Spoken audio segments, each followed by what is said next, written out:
No more bad government in Nigeria. Nigeria Watch, the only media that have been consistent speaking against the bad government and for the purpose for reformers. Nigeria Watch, yo.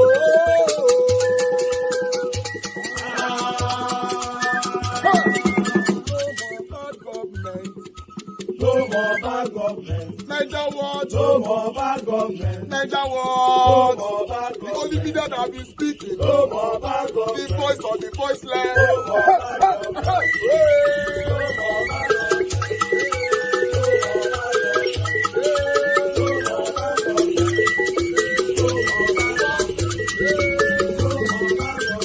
Nigeria Watch. No more bad government. For the poor. No more bad government. Nigeria Watch. No more bad government. Nigeria Watch media. No more bad government. No more bad government. No more bad government. In Nigeria. No more bad government. No more bad government. No more bad government. The only media. No more bad government. The number one media in Nigeria. No more bad government. That have been speaking against government. No more bad government. Nigeria Watch. No more bad government. Nigeria Watch, yo. The voice of the voiceless. The voice of the voiceless,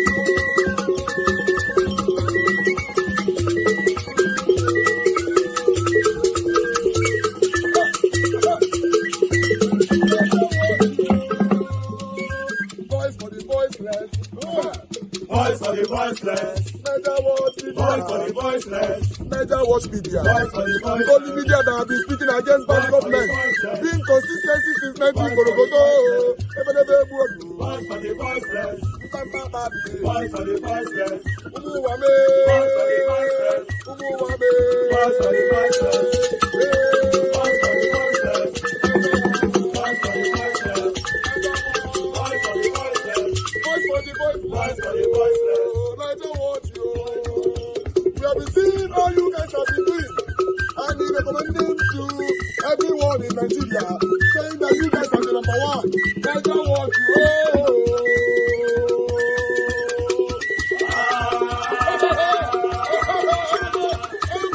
Miss International Gospel Center, Paul Eneche, has been a subject of controversy after he accused one of his congregants of the church, Vera Anyim, of giving a fake testimony. On Sunday, April 15, Anyim testified in front of the congregation how she became the first graduate in her family, stating that despite the challenges she faced in life, God made it possible for her to graduate with a law degree from the National Open University of Nigeria. The pastor asked what kind of law degree, to which Anyim answered, BSc in law. Eneche immediately called her a liar, stating that there is no such thing as BSc in law. Well, let's take a look at that video before we come back for our discussion. From my father's side and my mother's side, nobody's a graduate. They will only ended up primary or secondary school. Praise the Lord. I keep going to the extent I go to 500 level and challenges everywhere. Problem, sickness, they afflict me with leg pain and I cannot be able to finish. My mates are finished. So the law program is 6 years. Degree in what? In Give her the mic. What kind of degree is it? My medicine is MBBS. BSc, sir. BSc in law, sir. So the testimony is a lie. There is nothing like BSc in law. You either have LLB or BSc. It's a lie. The testimony is a lie. Please go back to your seat. Is that how lawyers speak English? Please, anybody who comes to this altar to share a testimony that is not true, you do it at the risk of yourself. At the risk of yourself. We are not playing here. We are not faking anything here. When she started her testimony, she was talking law. I knew there was nothing like law. No matter how bad it is, it hasn't got to that level. Then you say you got a degree in law. What degree? BSc. Is there any lawyer here who has a BSc in law? Dr. Bati, you have a degree in law. You don't have a BSc in law. I have an LLB. I won't call it. You have a BSc in law. I'm just kidding, of course. But you know what? This is a big story because, you know, the church has come under fire. But apparently they have apologized because there was that Facebook post that began circulating showing that this woman did actually graduate from that university. Our pastor here, I want to give the table to you really quickly because I know I don't want to. First of all, I want to say congratulations to Miss Vera. To Miss Vera, absolutely. Because she actually did graduate and she was celebrating the fact that in this month double. Yeah. And it was such a beautiful story. If you read it on the merit of her testimony alone, that she was the first person to have graduated. We see she's advanced, so she did in an advanced age. Now, going back to the reaction of Pastor Paul Enenche, where he talked about the fact that it was a lie. I believe that what the explanation they gave was that what that has been given is that because of the fact that he performs a lot of miracles and people come to the church, and sometimes when you tell a very compelling story, you get support from the church members. And we see this happen a lot of times. Some people will come with sub-stories that are not even factual in the hope that when they say those stories, people will put money together and bless them. And so in order to curtail that, they are very careful as the kind of stories that come on stage. And so he cut in. But what I'll just say is that he has apologized. They visited her, he and his wife. Today is their 30th anniversary, by the way, so happy anniversary. And they have, bonded and just smiled. Yeah. But I want to say that it also teaches us that we have a big problem with our educational system in Nigeria. That was the point I was going to make. But people are saying that letter was not really an apology. I want to say that I'm completely on the side of Pastor Paul Enenche really, Dr. in this matter. Yeah, I mean, he's an educated man, and then you have somebody. So you have somebody in your church coming a BSc in law, so the man will say, no, it's not BSc that they offer in law faculties, it's LLB. But couldn't he have just said that? So he reacted. No, he did. He said it's not BSc. Shushed out of yes, but you will expect that somebody, look, you spent 5 years. All right. No, Dr. Abati, I have to come in here, my people. Thank you very much for your time with us. Good morning, good afternoon, good evening to you all. I really want to talk on this particular video, then before we move on. Thank you very much for your time. Mother of all, Mommy Diaspora, good evening to you, Mommy. Thank you very much for all you do. Thank you, everyone, right there with us right now. That's why I was rushing to quickly showcase everybody on screen, but I would like to quickly mention one or two names again. Madabella Naomi, thank you very much for your time with us. Thanks for all you do. Adola Wash, thank you very much for the support already. God bless you. Your pocket never run dry. Thank you very much, Ade Adobo. I can see right there. Jeko Obedient. Thank you, Oriomi. I can see right there. Thank you, Washington America, Emmanuel Shooks. Thank you, my wonderful people. Adelaja Ogumbi in the building as well. Mavis, Amorose, Beauty Lady, and many others that have already showcased on the screen. Michael Ogadamaro just coming in. Jamari, I can see right there. God bless you all, my people. Thank you very much. I would like to quickly say this. You see, I don't know that pastor name, or I'm not a big preacher, Eneshe or Eneshe or whatever it's called. I don't know his name, and I'm not sure I'm interested, to be honest, because if you look down on the commoners, we look down on you. That's it. If you treat the commoners anyhow you like just because of the position you are holding, we will treat you anyhow we like as well. Dr. Abati is saying that he supports the pastor because you can't just come in to say that you have BSc in law instead of LLB. Fine. But forgetting that facing crowd is not easy job for anybody.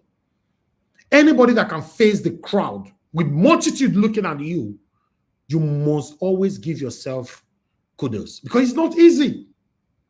I will use myself as an example before I say what I want to say.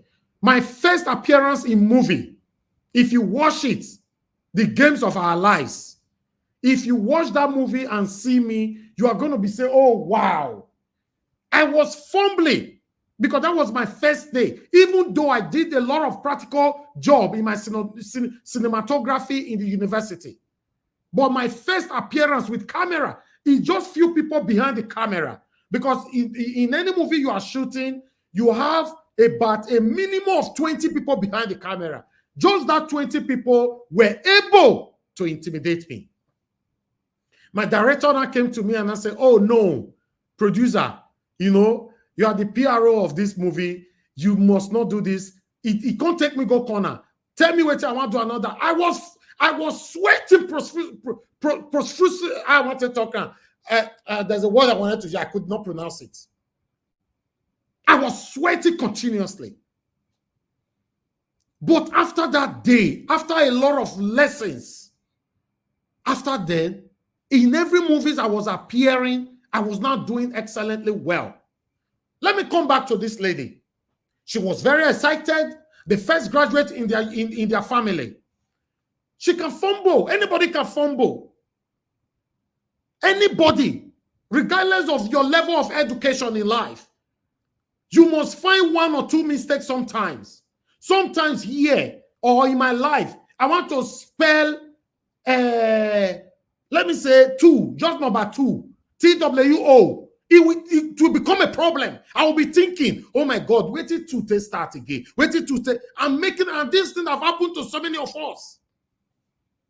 Now, the pastor successfully disgraced a woman that spent more than 3, 4, 5 years in the university. Then let's go to Dr. Abati, saying that I support the pastor. I would have agreed with Dr. Abati supporting the pastor, but the pastor went on by saying, person when you go to university and so you speak English, that means you did not only dispute the woman because she mentioned BSc, you already hate that woman or for any reason because of her English. To start from, is English our language? Why are we mutilating ourselves all the time just because 1 or 2 persons cannot speak English? That is why you see that most of our children, we are losing our cultures every day because most families, most parents in Nigeria are teaching their children English instead of our local language. Because if you don't teach them English, your fellow Nigerians will laugh at you tomorrow. Thank you very much, Ray Abua. That was what I wanted to say. Profusely. God bless you. You okay? Even profusely. I wanted to mention it right now. It was a problem for me. Is that enough for you now to say, oh, did this man went to university? May God punish all of them when they use English, they intimidate people. Is English our first language? Must you judge people because of English? Our forefathers, our great-grandmothers then most of them didn't go to school, but they calculate more, they know mathematics past you. They go to markets, they calculate their money accurately. We are good intimidating ourselves just because of a little mistake. I was saying the other day, people sent me a private message saying that Nigeria, I would have been joining your panel. The too much English you guys are, and grammars you guys are speaking is very, very intimidating. So I'm a very shy person and all that. I've mentioned it here so many times. I told them, listen, now because of Unanaiko, they add lots of pitching for my submission on or my monologue on this program. Because I want everybody to be balanced. That pastor was wrong. Then let's come to his authentic and hypocritical apology. He only apologized just because Nigeria lambasted on him. His inbox were full with continuous insults. They lambasted on him, his church, his wife, and anything attached to him or affiliated with him. Within 24 hours, he came out with a picture. Then he stylishly apologized because of the satanic pride that these people are carrying. Tell me what was wrong. Or if this man come out to say, I want to apologize to this, our beautiful sister, I was 100% wrong. Is there anything wrong with that? Pride has swallowed so many of us in Nigeria. You humiliated your member that been with you for so long. For the first time, they've seen a graduate in their family. The woman was so excited that God carried away. By season of LLB, she went on by saying BSc. You see, for me now, I studied film and media. I got BA in my honors. Bachelors of Arts. I got BA. But what about tomorrow? You say what you get, I'll be say, just because I put before I talk, then I'm not, you will rule me out. Because we don't have patience for ourselves anymore. We don't have patience of. In fact, I have been so angry since yesterday. This thing happened 2 days ago. I wanted to talk about yesterday. I was exhausted. I'm happy that Arise, I've talked about it today. I decided to, okay, let me pass my own submission.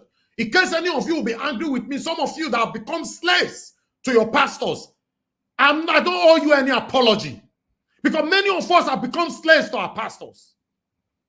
Everybody are Christians, like I've stated on this platform. I served Pastor Chris for more than 4 years. I was the head of usher and head of the cell meeting. And apart from that, I was supporting his church in Bristol branch with my hard-earned money. Anything they want to do, I was the first coming to the altar to give the biggest amount. I'm saying it now. Many of them are listening. Then I moved from there. And I start going to Rock.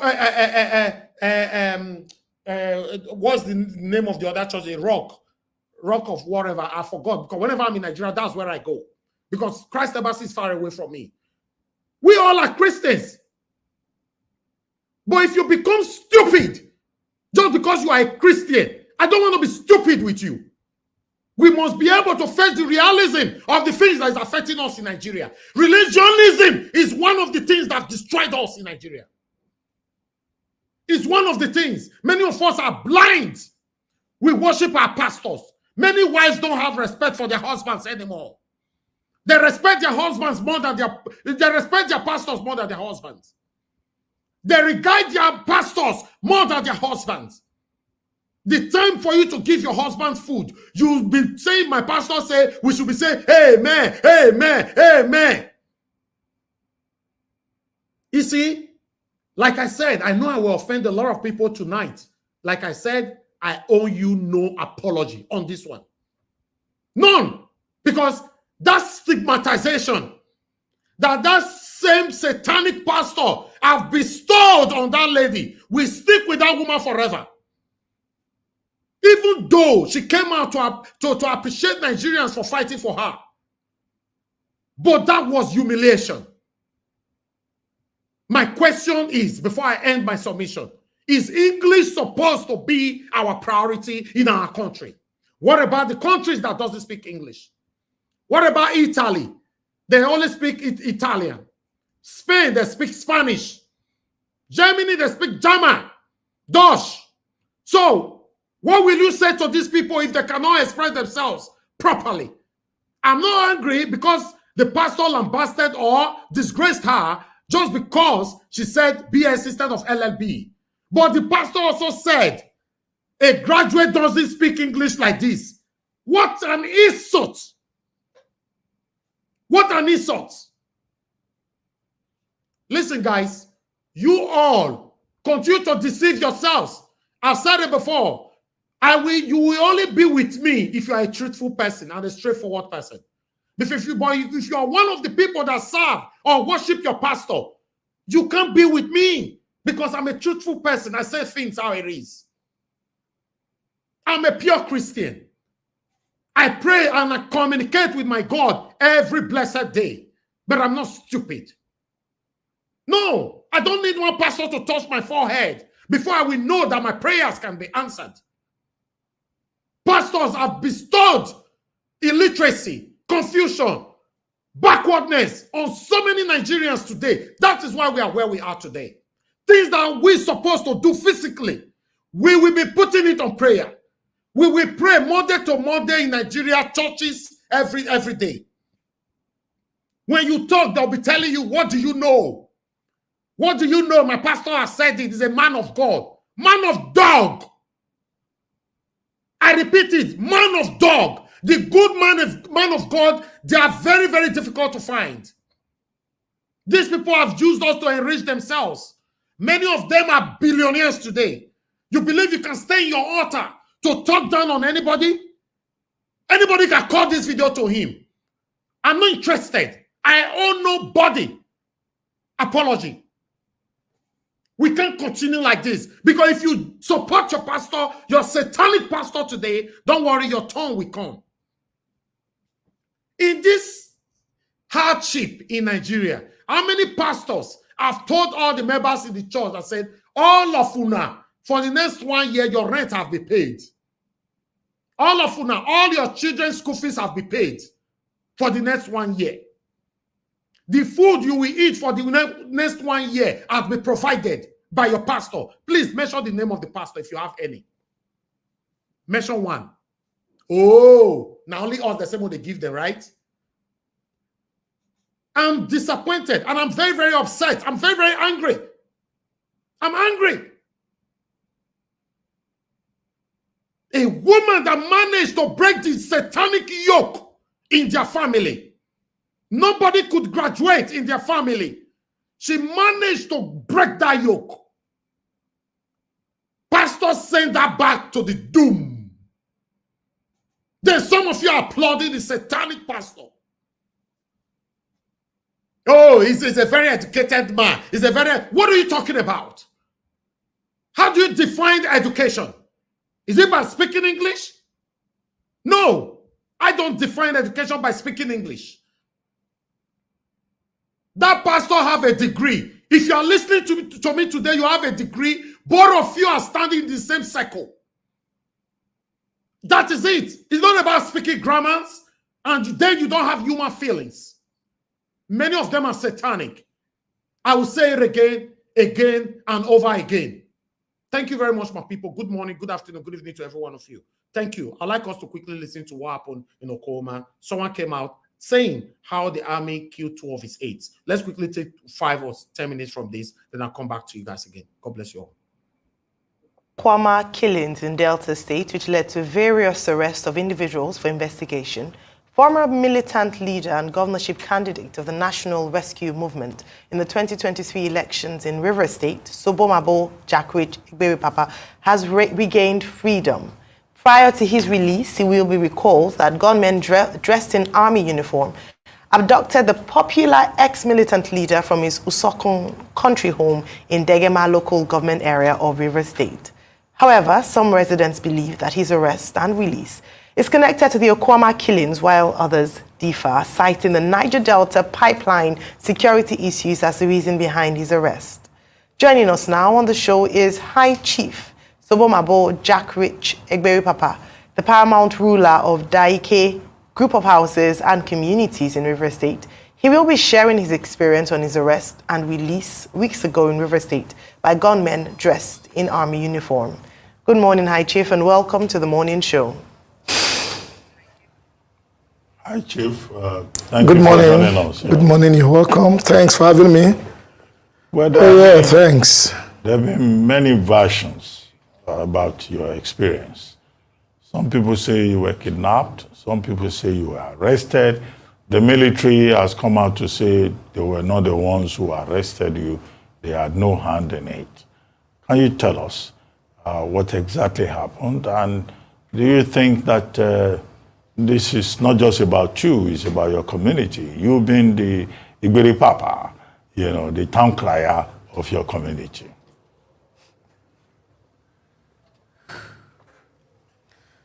Thank you once again, and thank you, viewers. The truth is, what happened on the 8th of April, the early hours of Monday, was something I think I have never begged to experience again. What happened was actually men of the Nigerian army invaded my country home in Degema.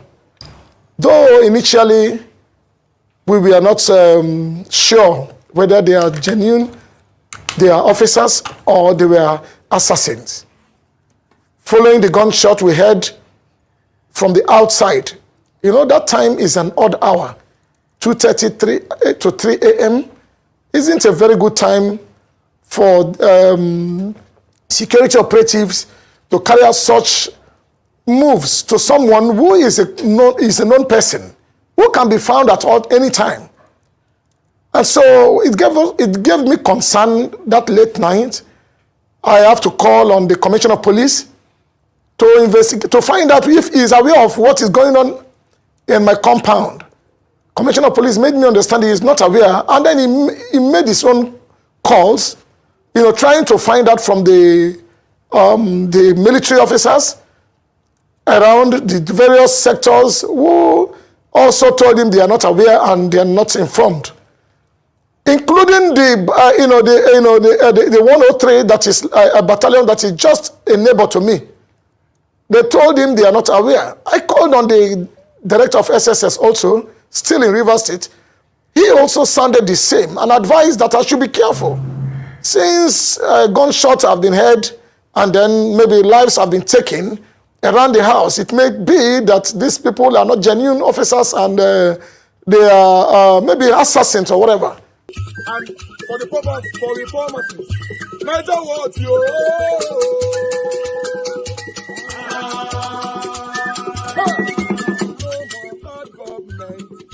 no more bad government. Niger what? No more bad government. Niger what? No more bad government. The only media that been speaking. No more bad government. The voice of the voiceless. No more bad government. No more bad government.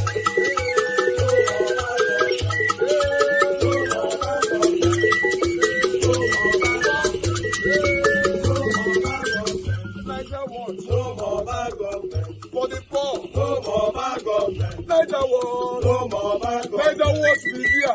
No more bad government. No more bad government. No more bad government. In Nigeria. No more bad government. No more bad government. No more bad government. The only media. No more bad government. The number one media in Nigeria. No more bad government. That have been speaking against government. No more bad government. Niger what? No more bad government.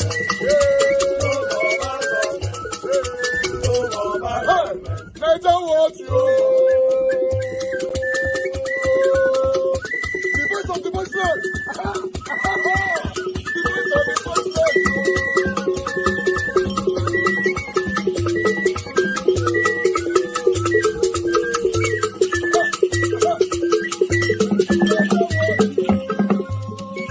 Voice for the voiceless. Voice for the voiceless. Niger what media. Voice for the voiceless. Niger watch media. Voice for the voiceless. Only media that have been speaking against bad government. Being consistency since 1944. Voice for the voiceless. Voice for the voiceless. Umuwame. Voice for the voiceless. Umuwame. Voice for the voiceless. Voice for the voiceless. Voice for the voiceless. Voice for the voiceless. Voice for the voiceless. Voice for the voiceless. Niger watch you. We have been seeing all you guys have been doing, and he recommended to everyone in Nigeria, saying that you guys are the number one. Niger what you.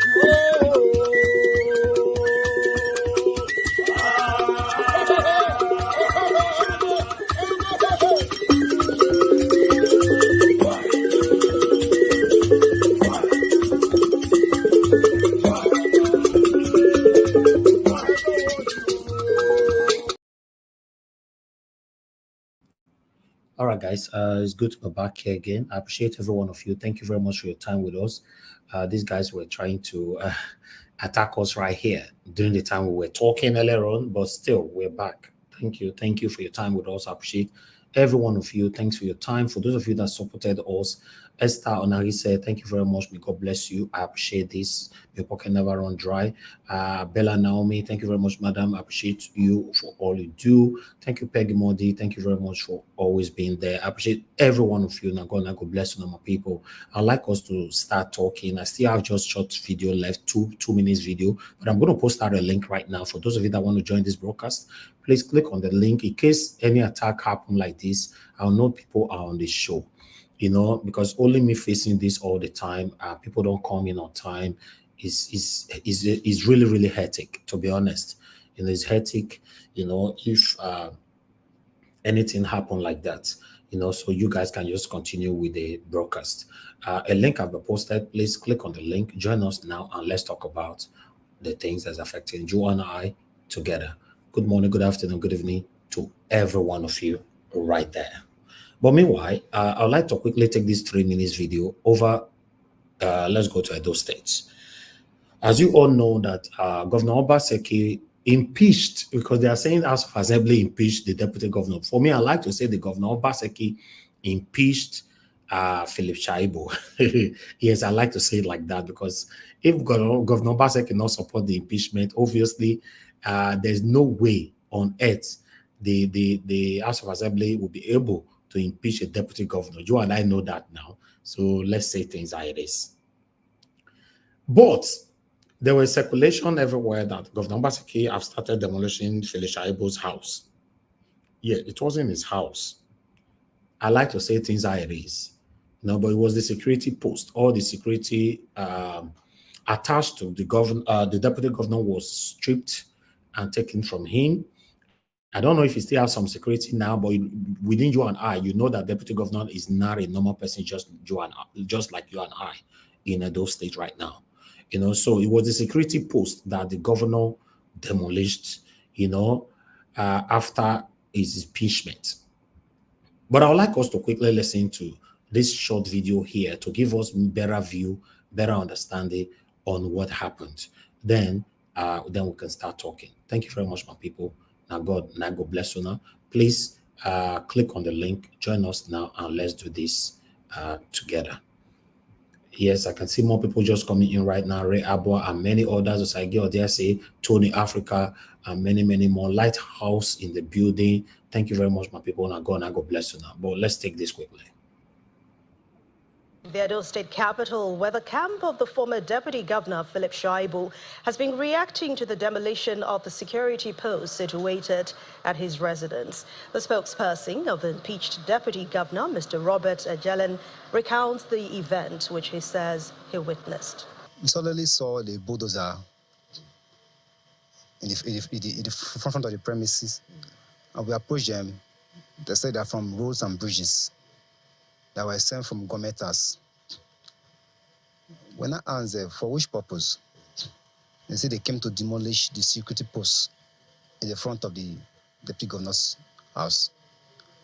We tried to play with them. They refused. Before we know, they went ahead, destroyed security stand, pulled it down. And to my notice, I was surprised because I never see something like this in my lifetime. Because if you look about a 2-point away, the SSG zone is still standing. If you can remember, Ogie, the former deputy governor, Odubu, his zone is still standing there. Which the security people are still using it. Why is it that one of the Shaibu was put down? It's exposed to threat. Anybody can easily bash in because the security men are supposed to be at watch, outside there, monitoring every movement that is coming about. Meanwhile, the Edo State government sees nothing wrong with the demolition. The Commissioner for Information, Mr. Chris Nekere, told Channels Television that the impeached deputy governor, by virtue of his removal, has lost such privileges attached to the office. The structure you're talking about is first and foremost not in the deputy governor's residence. It's opposite his residence. And secondly, it was a security post. You know, and I'm sure you know lots of very big men in this town. Is there any where there are security posts opposite their houses? He's a former deputy governor. And as being former, he has lost the paraphernalia of office. He has lost the goodwill of being a government official and needs special protection. He has a massive gatehouse inside his compound, which I'm sure he has security men inside there. And this particular security post, or whatever you want to call it, across the road, was an impediment on the right of way. It did not give the normal 6 foot for access to the road, and it was there. But since he's no longer the deputy governor, it's just like any other big man in Benin City. So it does, that privilege no longer exists. Nayeram is just like any other big man in Benin City. So Philip Shaibu, as far as we are concerned, you know, you are just like ordinary, in fact, not like any other big man, just ordinary person, just a normal Edo citizen. That's who you be right now. So that's why we talk about it all the time on this platform, that power is transient.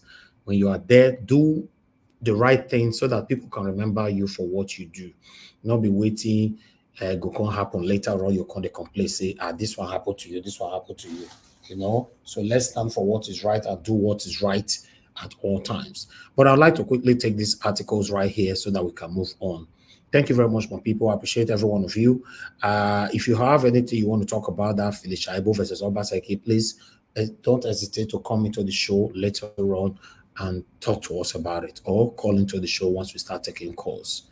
But meanwhile, I have about 5 or 6 articles here. I might read some of the paragraphs or just rely straight on till the finish on the headline. But I'd like us to start with this one. Me no understand article. PDP crisis, Northern Group reject article, endorses Wike as party leader. Can you just imagine? You see, when they tell you, say these people, they are the same people. These people are the same people.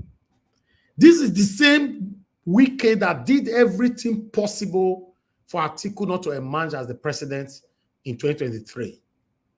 I don't want to talk about Peter Obi right now. Let's focus on Atiku. Now, Atiku is now endorsing Wike as the party leader. You see, when they fight for these people now, how do you feel? Because when I talk to them, some of them they attack me. No, not talk to this one, not talk to this one. You can see now, it's sad. I'm waiting for the day where Peter Obi and Atiku now start working together. Maybe that time I go hear 1 or 2 things from my mouth. Some of them will start hating me. Because I told you now my own life, me live, now me can't live. Whatever I'm doing here, I'm not doing it because I'm doing it for politicians to pay me money. No. A lot of people are doing it because of what they want to gain from politicians. I'm not that kind of person. It doesn't mean I'm richer than you, but I'm comfortable. I'm contented with my life right now by God's grace. And I know by God's grace, I will never beg for food till the end of my life. Again, by God's grace. So you don't need to lie to be associated with this satanic set of people. To be honest, you know, when we speak about Mr. A, if Mr. A is not in your camp, you will be smiling. The day we speak about Mr. B, maybe Mr. B is affiliated with you in every endeavors, then you now start getting angry. That's the best way for you to know hypocrites.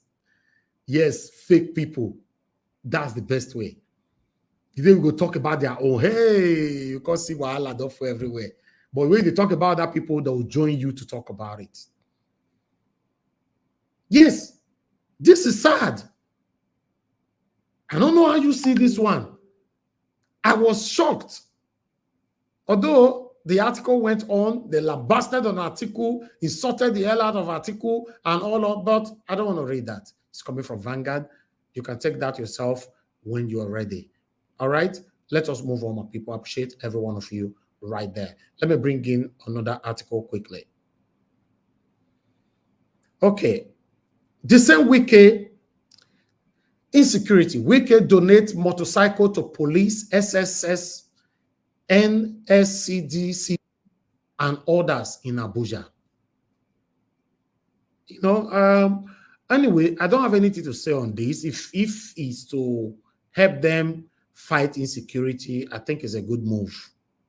Yes, the Minister of Federal Capital Territory, FCT, USA Wike, has handed over motorcycles to security agencies to combat crime in hard-to-reach areas of the territory. If they will use it for the reason why it was given to them, that's fine.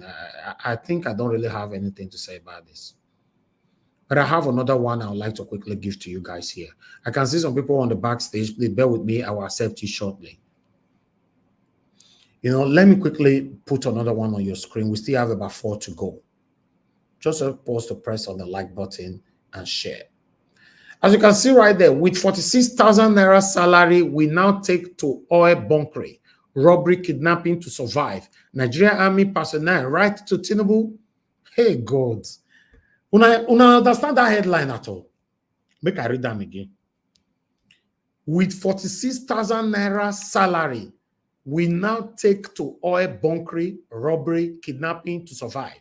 Nigeria Army personnel write to Tinubu. I will talk on ratio, but I would like to read one or two paragraphs on this. According to the sergeants, the Nigerian government has failed to improve welfare package for military officers as a gesture to show appreciation for their effort in securing the country. Soldier with the Nigerian Army has lamented the poor salaries of his colleagues, the junior army personnel in the country. According to the sergeant, the Nigerian government has failed to improve welfare packaging for military officers as a gesture to show appreciation for their effort in securing the country. He added that the salary of junior army personnel was last increased by late Umaru Musa Yar'Adua administration. Yar'Adua was elected as Nigerian president in 2006 on the platform of the People's Democratic Party (PDP) and died on May 5th, 2010. The aggrieved personnel, in an open letter to President Bola Tinubu obtained by Sahara Reporter on Tuesday, noted that to meet financial needs, soldiers now got involved in illegal duties, oil bunkering, arms and ammunition deal, armed robbery, and kidnapping. Jesus! What kind of confession? Should I call this confession, or should we just leave it as lamentation? Jesus! Army is now into this, or I don't understand. The letter titled, Open Letters to Address Our Suffering in the Nigerian Army, urged the president to attend to their plights. The soldier further asked Tinubu to thoroughly investigate happenings in the army, particularly issues involving the affecting and the rank file. Sir, with all due respect, I hereby open up to you on how we are from the army authorities. This very letter is about our current challenges within the army alone, not Nigerian Navy, not Nigerian Air Force. We have lost our morale already in the army today. All the generals are only after their families. They are less concerned about the solutions to the current insecurity in Nigeria. Most of the insecurity challenges that we are facing today have these army generals behind them. Jesus! Jesus! Hey, make I read that part again. Most of these insecurity challenges that we are facing today have these army generals behind them, so they can keep seeing free money that can be accounted for. Secondly, the salary of the junior soldiers need to be addressed. Among all security agencies in Nigeria today, army junior personnel are the ones being paid the lowest.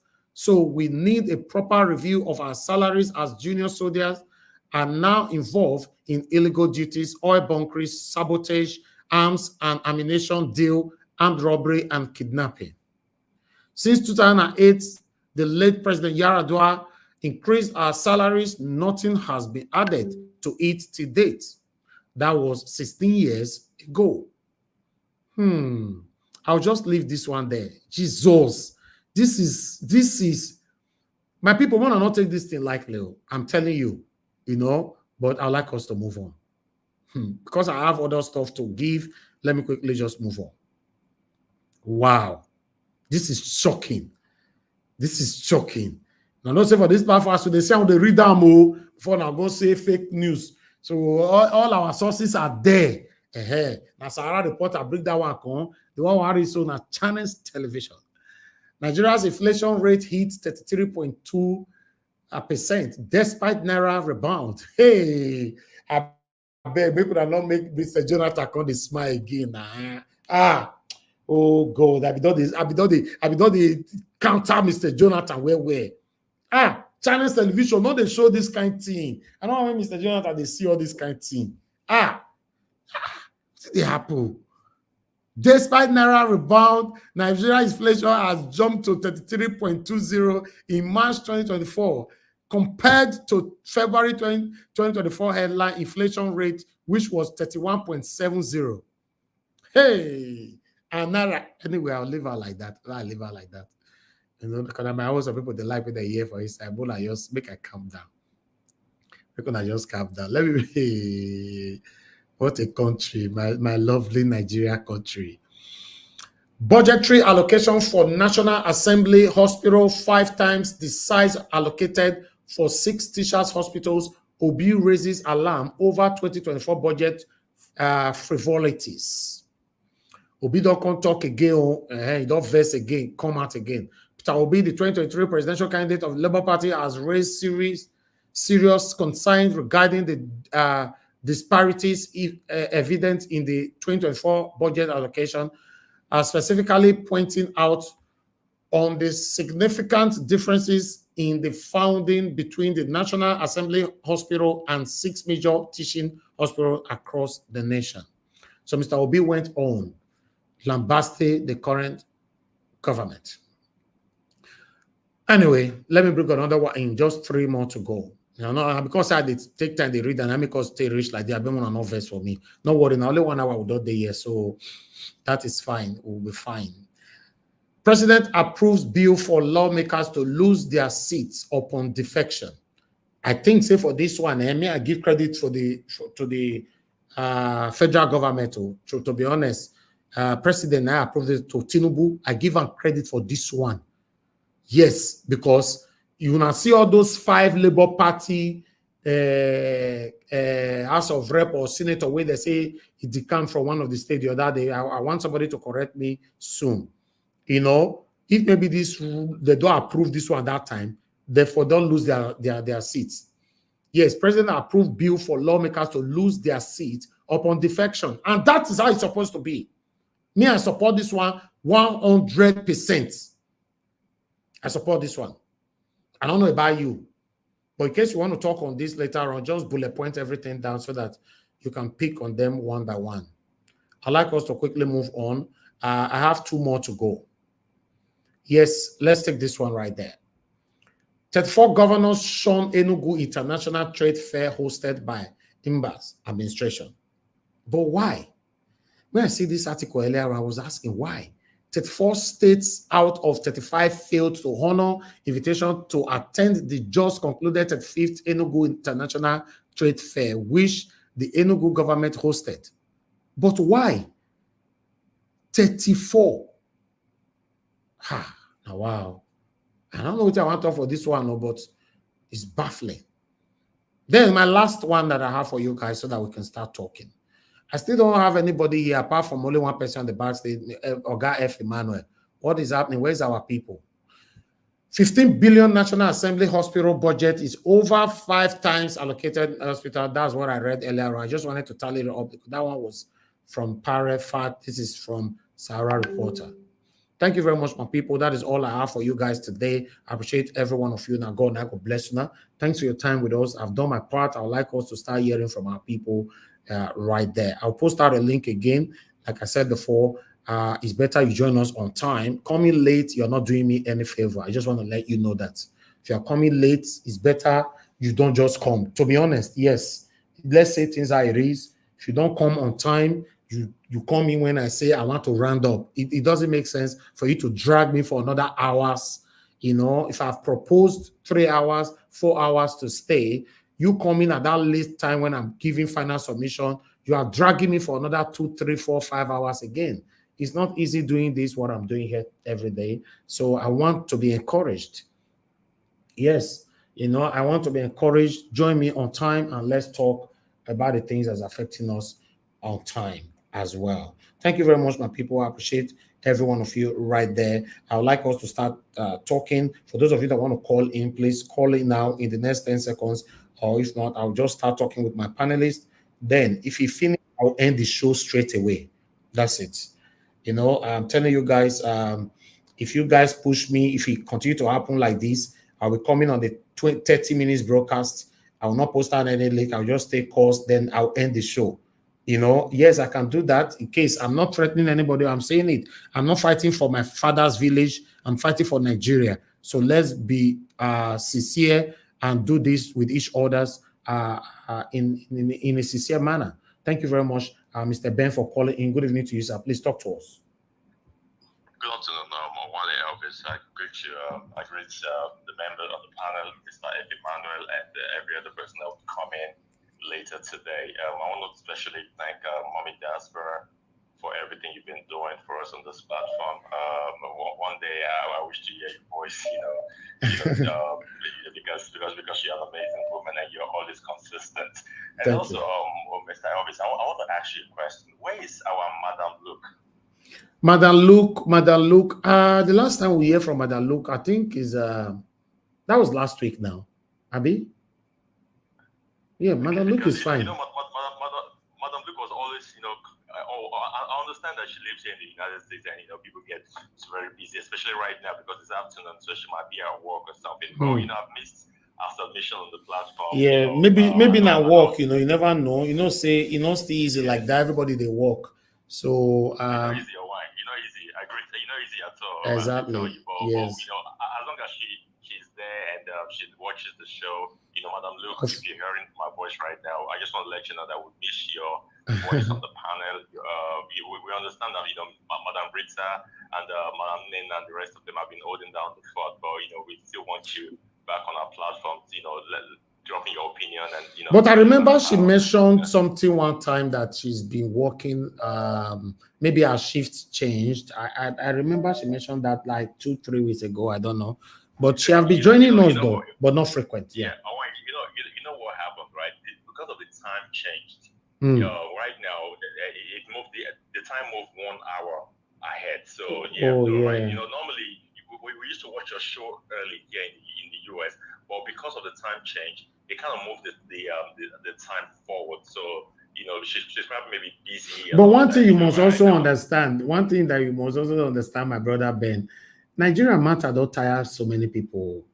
Now me, they keep the consistency coming out of just because of few people that is telling me, please don't off the candle, don't off the candle. I can stop this broadcast and be uploading videos. I can do that. Mr. Elvis, I'll tell you, the work you're doing, it's an amazing job. See, this consistency where you get, a lot of YouTubers, we start the movement, the OPP movement, a lot of them don't fall apart. They're not really talk about that because Nigeria don't frustrate them. You get what I'm saying? It's like when they beat a dead horse. Horse we don't fight. When they flog and make you wake up. Now that's what Nigeria must have been. The house don't already fight, so go wake up. That's what it is. We're just flogging a dead horse. Sometimes when you look at the news and you read the newspapers and all that, you go wonder, say, Nigeria now a different planet on its own. You know how we get planet Jupiter, planet Mars, Venus, and this other planet. Nigeria be like a whole planet on its own. It don't be like a country where they inside this world because the kind of anomalies and the kind of abnormalities where they hear from the country alone, it's ridiculous. The government, the people. See, I will tell you, as a matter of fact, the Nigerian people at the grassroots, now they're worse past the people in government. I'll tell you what. Okay, now, remember when dollar did very low, like 700, 800, 900 and all that? Then dollar can't rise to about 1,900. Then everything can't cost for market. Now a dollar don't be about 1,100 naira. Why is it still expensive for markets? Why are they still expensive? Man, I don't know how I want to explain that to because my Nigeria matter be as it get, my brother. I will tell you, that's what I tell you. See, Nigeria matter, it be like a planet on its own. Nigeria not they move with the times. It's just like every part of the world they progress. Nigeria they digress. We just move backwards every single time. I will talk about this pastor we embarrassed that woman for church. You see, churches for Nigeria, they be one of our problems. Churches in Nigeria, one of our problems. The woman we talk about her testimony and how God help her through school and all that. If you want to reprimand the woman based on what she talk, why you not call the woman aside, say, madam, this thing where you talk to no talk again, not be BSc in law, LLB. You understand? Because she'll be my church member. I don't want to embarrass you in the eyes of the world. But I feel like waiting the pastor do not to score cheap points. In the eyes of the world, in the eyes of camera, by embarrassing that woman, and that's very wrong. And I will call that pastor out. If that pastor is listening to this show or any of his members, know that your pastor did something very, very wrong, and you don't do that to somebody, especially in the eyes of the world. I agree to very much. You're doing an amazing job. God bless you. We always support your movement. We always support your platform. God bless you. No matter what. Thank you very much. Thank you, my brother. I appreciate you. Thank you. Thank you. All right, let me take another call. A lot of people are calling in at the same time. We have Mr. Chris on the phone. Mr. Chris, good evening to you, sir. Thanks for joining us. Mr. Chris, supposed to be on the panel, you be on the phone. You know, when I see I not get somebody for panel, all of them are going to listen, but when I know they come in. Be like, so now one man I can't knock for our door before now will come in, right? I'll come like down on top of your door mat. I'll come the beg first. You know, sir, someone like you, because you not my person with me. You don't deal with me for years. So I go fit talk to you anyhow I like. I know say you will still be there with me. Not be all those synthetic people. If you talk to them small, they don't pick offense. You know, but normally me the verse for you. Now you also make I let you know. Thank you, sir. Go ahead. Mr. Jawas, good evening, sir. Now true you talk, you know. We're supposed to be the panel. I just watch everything they present since I was supposed to be the first caller, but that God beats me to the point. Today, Mr. Jawas, my submission and pidgin English in support of that woman. Pastor mentioned the office speaking English get us. Not let the people come for you. That was with them. I will not fear any person.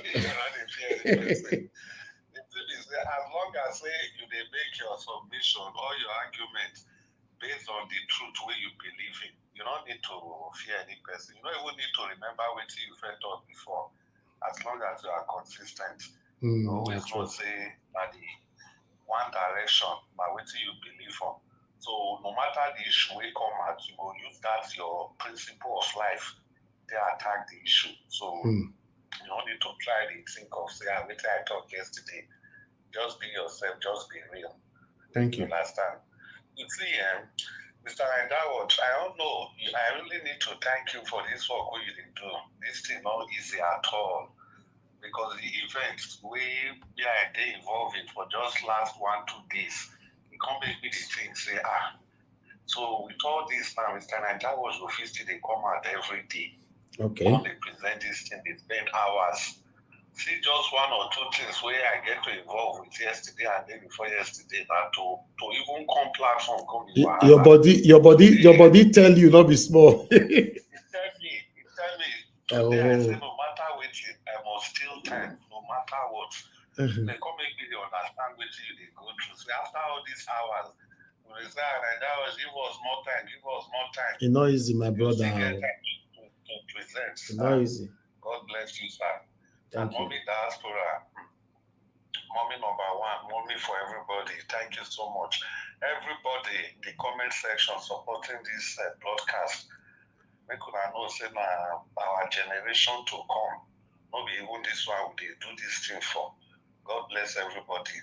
And Thank you. I talk, because of this woman, my pidgin, I go try use as much as I can.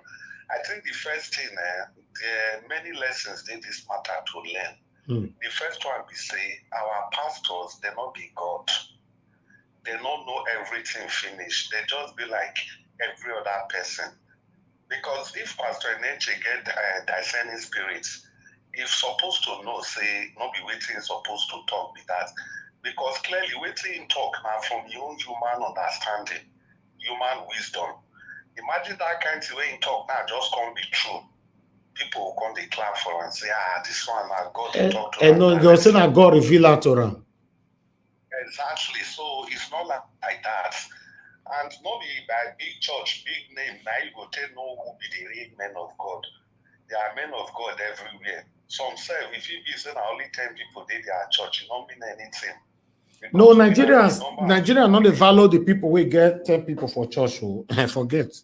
Yeah. Don't say God don't call them. God not there, yes. Say God called them, why people not food there? Exactly. You know, but they forget God is bigger than all of us. God get different message when they pass it. They use different people. Then they pass the message. There are many church like this. You know, if you just go, you see the serenity, the tranquility there, the peace of mind. You know, say, okay, yes, now God stay here. Nobody go. But the one where everybody just they bubble. You know, because naturally now where the thing they happen, now there everybody like. Then that's for Pastor Nature. I think the second lesson there we say, Mr. Agawas, this one is still for you. You see, the way we usually accommodate different views for this platform, I go use 3 people to give example. The first one, I got Tony. I know say Tony, they make so many, he just gets his own views for the comment section. But somehow, even some people will say, Todd, why you go? But you still allow him, make he express himself, but under the rules and regulation. Also, for the past days, you will see Mr. Oduwa now. They always emphasize this English, where if people they talk, it will be like say if you never speak big grammar, people will feel say you don't get better education. No, English not be our language. Exactly. Now the point where Mr. Oduwa they make every time. But they ask, why must you base everything on English? Why must you base it on English? It is not our language. So you know if you use that, say the woman, just like you explain and say, you not only talk, say no short, they say the way now some lawyer they talk. Yes. You don't feel judgments like that, especially this woman. She said she the first graduate for her family. Probably now this woman not even go school before. Maybe now it don't reach like 20-something years before it go struggle. Exactly, my brother. What they learn for the fact now the first person for the family. Maybe this woman don't even marry before it go even start secondary school. Because they learn English small struggle. You're disgrace them like that. They don't humiliate her for like Mr. Ben talk way call your husband. The man just want to use as call chief points to make people believe say he is honest, you know, they want fake testimony. But at the end of the day, now they will come catch him. They will come catch him. Thank you, my brother. Chief points, you know, the thing can't turn against him. He can't get as he be. Thank so you. now be that one. In the third person, me I quick talk that one. Now to Nigeria, because I did like refer to him now because he himself, he express extreme views. And at the end of the day, it will be like say they get into people now, but you still find a way to accommodate them because everybody, we all know if we behave the same. You know, because a person be lawyer, I don't mean say you must do they speak big English to be say you belong to that. No, group. information reach me. Oh, they say I don't know. To Nigeria, if they listen, they say you go to insult Peter Obi somewhere.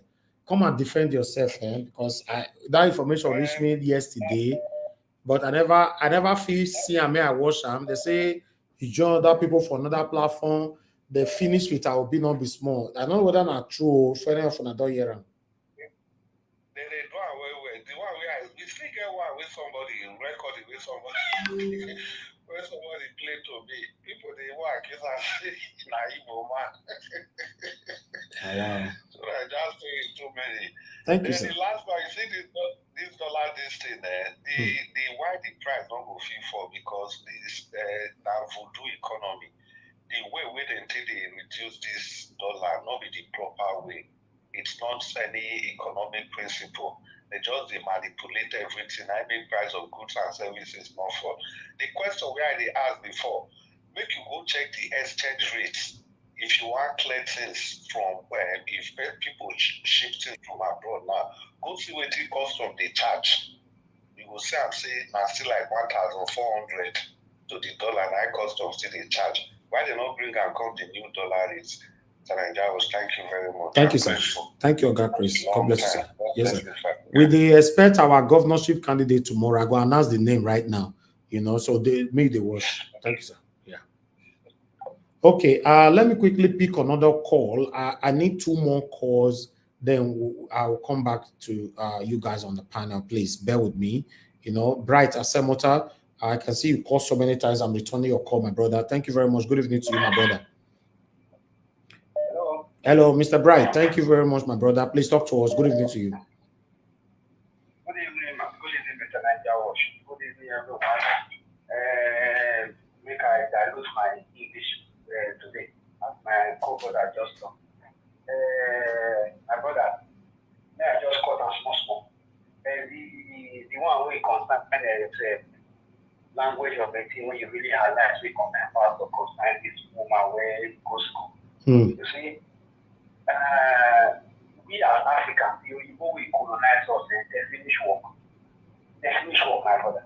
they finish work for everything. Because all the Asian they talk to, and that colonization, actually, the affect was big time. We never even get headway. If you sit down now and do your research, you say like that was every country in the world where they develop, where they excel, where the economy they go further, they practice their own language with everything where they do, their own doctrine and their language. Now India you want to India they use their language officially. China they use their language officially. Spain they use their language officially. Iran, when we talk of Iran today, they use their language officially. Tell me all those countries. They all use their, and most of these countries, they also colonized by the British. Some of these countries, they not throw away their language. So if we are African, most of the countries in Africa, they just throw away. Now let those Arab, Sub-Saharan countries, all those Moroccan, Arab countries, now you know, because of their religion, they not to throw away in all of this. Now you see them say they're getting fast than us, we just the black way they down. That one I asked for the language issue. Then for the issue of this my brother Oshomole, the deputy governor of Edo State and the governor of Edo State. You see, Nigerian politician matter just be like you know, we are citizens, we just dey prognose for neighbor where you get money, we dey the same area with us. So if they do something, everybody go dey put neck for what they do. Nigerian politicians they talk and they don't just get people concern us. From the day when you vote them in, when they swear them in, now their problem never could discuss, so they confirm with themselves. If everything just get put so that you know go get time to concentrate on what they want to do for you. Everything is about themselves and for themselves and for themselves to be. And they talk. If they talk of security posts, they go distract. It's not supposed to be there. But it can't be saying that now one like picture and now I go distract. And now I want to say that security post is there for motorway. It's not supposed to be there. How can somebody who is start having the state put security post for motorway in the first place? Is obeying the rule of law in the same state where the government. Does it make sense? And somebody is saying that because of the motorway is not supposed to be so, the privilege he has because so he has the privilege to be doing what he's not supposed to do as a deputy governor. Is that what they are trying to say? So there are people in government in those states that are doing what they are not supposed to do because they have the privilege they are not supposed to be talked to. You see the country we live in. It doesn't work like that. Then the other issue when you talk about Tinubu say you applaud this you support, say if you deflect from one party, you support it if you come on, that means you're yes. You applaud that. My brother, don't be carried away with all this their illusion. But Nigerian politicians be like pastor.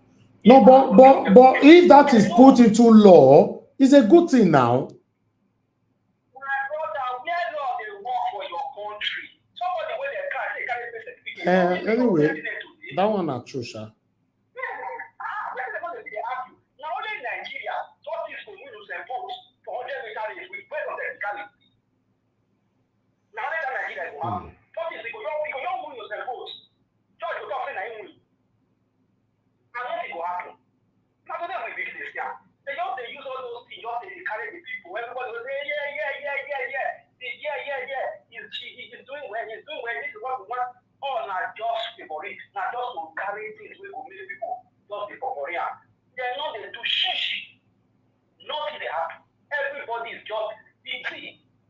Now, but you are trying, what you are doing is like people are saying, you just decide because Nigeria matter. You don't reach everybody. You like everybody take that water, you know that Exactly. So people don't give up for Nigeria matter, I'm telling you. So they don't say they kidnap. Hey. Part of the law. Politicians, nobody will talk to anybody. Nobody. The country is in chaos. I tell you that they say, if you be God, you will go that kind of country. You tell me, say, that kind of country. It's true now. When did it happen for that country? You know they happen for any other place. Here you want to happen. See, everything in Nigerian politics is either every power is given to the president and the governor. Now only those two people, now governor will go tie road. Now governor will give money to the police, say, inside machine for police. Now you money, now if they buy now. All these people are abroad, now many of the there are institutions that are put in place. They only go and present their proposal to to the mayor or to the governor, then those people will see to it and they will sign it. Now the institution they know the police go buy a car, and the institution they know they go pay worker. You know, concern government, no concern. The mayor is only there or the government is only there to checkmate those institutions. When you vote in and say, okay, these people they must work and make sure they bring the changes to anything the police are crying for. These people don't do anything. We can go buy motor, you go come and say the carry for you, say that you buy motor, everybody say we can buy motor. Which motor you buy? Now you get money. You see, get the friend of ourselves. The country is gone. Like that guy, it's a OT law. Nothing happening. The other one, like, you see people for your state that they just go through. For me, all those ones are just for nothing there. All those things are just arranging my brother. I beg you to arrange. Based on African matter, now arrange. Now just arrange. Because if it's not that they say, you go see what this is not going to do. Nobody go do anything like that. Now yes, if you use 400,000 print paper we go for play. We want to give us $400,000. Money enter voice me. How do you know that they play? Come keep us in Nigeria our play. I'm not about to pass that one. Where are those people today? Where is the media today? Can you see they carry back with the screen money for that? My brother, where we live, I just pray, let God just give you. You see, all this one when they come, they bring all this. If they give us more, some of us want to enter depression because of Nigeria. We will still voice our anger. At least people still hear us. Because now only we will be diaspora, and that's the last survivor. The people who in Nigeria, now only 1% now they preach and they are on machine. Also in United they preach. Because the majority of the people don't even know what is going on around them. Thank you, my brother. They don't know. Thank you. Thank you so much. Thank you. God bless you, sir. Thank you, sir. Yes, sir. I'll pick another course later. Let me also hear from someone on the panel before I come back to call us again. Since we spend so much on time, we spend so much time with people on the on the call. Okay, let me come to the first person on the panel. Thank you very much, Michael Gadamaro, for the super chat, sir. Thanks for the encouragement. I appreciate you. Peggy Body, thank you very much once again. Annabella, Naomi, Esther, Nagise, I don't like watch. Thank God, God bless you, my people. I appreciate every one of you. Thank God, God bless you. But I'll come back to call us again. I promise. After this first submission from my panelists, then I'll make my announcement. But let me quickly go to the first person on the panel, F. Emmanuel. Mr. F. Emmanuel, sir, please, I'd like you to talk to us. Good evening to you, sir. It's good to have you on the show. My brother Elvis, good afternoon from here. How are you today? I'm fine, sir. It's good to have you on the show. Thank you very much. This is a miracle of me being the first, the panel. Where are my people now? Not be rush hour, but it's good to have you as the first. Don't say that give us a mandate, collect that first during the time of 2023 election. No mind. I just collect first. So I just laugh. I say, I hope you sustain it. No, they don't collect that for your hand, though. All right. So, thank you, sir. Yeah, I want to say something. Looking at all the videos you've presented so far, well, my brother, it is well. Now God will help us for this work when we do so. Let me start from Paul in nature. That's number one on my list here. The truth is that there should be a learning point in this whole thing that happened. Christians, I don't know why people idolize men of God so much. I don't know why. Sincerely. First of all, I'm not saying coming out to testify what God has done for you is a bad thing. It's not a bad thing. It's a good thing, right? Among your brethren, which is good. But the only aspect that pains me a lot, even if the lady has made the mistake of saying BSc law, it shouldn't have gone as far as saying that the testimony is a lie. How can a woman that has spent about 5-6 years studying law with struggle, with pain, then someone will now come and tell me that what I'm telling him, what I'm saying to the public is a lie? Imagine. And not just as if it's a person, it's not even an interpreter that is saying, not even any happening. This is a general overseer, owner of the church. I don't think it's right. Me, the learning point here for me in that whole thing is if God has done anything for you as a human being, as long as I'm concerned, you don't need to go to the pulpit to testify. If you can testify between you and your fellow human being one-on-one. Okay, let me give an example now. Maybe something happened to me, and I say, "Oh, God helped me.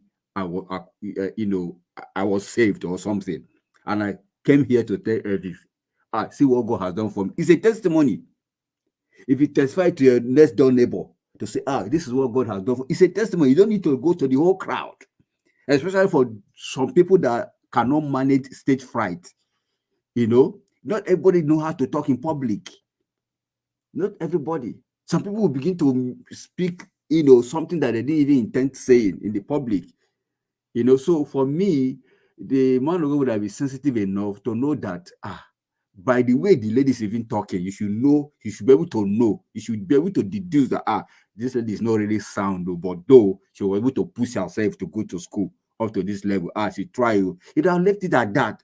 Maybe later he can now call her and say, sister, you say, hey, which course did you say you do? You say law, right? Okay, but please next time, the degree is not BSc. It's not bachelors of science, or is LLB. That's how they call it. It's correct, simple correction. As a father, I say he correct in love. But the way he just arrogantly say, let her get out of that. I mean, now, if man are God there, thank God not be man. No. Thank God not be a man. I tell you.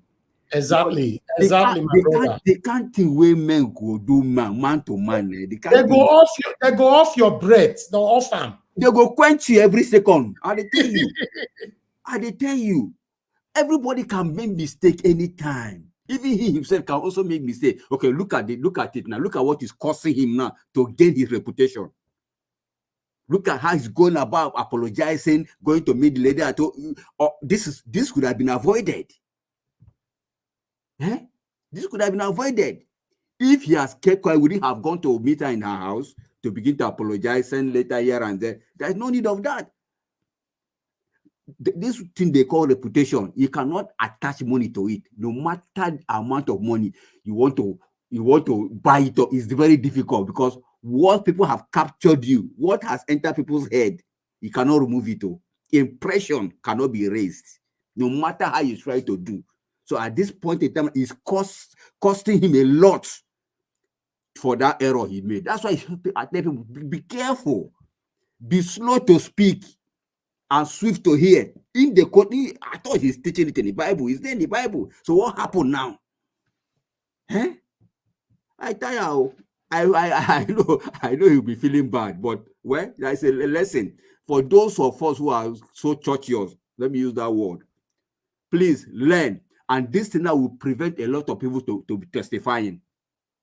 Will prevent a lot of people to coming out to testify in the church. You don't need to come out in the church. Once you can relate with one or two persons near your friend, one of your friend relations, this is what God has done for you. You thank God. It's okay. It's testimony. You don't need to come and tell the whole world. There's no need for that.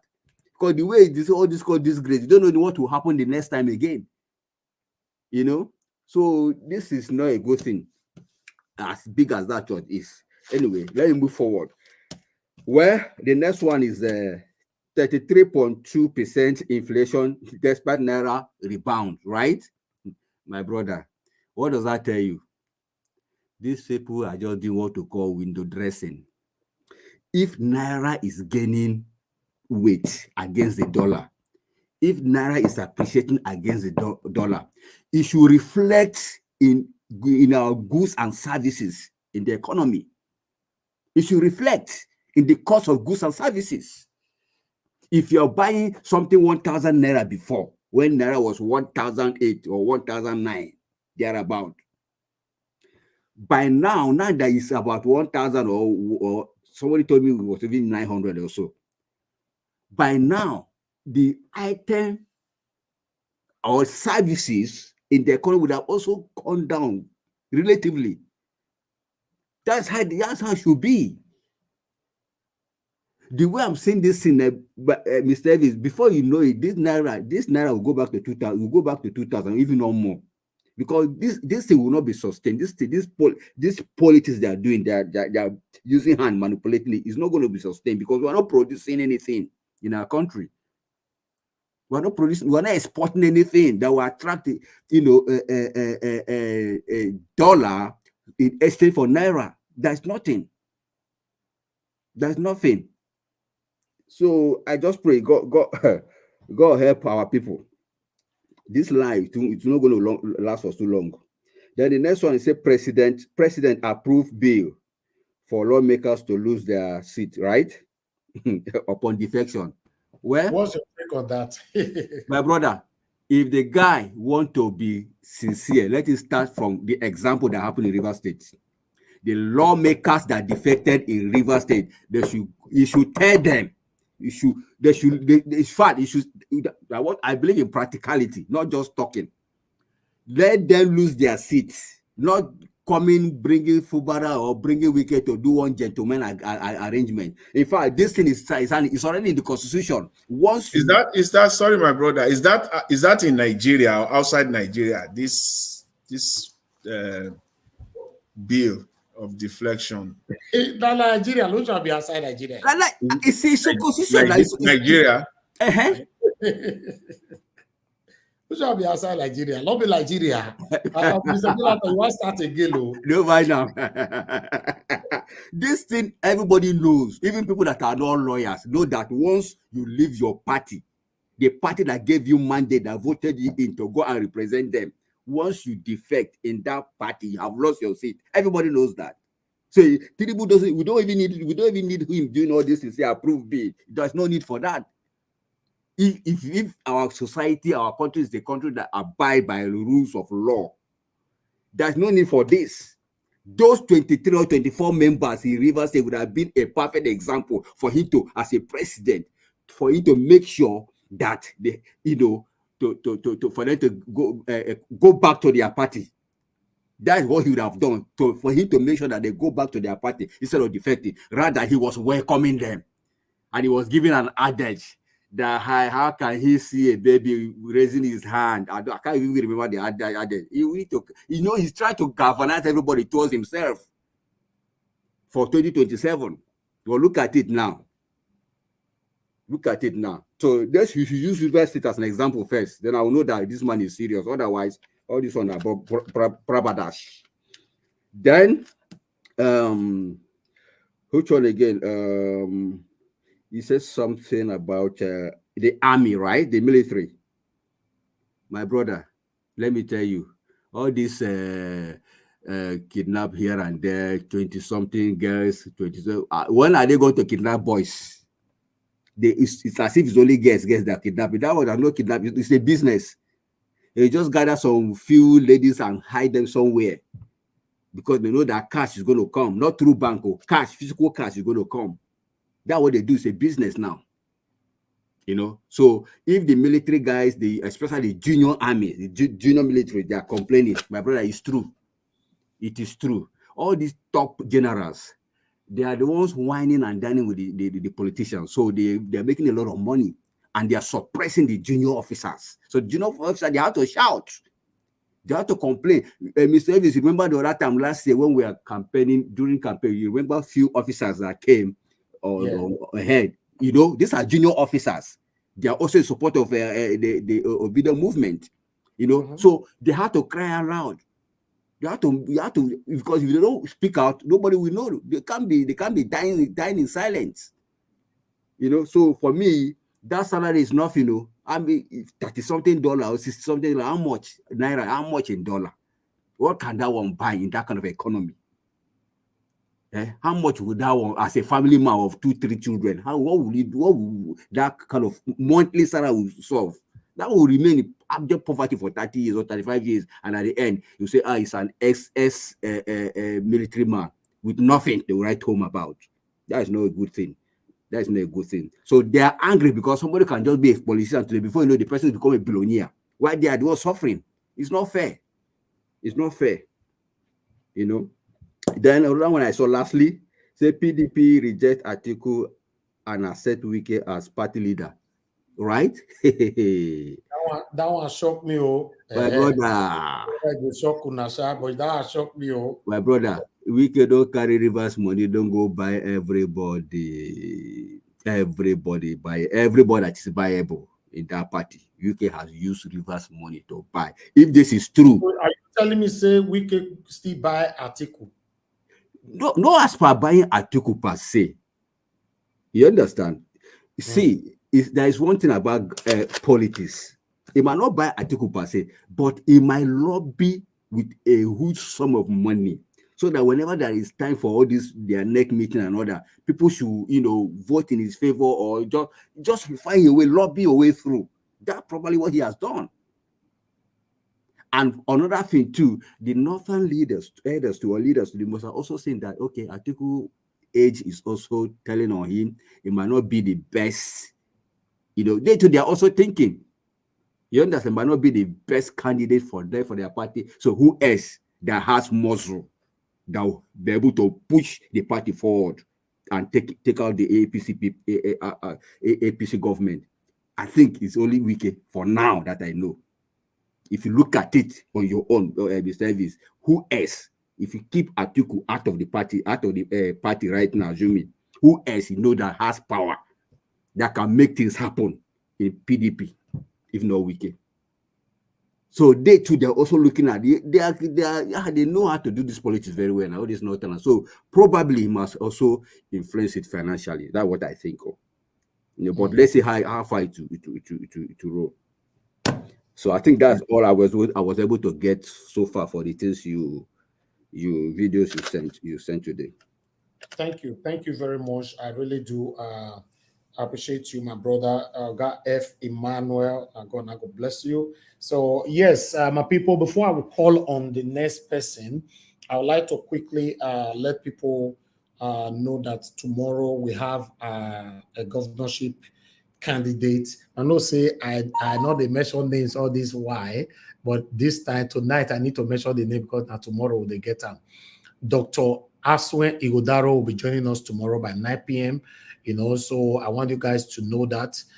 Keep that in mind. For those of you that want to ask questions, tomorrow is the best time for you to come here to ask your question, because after you don't come out, no one may want to ask me questions, no maybe candidates, or some of us will come to talk for a year. We don't want this governor, we want the other governor, we don't want this candidate, we want the other candidate. So Dr. Aswen Igodaro will be with us tomorrow. Respectfully, like they talk we've sent our letters out to everybody. So I will talk more on that later on. Those who have refused to come, the reason why I wouldn't want to go there now, I'm not sure who will still be coming. So then I have to speak less. But as you see on for screen, Dr. Aswen Igodaro, 9 p.m. already confirmed. He will be with us tomorrow. So let's have him. And yes, it's about our state. Let's talk about what is affecting us in our states together tomorrow. So circulate it. We will share it everywhere on all the platforms. Tell everybody, tell who don't know, may they come and listen to what our prospective, probably the next governor of Edo State will have to tell us. Whether you like it or not, one of the three will become your governor. I've said it before. So if you quarter for inside your house, that is not going to count anything. One of the three major, although they say there are so many candidates, because one reached out to me the other day that we are not mentioning their name and all that. I don't want to go there. I'm sorry, like I said before, the work me they do for you, nobody they pay me. Yes, apart from the people that are super chatting me. So I believe sometimes I have rights to still choose how I want to do my job. I beg. People should respect that. Like I've said before, coming out every day on this broadcast, on a live broadcast, it's not easy for me. It's not so easy for my panelists. We can just, okay, let's be doing live twice a week. And then for the remaining 5 days, let me be posting videos. I will make more money. In case you're a YouTuber or you make money online, you understand what I'm talking about. This is a pure dedication. So please, if you be candidate, your name not there, you can't pay us. We go add your name, Jonah. These people, they don't pay us. They are the major people. But if you come and say you want to compete with them, you will pay us You say add your name, we will charge you. We're supposed to be charging people after 12 years of making this name and a large platform like this, So, but still, Nigeria was not to get the mind to charge people. That be the problem. So, we're not to get the mind to charge people. But still, I beg, joke apart, no verse, I beg, not your verse. I understand with us. The major one, Dr. Aswen Godaro from PDP, Senator Monde Okpewolo from APC, then our own Labour Party candidate, Barrister Olumude Akpata Osagbovo, from Labour Party. So for me, like I told you guys, I will do my part to reach everybody, and I've done that. I've done that already. So who will come? Who cancel appointment? Who not come? Who come at the end? Like I said, I don't want to run more than my shadow to start talking now because we are not sure yet. But let's have Dr. Aswen Godaro with us tomorrow. So I'm going to post it on the platform. Please share, everybody. Let everybody know that Dr. Aswen Godaro is coming to Nigeria Watch tomorrow, 9 p.m. Night give us. So, and he's going to be here with us for 2 hours. So at that 2 hours, you have the opportunity to pass your questions. Remember, like I said before, it's all about first come, first serve. Yes, if you come on time, that's not a problem. That will be good. We can talk about other stuff. I do my presentation for 1 hour. So after 1 hour, 1 hour remain, Dr. Aswen come to the panel. So within that 1 hour, it will good more quickly talk on what we have presented. But anybody that come in late will be removed for Dr. Aswen to have way to come in. So my people, have that in mind. Like I said, I don't have anything against none of the candidates. I'm not here to tell you who is good, who is bad, who is better. I'm not here. I'm not doing that. You can do that job. I don't do one for Peter Obi own. I don't tire. So now I go do that one. But what I know is that one of them will become my next governor, and I must make sure that I choose rightfully.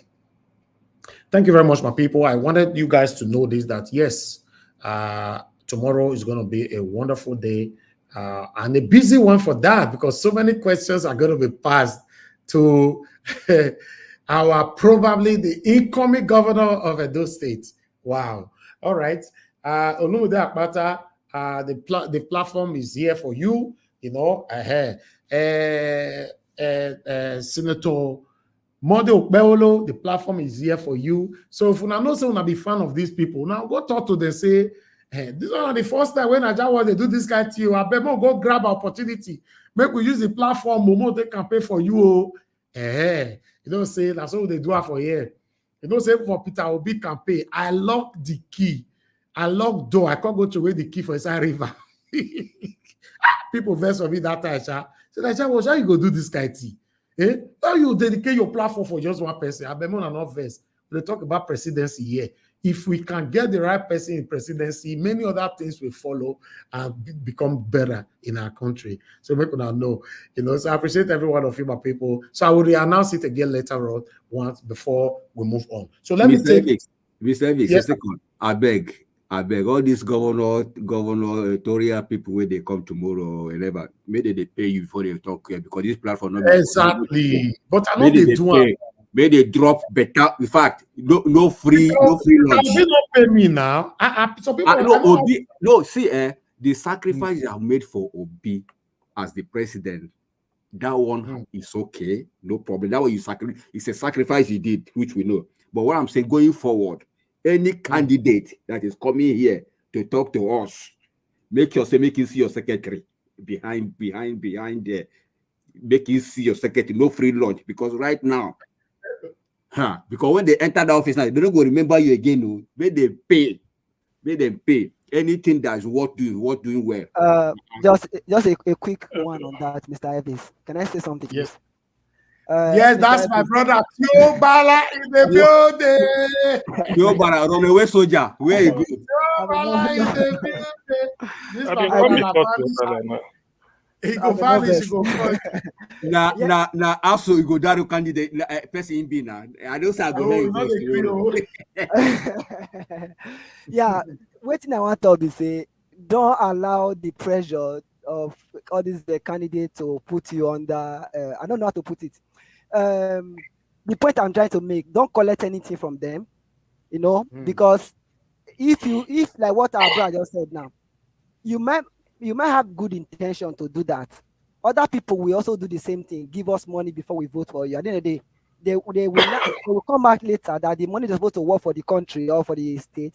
They use it to bribe each and every one of us. Then when we will not be able to put them to check. So they can appreciate you for the good work. It's okay. It doesn't matter. They can $1,000,000 or whatever. They can do it. It's an appreciation. But don't demand anything from them. That's just it. Exactly, Keep up my the good brother. work. God bless you, my brother. Niger Watch. Yes, sir. I'm saying the same thing, but this is my own reason. Do not collect money from them, because even if they pay you ₦1 or you negotiate better offer, the moment they enter, you have no face to criticize them again, because they will you yourself, you go feel ashamed. So don't. That one not true. This thing, your joker, the mojo where you get over them is that you tell them you are doing it because you are from Edo State. This is your own contribution to the people of Edo State, not just to them, so that the people of Edo State, home and abroad, will be able to listen to them, even if not, like say tomorrow, they may not have time tomorrow, but it's recorded.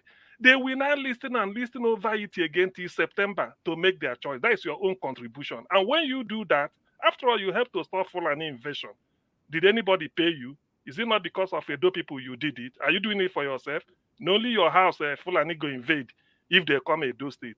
But you did it because you feel that, let me tell my people what is at stake. So that is your own contribution to good governance. And when you do it, in fact, if they should be wise, they know that this guy will not take money from us. Hey, it means there's a debt of good governance they owe. And if you want to criticize, you criticize boldly. But if you take money and something happens, people go say, no, you take money, go sell them for your platform, tell people, because they won't even report what you said. They will twist it and say, after all, Shebi, you go pay, you collected money from him. When you know all these things, why you allow him? Why you no use your platform, finish him? So to be honest with you, stay on your path. Don't take money. Even the money will make you rich or richer, if at all. So don't just do it. It's a sacrifice you are doing. You started it. But in this case, you are not dedicating it for one particular candidate or like you did for because of this character, like you told us. But this time, it's just like a free marketplace.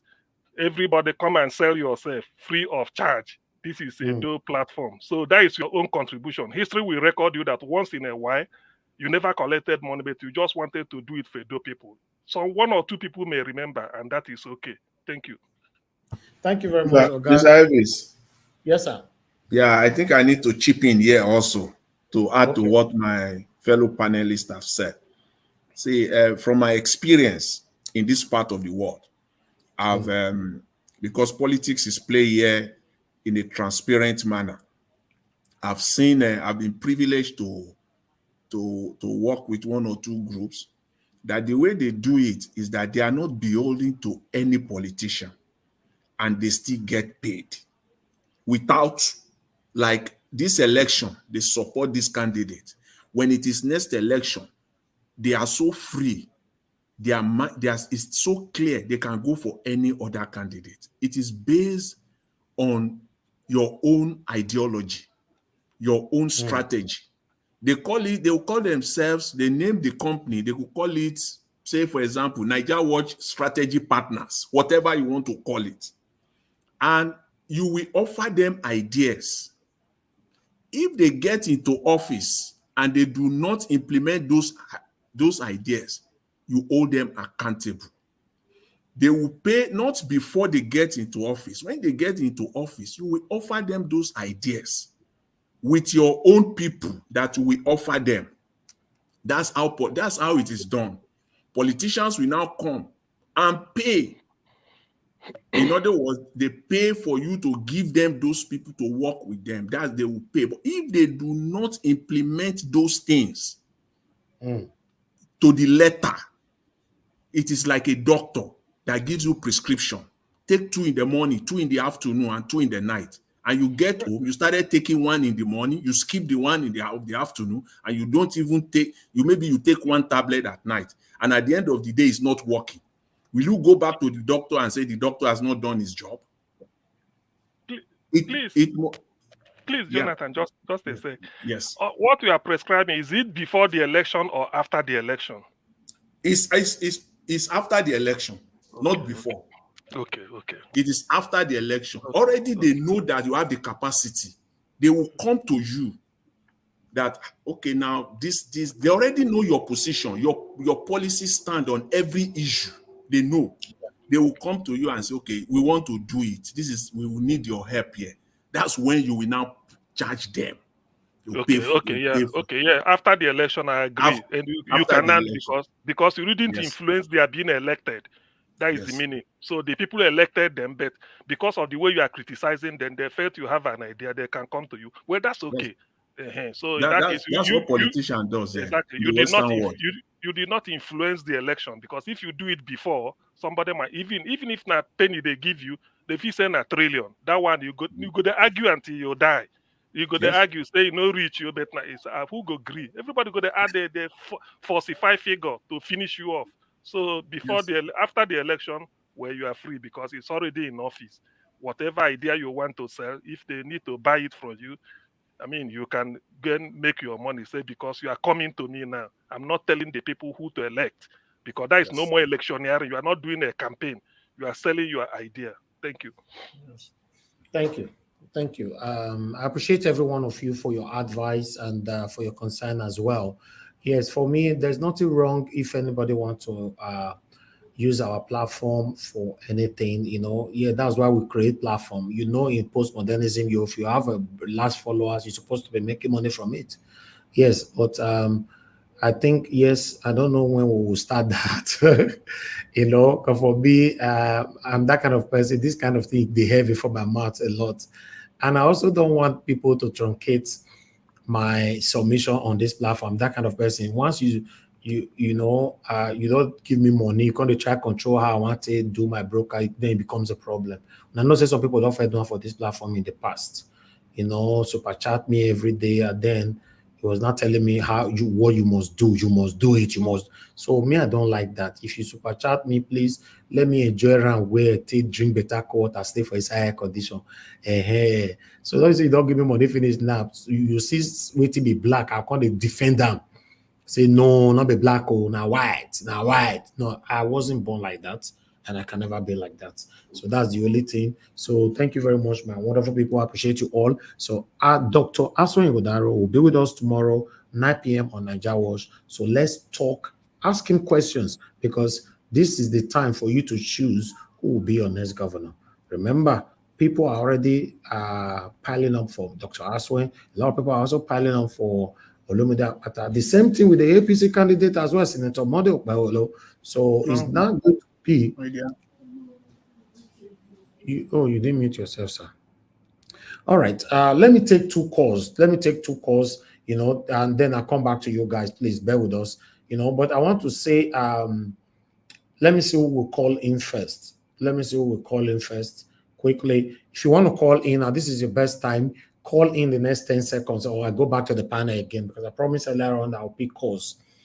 If you are watching us, please call in right now. Okay, I have the first caller right here. Thank you very much for calling in. Good evening to you. Please talk to us. You have 2 minutes. Oh, your network is affected.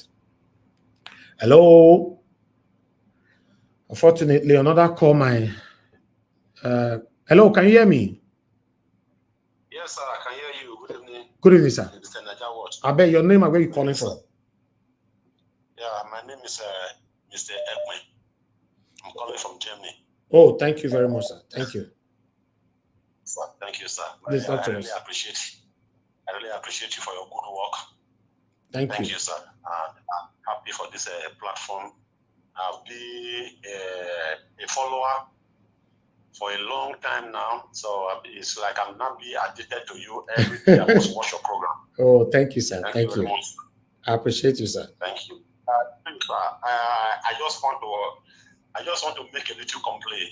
Please don't mind me. I just want to make a little complaint because I'm from Orion local government in Edo State.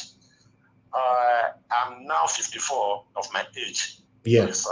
I just want to make a complaint to Obaseki and the cohort and the person that is coming in that please, we are begging, we the Orion people are begging that we have no light.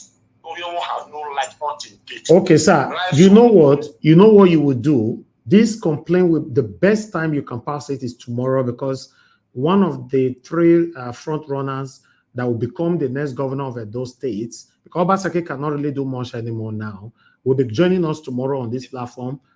Tomorrow 9 p.m. Dr. Asfer Ngodaro. So I believe if you call in and you are talking to him like this, because he's a very articulate person, he jots everything down, so he will write it down and take it from there.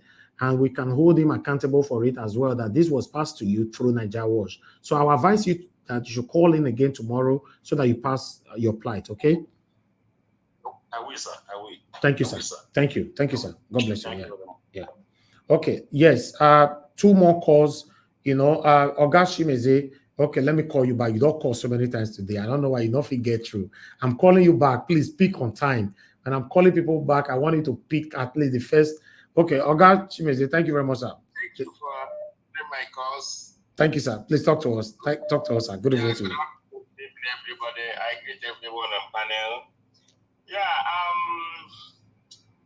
Niger Watch. You see that thing I asked you something last time. I thank you for bringing that. It's like bringing I think you went for streets, make some interview about the food stuff and all, how this is, I like those the video you brought in earlier.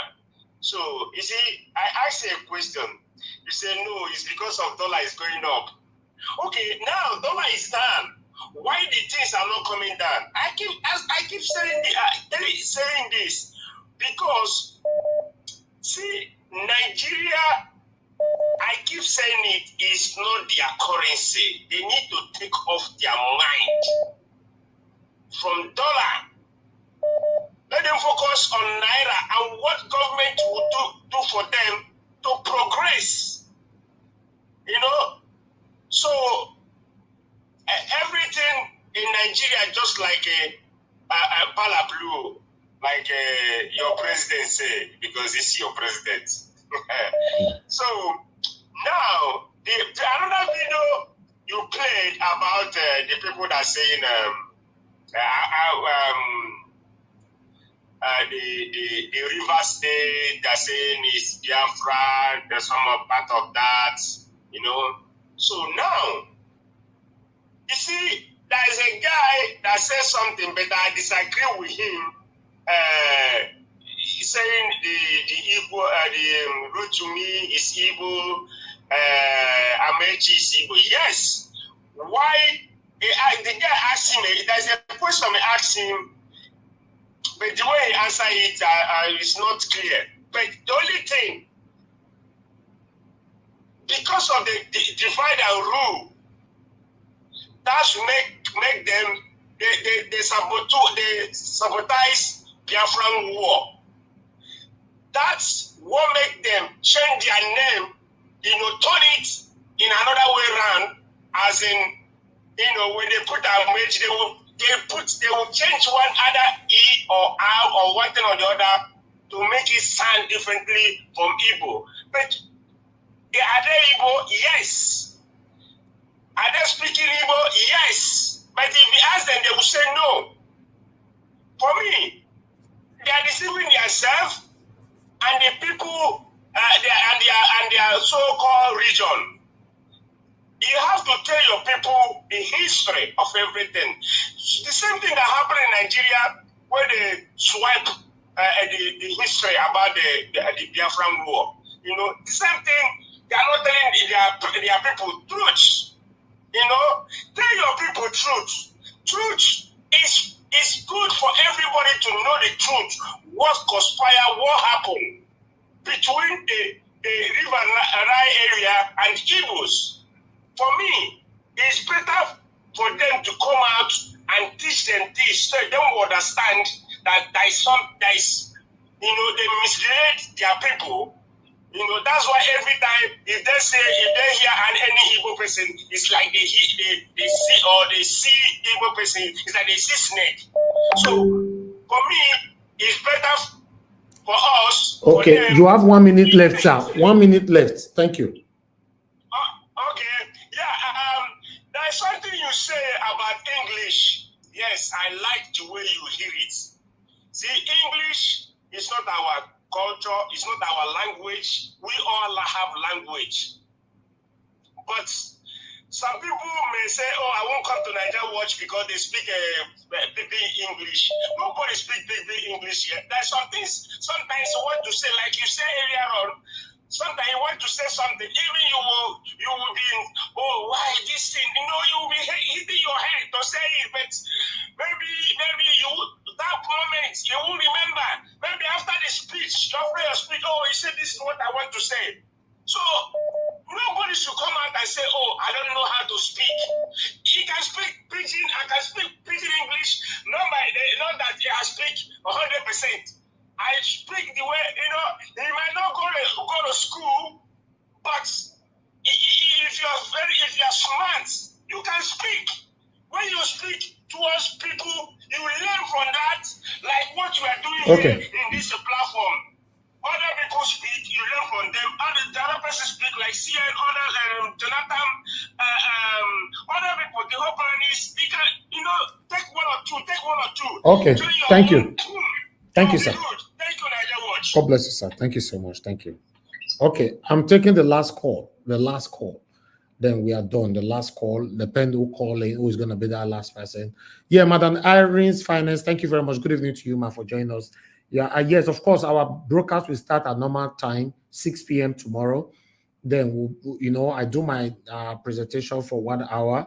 Then we'll have 1 hour left for Dr. Aswen to come in. All right. Mr. Emmanuel, thanks for calling in. Good evening to you. Yeah, good evening to you.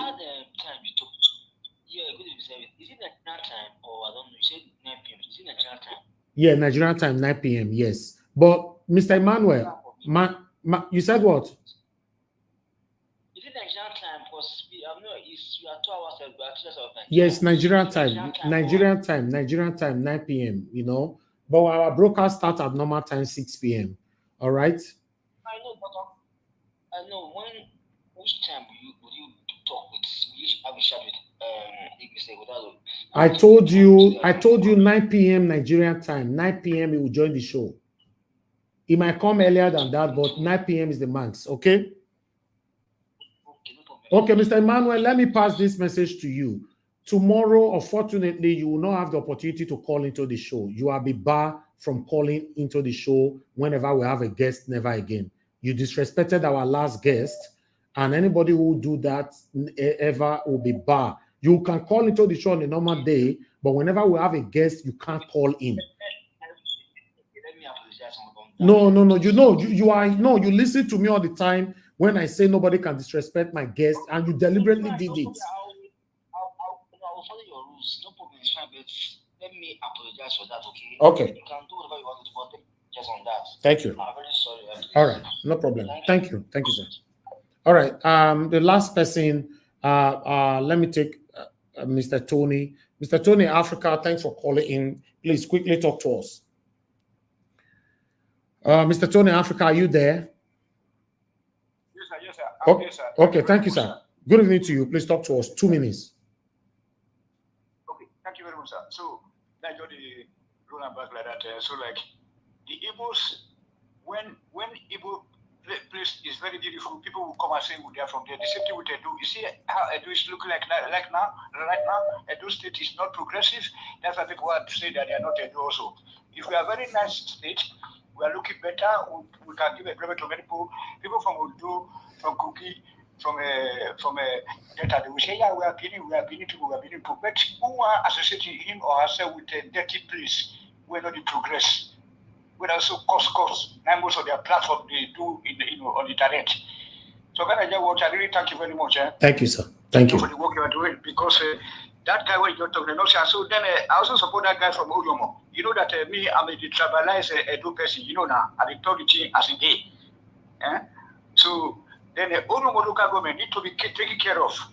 And that is what will lead us now to this having an extra governor. If you have an extra governor, we don't know who, whether among these two, but that governor will think for Odomo or one local government also. That is for sure. And this for sure. Because people from Benin City, they only think of Benin City. But if you look at the city, the Edo city, people from Odomo, they have mixed up with the Asian people, with Owan people. So that's why we're not talking about the most qualified or whatever. The reason why we're not talking about giving chance to somebody giving because anybody near you for a local government, now you think of so both in Odomo they are interwoven with the people of Esa, with one local government also. That's why. Okay. All right. I'm looking to get a call in tomorrow. Yes, that's why. Yes, that's what I wanted to say now. You know, your opportunity is for you to call in tomorrow to talk to the governorship candidate of the PDP. Yes, sir. You know, as usual, I will not disappoint you. I will ask the star question. And you are free to, anybody is free to ask any question you want to ask, but don't disrespect my guests. Okay? Yes, thank you. And they're making no mind for this, they put money forward.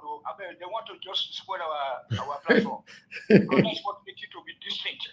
Yes, thank you. You are distinct, you are unique. You are unique. Everybody will love you. You see, some outside they call in, they talk to okay, you. so Mr. Tony, you know what make I be like some people where they talk say they want to pay rent for their children.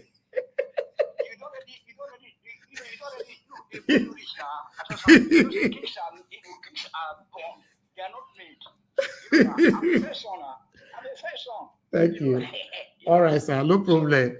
I don't hear your message.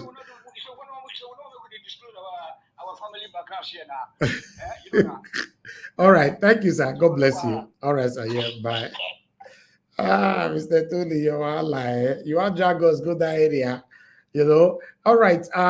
My last call, because this person I've called so many times. I don't like watch. I'm returning your call. I return many calls today. I've been on a bear with me. Now, if I come to panelists now, I know they come to call us and get finish. We miss Madam Origin. No, where Madam Origin? Madam Origin is supposed to be our share lady. Don't leave us for street. Eh? Hello, I don't like watch, my brother. Talk to us. Good evening to you. Please talk to us. Hello, my brother. Good evening, Mr. Nanjawash. Thank you, sir. Talk to us. Just a quick one as usual, you know, PDP, APC, you know, all of them are husband and wife. You understand? This one where APC just they go, so you understand? If PDP, one person, if he be sent, he enter PDP, now he say he don't corrupt that, he not fit do anything. Now this one with APC, now just my own take. Thank you. Anything, if PDP enter or APC enter, I not go talk for that matter that 4 years. Because I know they see waiting article, they carry wicked, they go now. You understand? Yes. All of them are common case. They want players for you. You understand? Thank you. Because the money where this man to enter there, now I do a nice dig day. Our mama, our papa, you know, PDP and APC, the before one now, I know they change, I know they apologize. Okay. Because waiting with this, so not there. Thank you, sir. Thank you. My brother. Now, God bless you, my brother. I appreciate you always. Thank you so much. Thank you. Edola Wash is one of the people that have been there with me for years. So I don't forget my old people. In case I forget to Namona no verse, easy like that, for me to remember everybody. But I always appreciate everyone. Thank you so much. All right. We have the last call. I say my last call, not they ever finish. Kai, they will still criticize me for this. Mr. Hakim. This is what you call. So I better talk to us. Good evening to you. Good to everybody out there. Yeah, I was just calling it to talk about your invitation of Dr. Aswen Igodalo. Yeah. Tomorrow. At the time, that time is a bit late though. I would have loved to come in and contribute, but that time is it's a bit late. I don't know if there's any way you guys can make any form of adjustment. No, I cannot. That was the time he gave for his availability. But you are a night crawler now. They say you be night crawler. Now night they say you take the joint broadcast the year and there.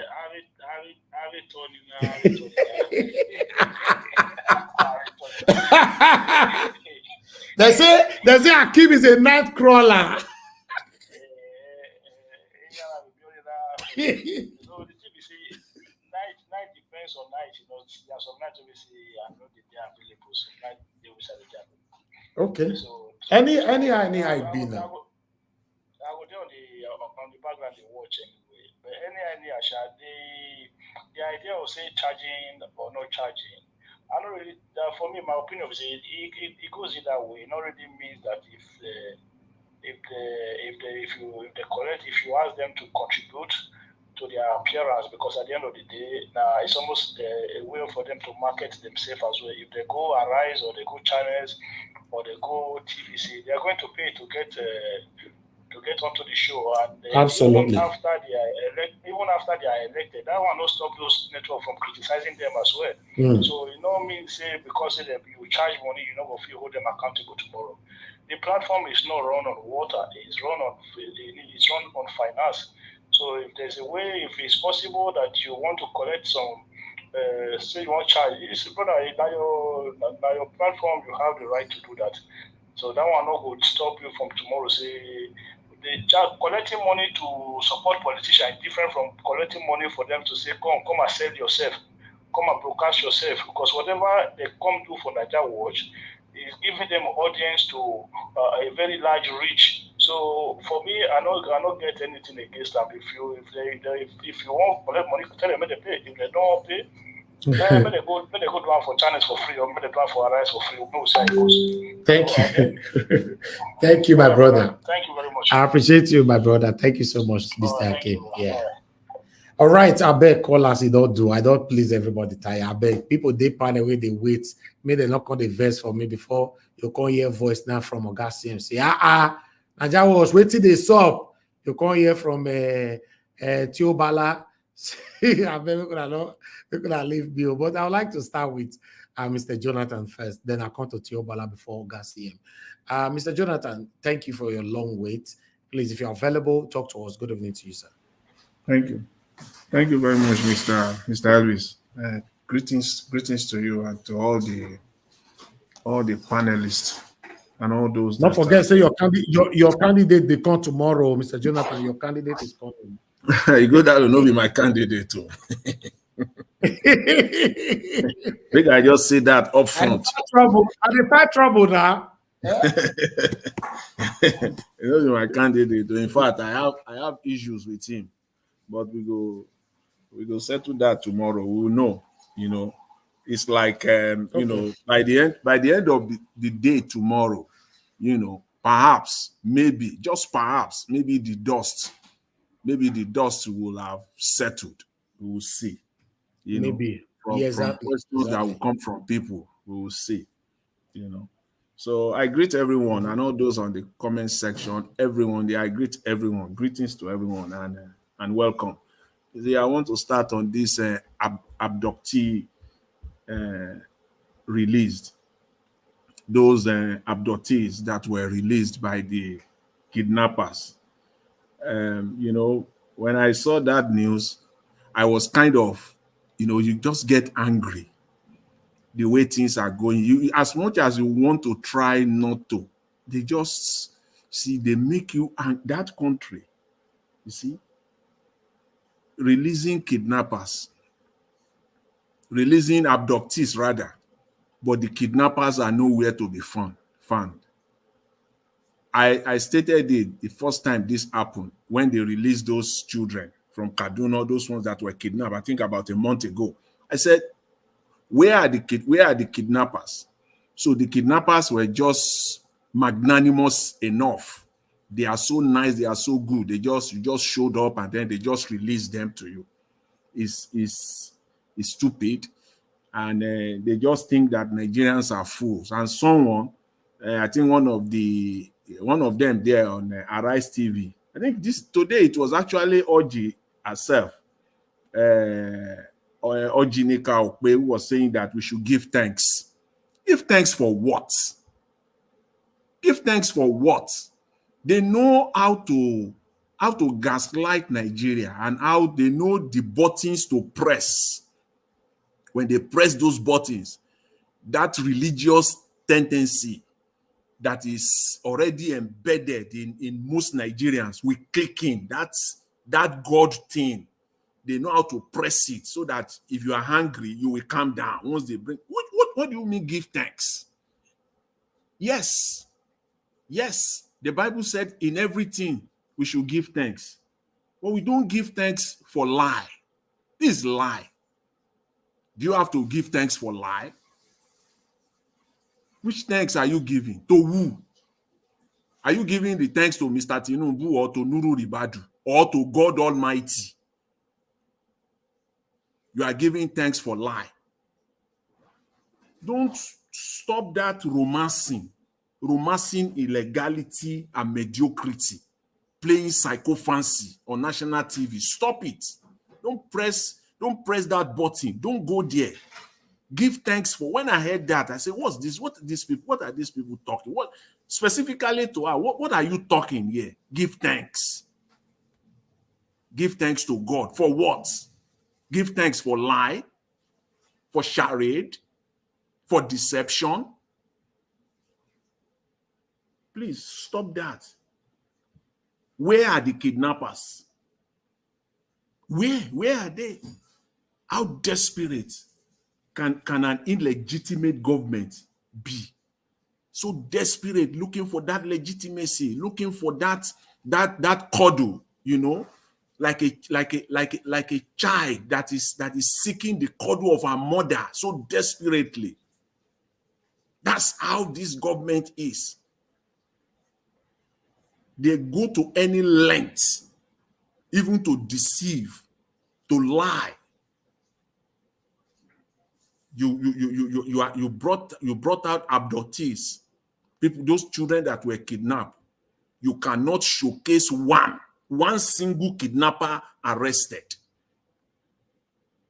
In any normal environment, in anywhere that is normal, because as I always say, Nigeria is not a normal country. You see what they did now? They pretend as if Nigeria is normal. That's pretense. They do everything as if Nigeria is a normal country. You see? But it is not.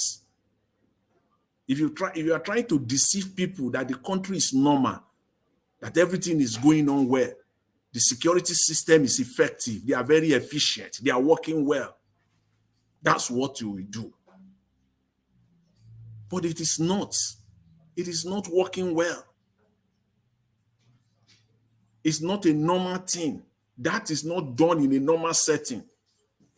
It is what will happen in a normal setting, in a normal country, is that in a situation like this, you will see, at the minimum, forget even any other thing, at the least, you will see the Attorney General of that country or the Minister of Justice.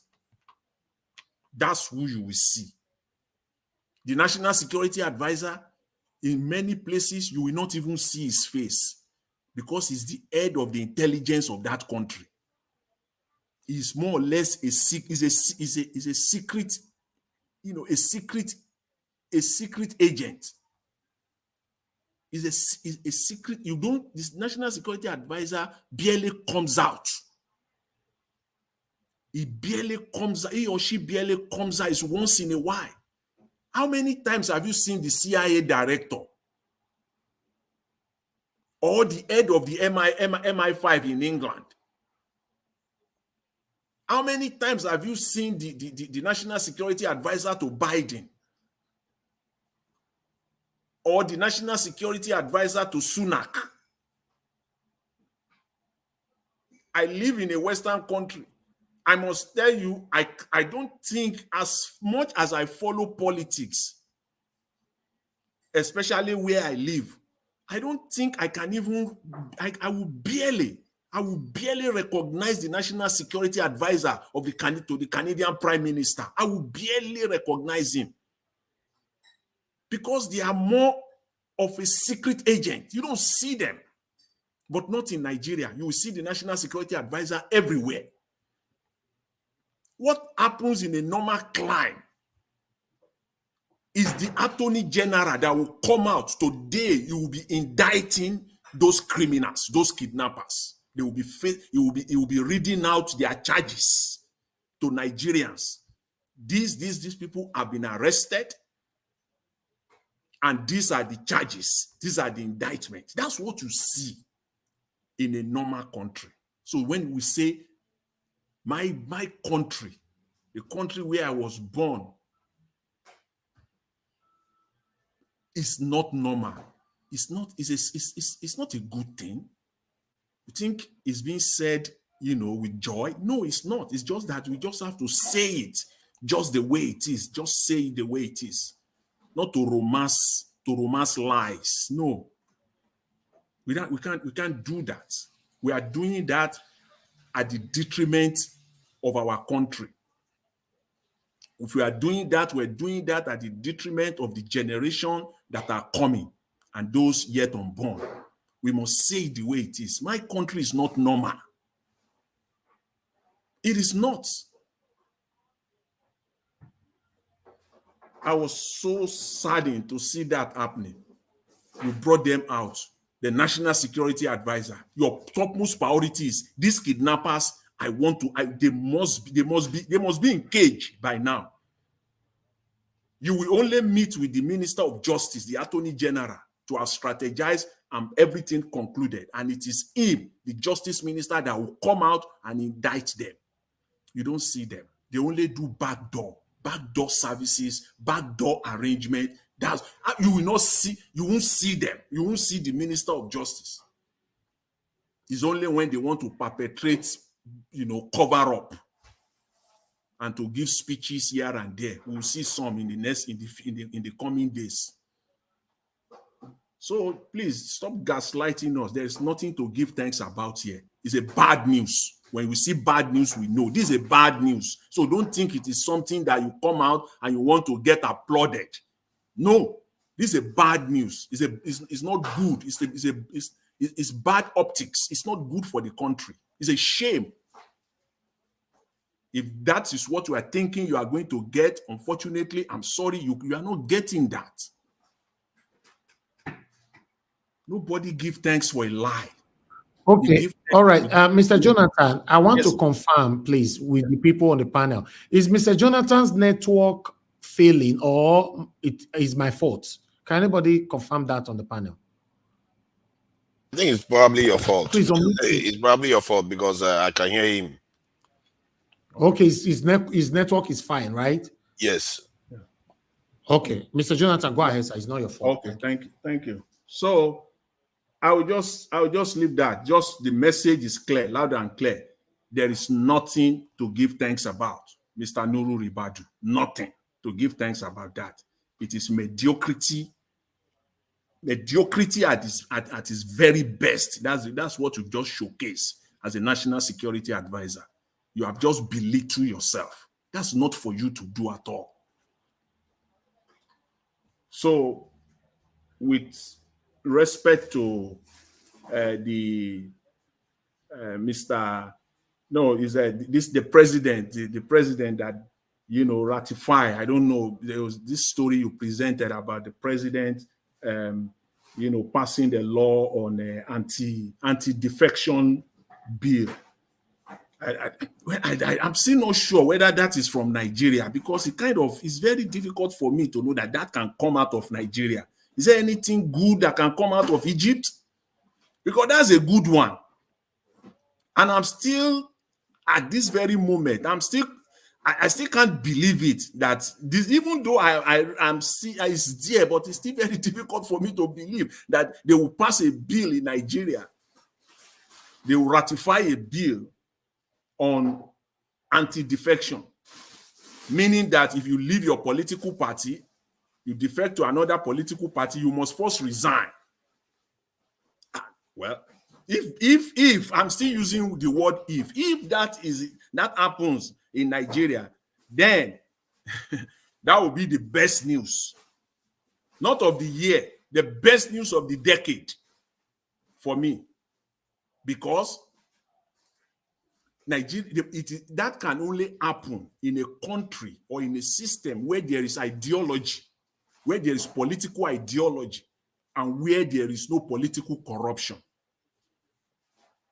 in a normal system, in a normal climate, when that happens, you have this kind of law. Politicians will only be politicians with ideology. Because the moment you leave your party to another party, essentially, you dropped your ideological position from that political party to another party. So what happens to those electorate that believe in your ideology, that voted for you initially? So that's the reason why you have to resign, abandon them completely, and know that the marriage is over. Then go and contest under the banner of the party that you are deflected to. That's how it should be. So that, and the only system that they have in Nigeria to deal with that, they have a system, they have a law, or okay, Mr. Jonathan, please round up in 2 minutes, sir. Yeah, there is a law in Nigeria to deal with that within the political party, where a politician could be recalled, but it is just on paper. They don't apply it. So when a politician, move from one party to another, his party should immediately, effect their recall process, bring their recall process into effect, and ensure that senator or whoever is recalled from that party. But that doesn't happen in Nigeria. So it only happens and thrive where there is no political ideology exists, and where corruption is in charge. And that is Nigeria for you. That's why politicians can move from one party to another without blinking. And finally, Mr. Elvis, I will just end on this. Mr. Peter Obi on the 2024 budget. Yes, I agree with him entirely. There is no nation on earth is built on a foundation of waste, on a foundation of waste and frivolity. There is no you are going nowhere.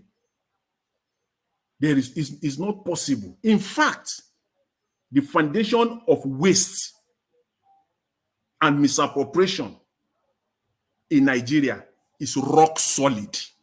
When a foundation is rock solid, it means that anything on top of it will stand firm.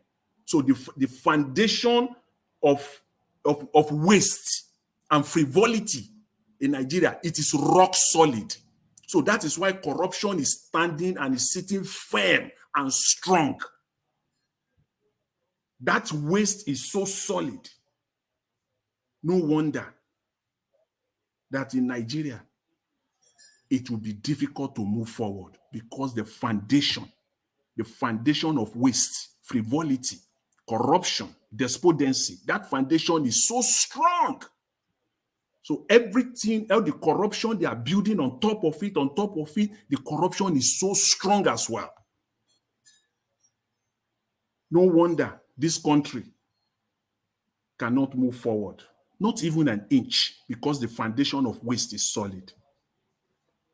So that is the foundation that must be destroyed. When the only thing you can do is the foundation must be destroyed. That foundation of waste, we must get over it. Mr. Elvis, because of time, I will leave it at that. I will probably want to talk on the 33% inflation despite the Naira gain. We talked about that over and over again, and I've said it, that forget about this Naira gain. Just take your eyes off it. Focus on the real economy. Focus on what is on the table of the average Nigerian family. How much they are spending. Are they spending more or are they spending less? Do we have employment, increase and unemployment dropping? Those are the things we should look for. Forget about this Naira gain. And this is a testament today. The number released by their own Bureau of Statistics, an increase of inflation from 30% to 33.2%. That says it all. Thank you, Mr. Elvis. I will leave it at that. Thanks to everyone. I appreciate it. Thank you. Thank you very much, Mr. Jonathan. God bless you, sir. Thank you. Since we are not much on the panel, so we'll give almost the same time for a closing remark. But let me quickly come to Oga CM. Dr. CM, please talk to us, sir. Good evening to you.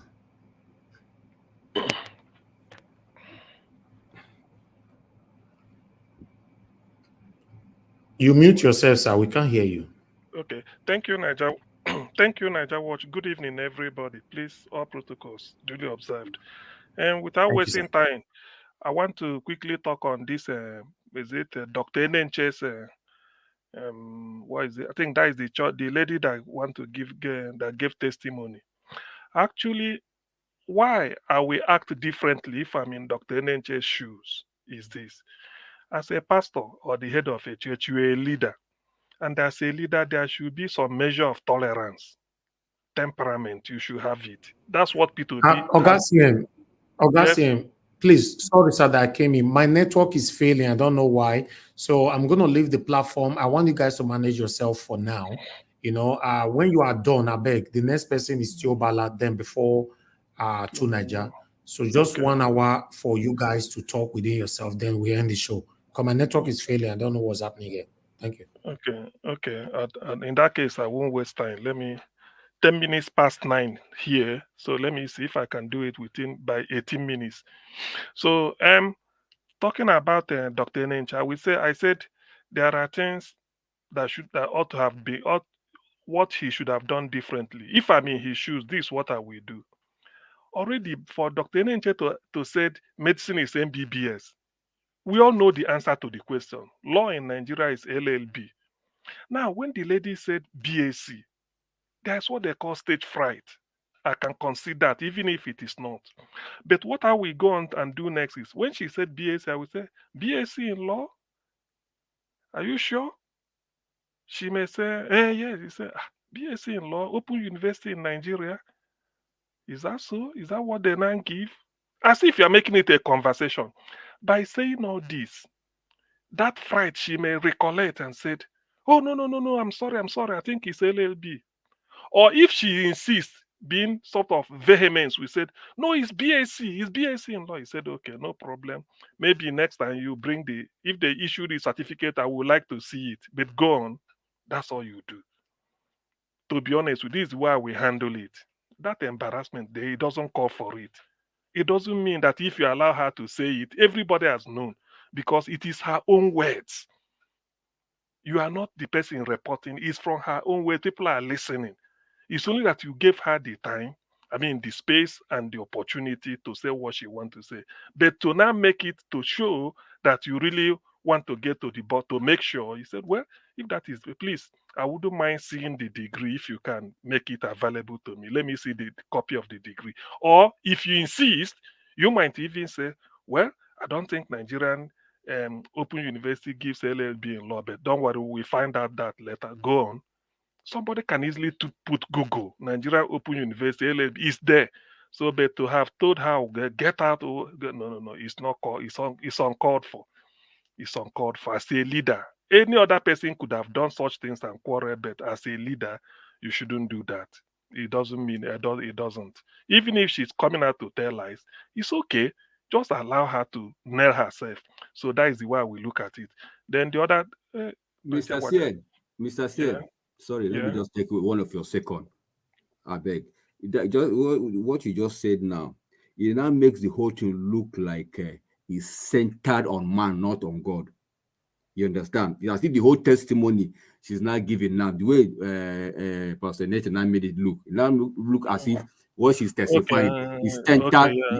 is centered on man, Exactly. not Exactly. on God anymore. Yeah, exactly. I know it's just stage fright, or maybe because she's fidgeting or something, hasn't seen that crowd. You can't just, if it's something that you had a dream, you can fabricate anything and call it your dream because nobody is there. It's a personal issue. But for you to say National Open University of Nigeria gives a bachelor's degree in law, already there are people in that crowd that that are students of National Open University must have gone through it. So that is the way I should have. There's a way to diplomatically handle certain things. It's okay, you're a leader, but you don't not just to come and order her. No. The Dr. Nenche, no. He failed it there. That is what I will do differently. Now the other one I didn't put on this. This thing that what is it called?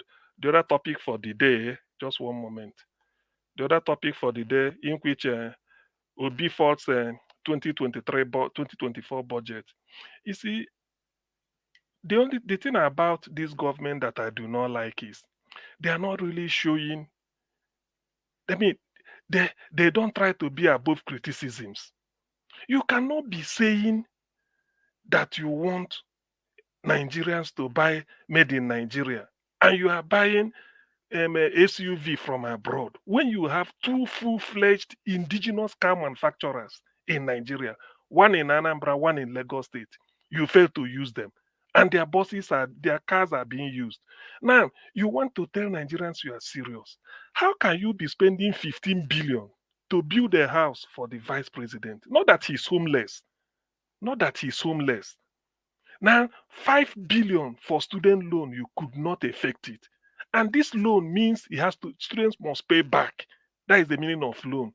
They are not serious. Now, the inflation figure they brought out, inflation is in every country, but the target of inflation as part of a macroeconomic stability is as much as possible single digit and in the lower end of single digit.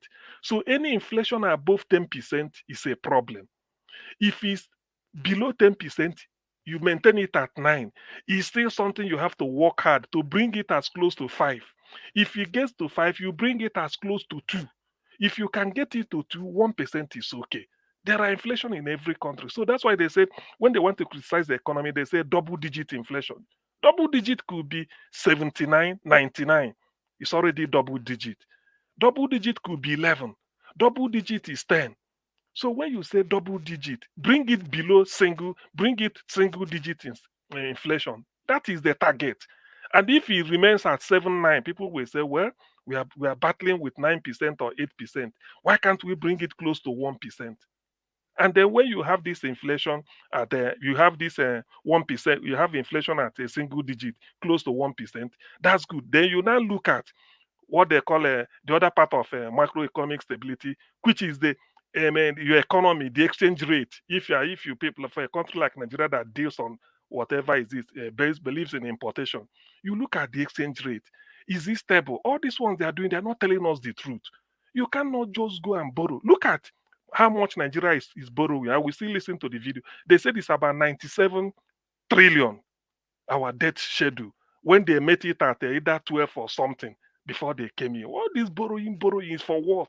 Maybe you borrow and then you put the dollar in. You are confusing people. Purely voodoo economics they are practicing.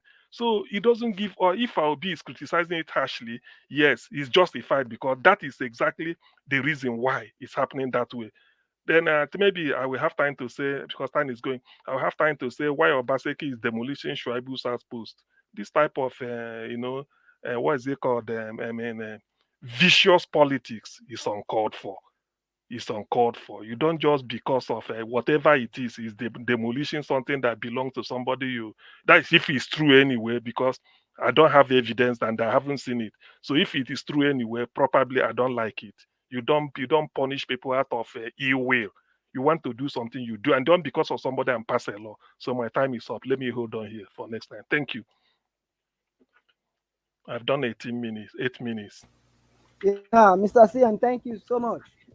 Okay. So okay, you are next. Yes. Thank you. Yeah. Let me just quickly make some quick summation regarding what's happening in Nigeria and some video that Mr. Elvis has shown. First of all, I would like to start with that of Pastor Paul Emeche. Yes, I have a great respect for Pastor Paul Emeche, and until tomorrow, I still have a great respect for him, and all the men of God, whether being all the leaders in Nigeria in general. I have a respect for all. But this one pains me so much based on how the event played out. I was disappointed as I couldn't hold myself watching that video because it was really painful. Like, I found out that Pastor Paul Emeche acted humanly in that aspect. He acted humanly. He could not, as in, he should have been able to put some leadership style in a situation like that. Like what Mr. Elvis and other people have said in the panel and those who have called him, you understand that whenever you facing a cloud, especially for such a big congregation, it's not easy. Considering the fact that this person is coming now to share her own testimony based on what has happened to her, for such a great achievement. So at least it should be a kind of thing that usually even talk about it, whether BSc, LLB, whatever. Or at the end of the day, she graduated. That is the most important thing. And again, another thing I'm also concerned about is the fact that when Pastor Paul Eneche said, is that how lawyers speak English? That aspect really concerned me most, in the sense that we Nigerians, we pay attention to something that are not important. The reason why Nigeria remain undeveloped, the reason why Nigeria remain where the country called Nigeria remain where we are today, because of the fact that we pay attention to things that are not important. Telling me that I don't know how to speak English, or when giving a testimony, that lawyer speak English, is that the most important thing you should be talking about?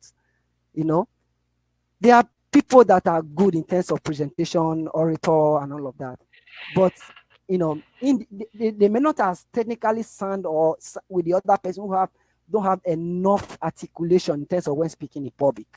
So I don't think he acted well in that manner. As in, we are advising to go apologize publicly, you know, to that woman, because no matter what, like what somebody have said, it will give room to other people not to come out again to come and share their testimony. Whether we like it or not, testimony is an avenue for other people to believe and do better. You know, some of us, we are where we are today because we believe that some persons have done it in the past. If it's true for other persons who have done it, definitely it can be true for me. Because I remember in engineering then, one of the first principles of mathematics that I was taught is the law of mathematical induction. They say if it is true for k equal 1, k equal to, then it must be true for k equals whatever values. So why am I saying all these things? With this type of thing, now we block others for coming out to share their testimony, because you don't know what will come after, you know, and such people will not be able to take courage to move forward in life. You know, I think it's not a good thing to do as a man of God, but he's a human, so I cannot fault him. He acted humanly there. That's just the simple truth. He acted humanly. He did not show some level of leadership. So that is on one side. Regarding the security post being demolished for Philip Shaibu, for me, I cannot say the right thing to do. I can also say the wrong thing to do. They know why they did that. But like what somebody has said here, it's not illegal to demolish it. Fine, it's good.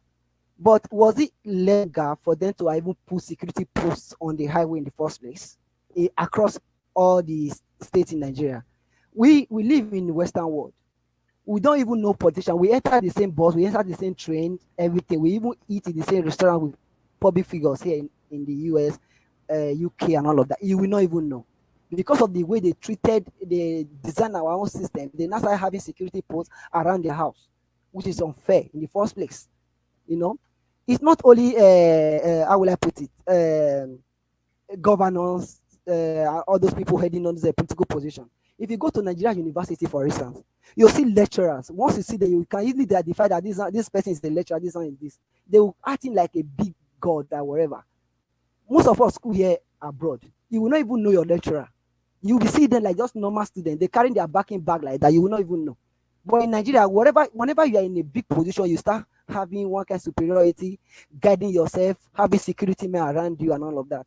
See, I'm not even here to talk about the demolition, but the aspect I'm even angry the fact that why are they having security around them, or why are they even having security around them, leaving the common man to face the pains, the kidnapping, the insecurity in the state, but they have security posts around themselves.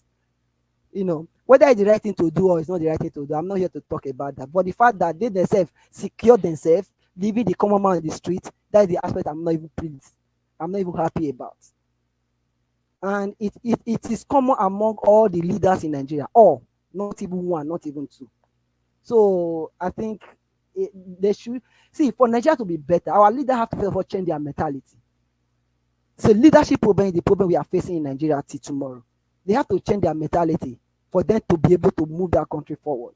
That is the angle where I'm coming from. Regarding the aspect whereby the lawmaker sign into law that all those political parties or people holding position, if they defect, they are going to lose their seat and all of that. I think it's a welcome development. The reason why I say so in essence is that they should extend that same law to other people who have held one or two positions before. You know, I think they should extend that same law to not just the people currently holding position. You know, from you moving from one party to another have resulted of them doing anyhow in one political party, believing that another political party is going to accept them into office. So most importantly, I think leadership problem is the problem we are facing in the country because of the law. They are making it for them to benefit them themselves, leaving the common masses alone. So they should make a law. I really don't have much to say other than I'm hoping, begging each and every one of us, with the citizens of the country. Nigeria is our only country we have. And this bring my mind back because I remember one of the brokers, Mr. Elvis, showed here.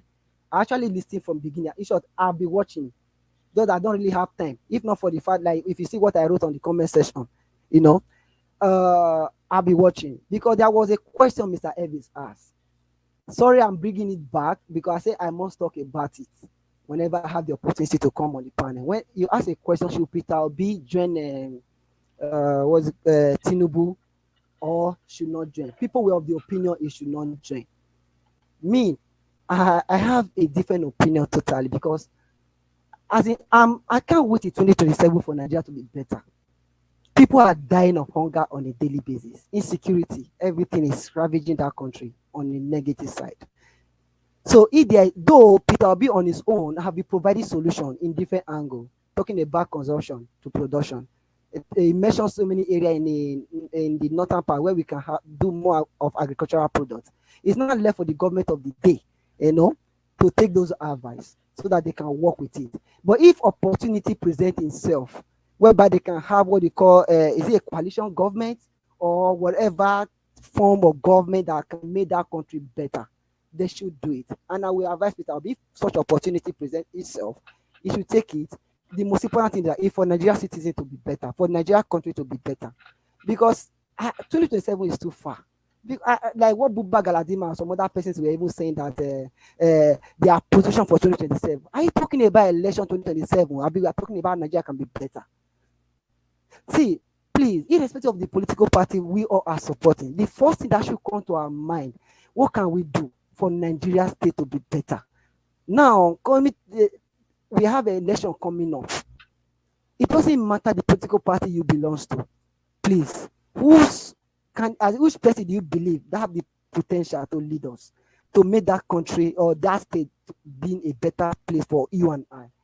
Because I want those states to take a step going forward for us to have a better state, then propagate to the rest of the states, whereby we can have a better society. Nigerians are suffering. And we might think you are living abroad. It will affect you. Your friends are living there, your mother, your sisters, everyone are still living back home. Even if all your families are here, anywhere you find yourself, remember that name, Nigeria, is still attached to you. So if there is anything, while we are waiting for government to come and help us solve some of the problem we are facing, I also want to encourage each and every one of us. There is something we can do as an individual to reach out to the people back home. If there's some persons you can send to school, if there are some persons you can send to go and learn skills, if there are some, shop or whatever you can open for people so that they can be earning their money from there and wherever. So please, let's keep doing all these things. Otherwise, Nigeria will remain where it is. Let's start as an individual so that we can better society in general. That's all I just have to say. Thank you. All right, Mr. Tiobala, thank you very much for that, your wonderful submission. I appreciate you. Yes, that's what we are fighting for. Let's come together and speak in one voice to have a better country. If we all are divided, we are not going nowhere. Before I allow Tunaja to speak, although I didn't know how this person, Michael Okata, you said Naija, your fault, Mr. Naija, was. What is my fault? I know because I don't know how the conversation till lead there. Please let me know. Please make your submission more understanding. You only said your fault. Your fault, Mr. Naija, was. I really want to know what is my fault. I don't mind accepting if it's my fault, but put it clear. God bless you all, my people. I appreciate you all. Tunaja, yes, you can go ahead. Thank you. Greetings, Niger Watch, and thank you for having me. Tunaja, we hear say they say you go to insult Peter Obi for somewhere. Don't mind all those people that carry fake news. I don't know what they are talking about. Let them come out. Let them come out. Let them crawl out from wherever. I tell them they send me the video because it's not true. Don't mind them. People would say all kinds of things. I think we're on a panel with Peter Obi just this weekend now, so I don't know what he's talking about.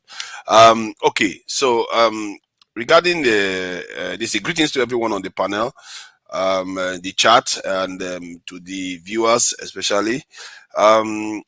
The issue of party members not being able to move from one party to another, I think I have mixed feelings about it, because what we have, sometimes we have to really, it's not even really, just look at the other side a little bit. Because generally in most democracies around the world, when you have been elected into office, you are allowed to hold that position no matter what party you belong to, even if you leave that party, until the next election. You have to run with, as an independent or something like that. I think part of the reasoning behind that is one, once the people have chosen, the people are the sovereigns. Once they've chosen, it's none of your business. And this is why even if you like jail Trump, you put him inside jail. When the American people decide to vote for him, good luck with that one. He's going to come out from jail and become president. That's how it works. And secondly, there is this other more simple aspect from the point of view of Nigerian democracy. If you have a party where the leaders have total control from the point of view that the members don't have any escape, then you can imagine what that could lead to too. It means that they have to toe the leadership line, otherwise they will kick them out of the party, and they don't hold on to the ticket of that party. So then they can just give the position to some other person. You see what I mean? So that is a significant danger too. And I can see why APC will be happy to pass such a bill, because a lot of governors have defected to APC in the last cycle, and they got some governorships again. So if you want to try to defect, like the way many of them defected to APC, maybe when these governments start performing badly, and then they will be able to hold them in place. Because if you try to defect, bye-bye, we'll put some other person to replace you. You see what I mean? So, and the fact that it doesn't align with a lot of most democracies in the world, I don't even know anyone that does that. We have to be careful when we just start, allowing these sort of things to happen. And our politicians are the reason why they hop from one party to another, because they don't have ideology. The nation hardly has an ideology. The only ideology the nation has right now is hunger. And not just hunger, underdevelopment, electricity, all these things. That's the only true ideology. While our politicians, the only ideology they have is money for their pocket. That's all the ideology they have. And until that changes, you're not going to have that stability. Even if you put that restriction on them, what you're going to see is maybe even more corruption.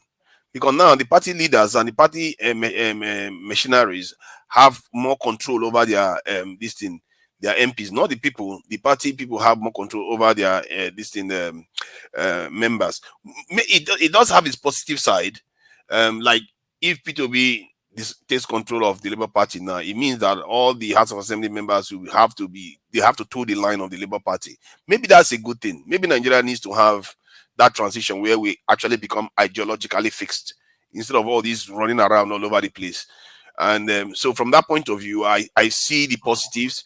Even if they do it now, I think when the system stabilizes, they need to remove that, because once the people have chosen somebody, you can't say, oh, it's just because of the party that the reason why they choose. And sometimes for the same party, different people, they will not elect that person. It's because of the individual. That's why people elect somebody. And just to, because you can, anytime anybody can put a celebrity to go and run for an election, then once they win the election, they remove the celebrity and put the person that the devil that nobody actually voted for. So you can see the dangers of all those type of things. So yeah, that on that one, I would see. I thought that I should highlight those things. Nothing is often black and white.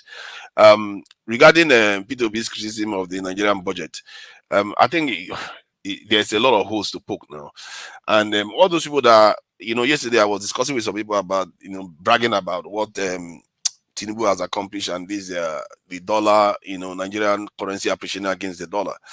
You know, I was like, how are you guys so easy to please? A year ago, the dollar value was about half what it was now. Now it's doubled, and you are thanking the guy that almost tanked the Nigerian economy in 1 year. And I was talking to them on that panel, and many people were just having a go at Emefiele, talking about how Emefiele was useless and he has stolen all the money. Okay, I said fine. They was like, why am I defending Emefiele? Because he's our person, and all. That's not the point. The point is that this government has performed very badly. You have to hold them accountable, not to be blaming the previous one. And then when I highlighted the fact that Emefiele, during his time in office, I said, let's check the numbers, because the question came up, which one is worse, the current one or this? Because they kept praising this current one, which is very weird.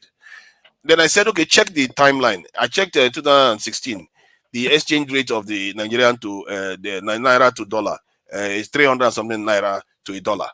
By 2023, the official rate is at 600. So that is 8 years. It takes to double. But they has doubled with less than a year. So that shot them up very, very quickly. And it tells you that the politics often is a game of expectations. People can twist truths. It's like they don't use numbers. That's why sometimes it can be very, very unfair to others. And in this country, what I see the way people behave is that they behave like based on tribalism, based on who the person they support. They don't really want to tell the truth of the situation. And hence why they don't go to the numbers. They don't really check. Because if you really check, you know that this government they scam the economy. They scam people.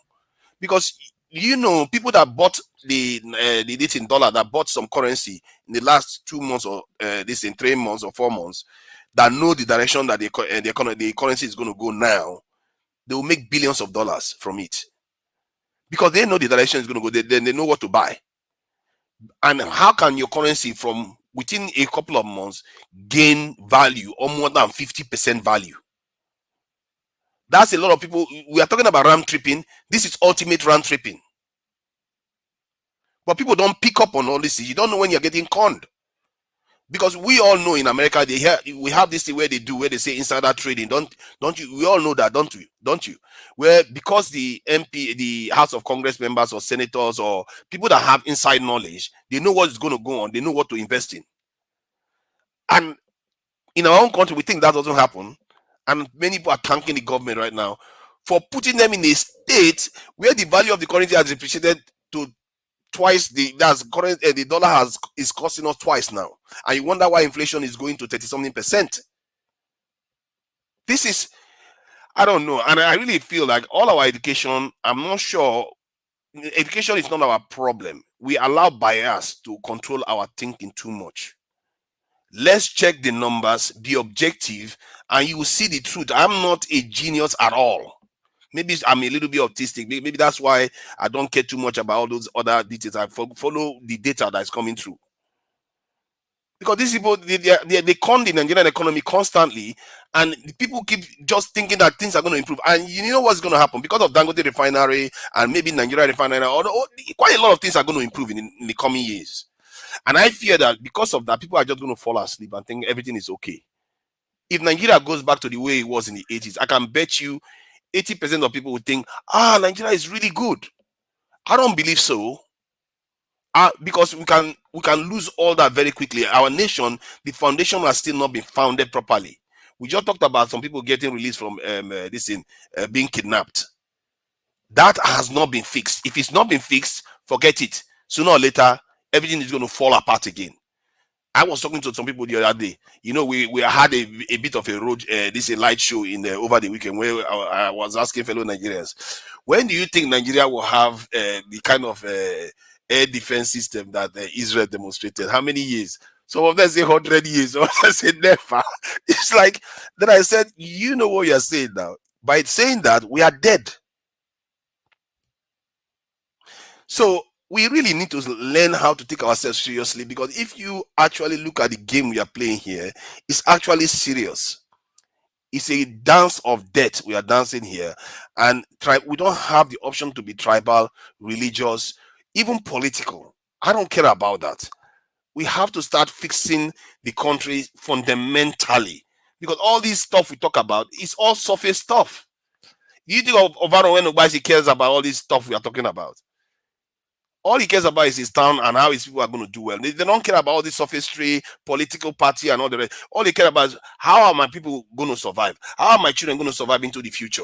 How are our town, how are our heritage going to be protected from everything going on? We have to keep doing those type of things, because that is where the source of our problem is coming from. We are a very, very weak set of people from the point of view of the way we carry ourselves in the world. Because if you look at the world right now, China, Japan, South Korea, Taiwan, all of them are doing well. Don't they have relationship with the same people we have relationship with? Why? It's because we somehow, our elites have forsaken their role to do the right thing by their people, and we need to be calling them out on it. And Niger Watch, I talked, I saw the promotion for this in the campaign for Nnamdi Kanu. I thought you said it was going to end ending of March. We need to start pushing them to do certain things. That's why I said we need to run a hashtag, secure Nigeria hashtag, and push these people to do the right thing, so that even the wrong person will do the right thing. Are they not the one that passed this law for not allowing party members to run away with the party mandate? They are the one that passed the law. So they can do the right thing. If they are not, sometimes it might even be in their interest. That's why they might even do it. Because if Tinubu thinks that if he secures the country, he's going to be one of the best presidents in Nigeria, he might just want to do it. And you need to encourage them, challenge them, pressure them to do those things. Thank you. And if you can start that kind of campaign, I will really be happy to see that, because I will be pushing it on other platforms too, so that we all make noise, because I'm getting fed up of our children getting kidnapped. We all are outraged by this. There is no use being outraged by it when we are not doing anything about it. Thank you.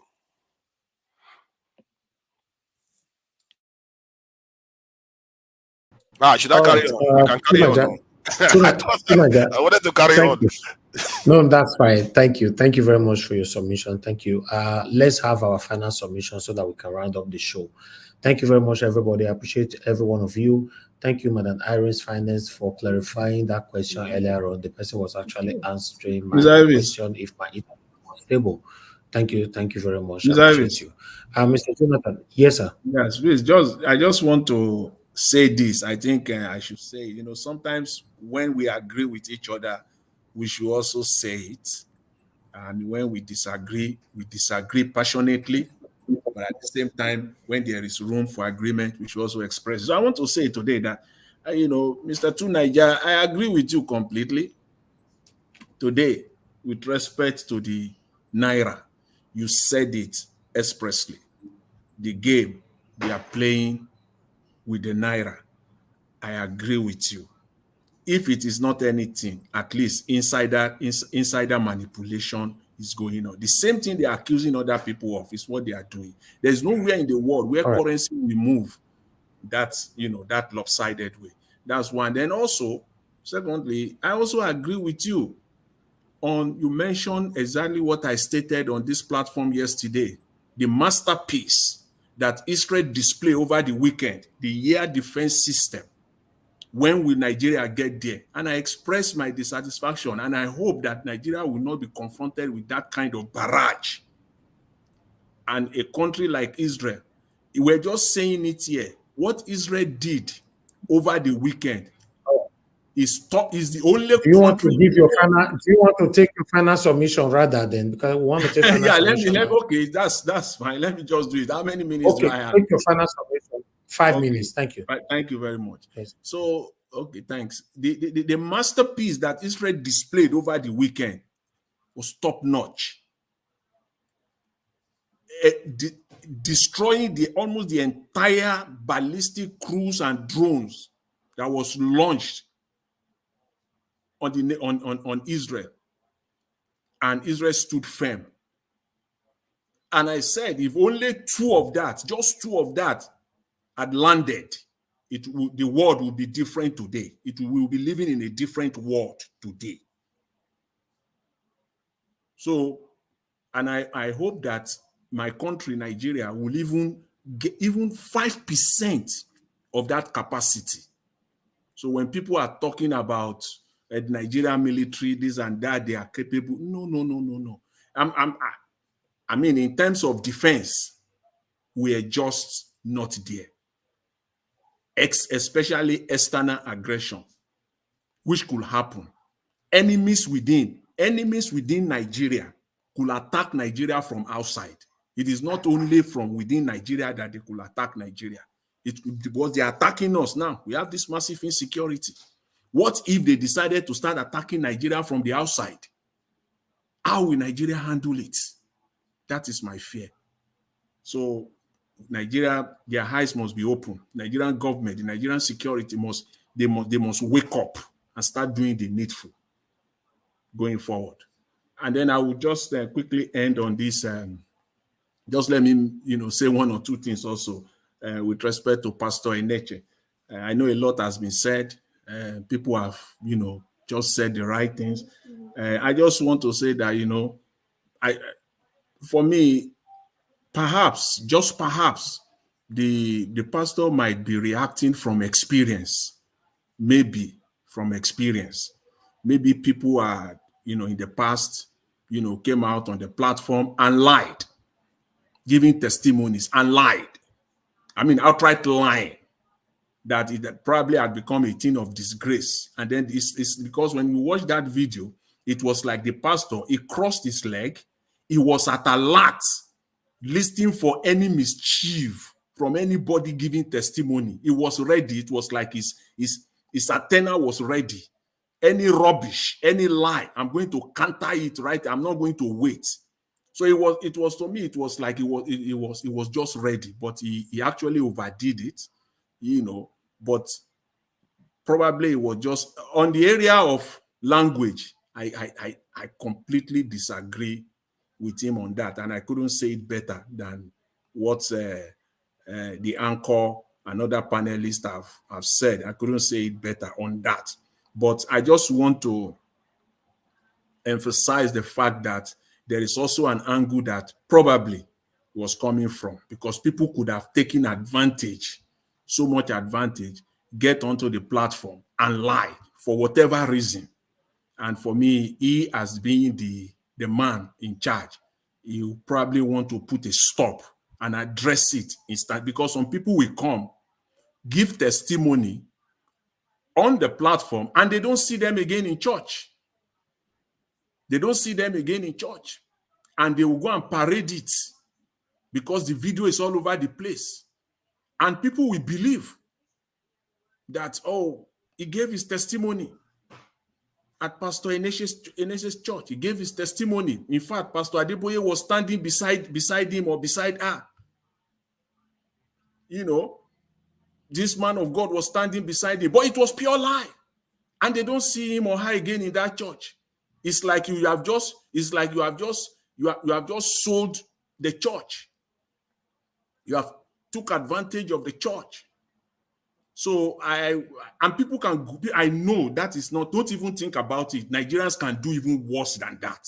They can walk into a church well prepared to come and give a lie testimony on the stage. And they want to go and use it for something else, either to go and perpetrate some mischievous crime, so to go and commit some further crime for whatever purposes outside. It's just possible. Don't rule that out. So I think the pastor was kind of ready to just counter right away. I mean, the speed at which he responded, the lady was shocked, and it could have happened to anyone.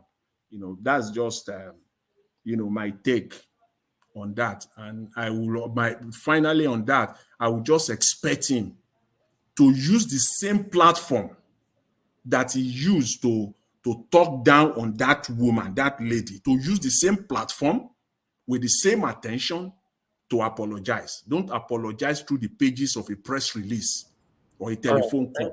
Use that same platform. That Sunday, where the whole place is full, being recorded, use the same platform to apologize.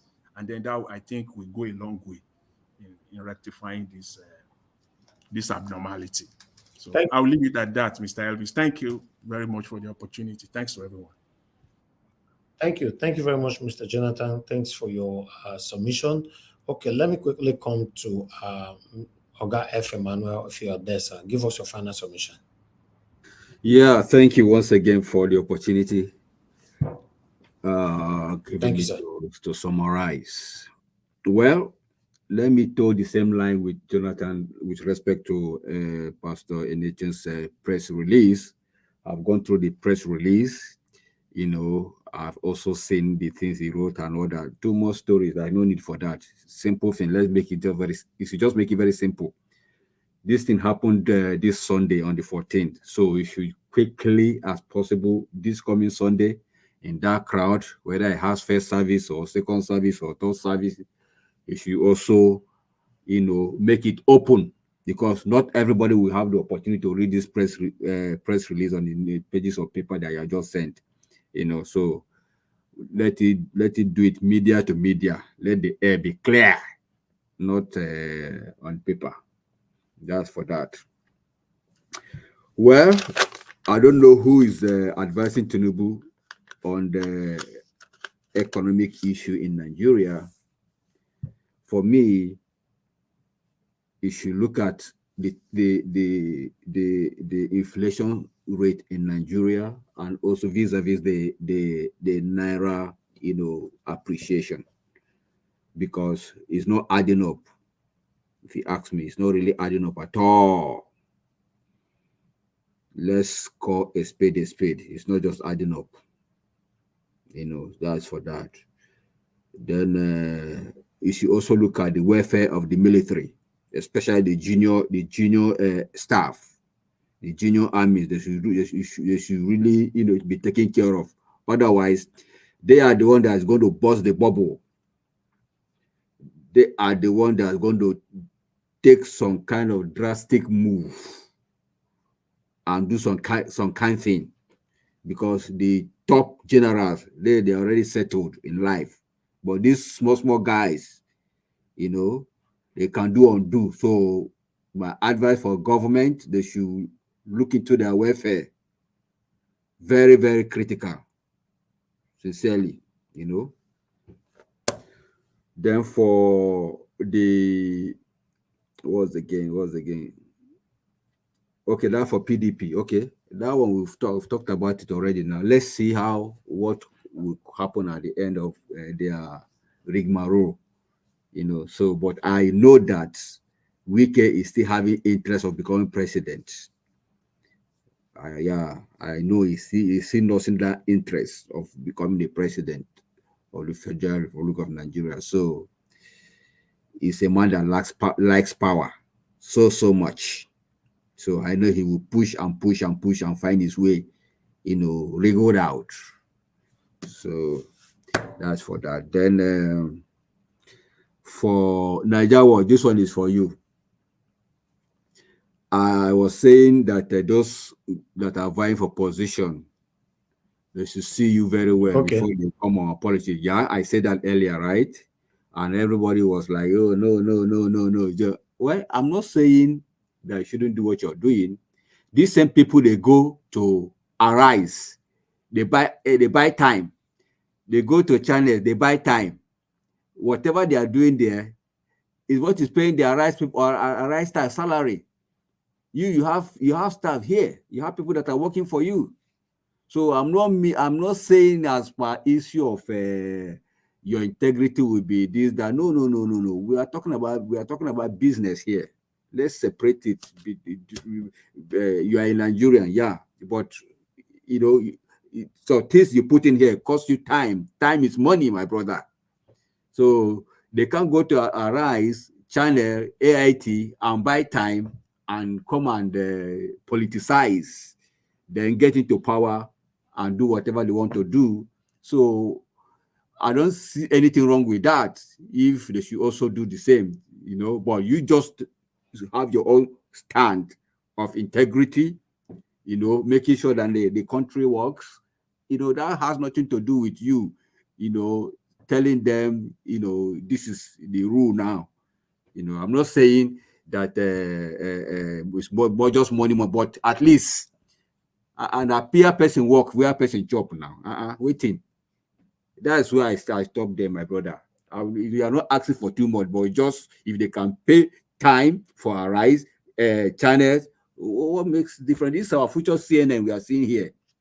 This platform, this Naija Watch, is our future CNN. So they should, you know, I'm just saying, think about it. It's just my opinion, you know. So Thank you sir. so much, Mr. Emmanuel. And God will bless you, sir. Thanks for always being there and showing your care. I appreciate you, sir. Thank you. All right. I would like us to move on to the next person quickly. Madam Rita just joined us, so she's going to be the one to round up the show. But let me go to Tiobala. If you're there, give us your final submission, sir. Yeah, thank you so much, Mr. Erish, for the great work. I appreciate your efforts. Yeah, once again, like I've said before, I think no matter how they try to paint it or whatever, it's very, very, I don't know. Somebody is out giving her testimony. You are not going to judge whether it's fake or right. If it's fake, let the sin be unto her. But coming out in public, and the woman was even trying to explain that, yeah, it's BSc or none of that. Everybody must not have the same level of knowledge, you know. Everybody must not have the same level of knowledge, you know. Like what others have said, at least next Sunday or whatever time, he should come out, use that same pulpit to go apologize. Since he used his own human design to attack the woman, he should also use that same human level of knowledge to also apologize to the woman. So that is what I see there. He's a man I respect so much. He has done a lot of great work, you know, in Nigeria. I'm not here to insult him regarding that, but he's human and he made mistake regarding that. He should also apologize to that, because no matter what, you know, if anything was wrong, if someone else have done it before in the past, does not mean you should just openly. No. It's not. I don't know how to explain it further. Regarding what I said regarding the security post, at least everybody in the state, in short, in Nigeria in general, should be given equal leverage, equal opportunity to secure ourselves. Gone are those days where only people who are holding political position have a security post around their house. They should abolish that idea. Everybody are equal before the law. We all pay tax. We are all citizens of that country. That is what I'm after. I don't care. I might like you as a person. I might like whoever that is coming in any political party. But most importantly, those citizen or Nigeria citizen is more important than any other political ambition. So whatever safeguarding or security post they are building, it should be for equal measure for all citizens. And we should not politicize all this stuff. The fact that they went ahead to go and destroy somebody's security post, we should not politicize it.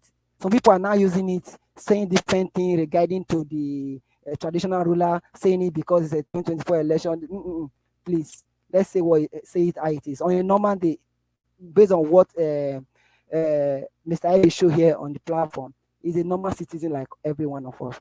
There's not even the reason to even have security posts there in the first place. And the removing is not even the option, my own problem. But that equal measure should be given to everyone. We're not even supposed to have security posts around each person. We don't have a special person. Everybody are special. So that is just what I'm saying. If they can provide security for everyone, there won't be need for that. There won't be need for that. Most of us, at least in some states in the US, you will be seeing presidency.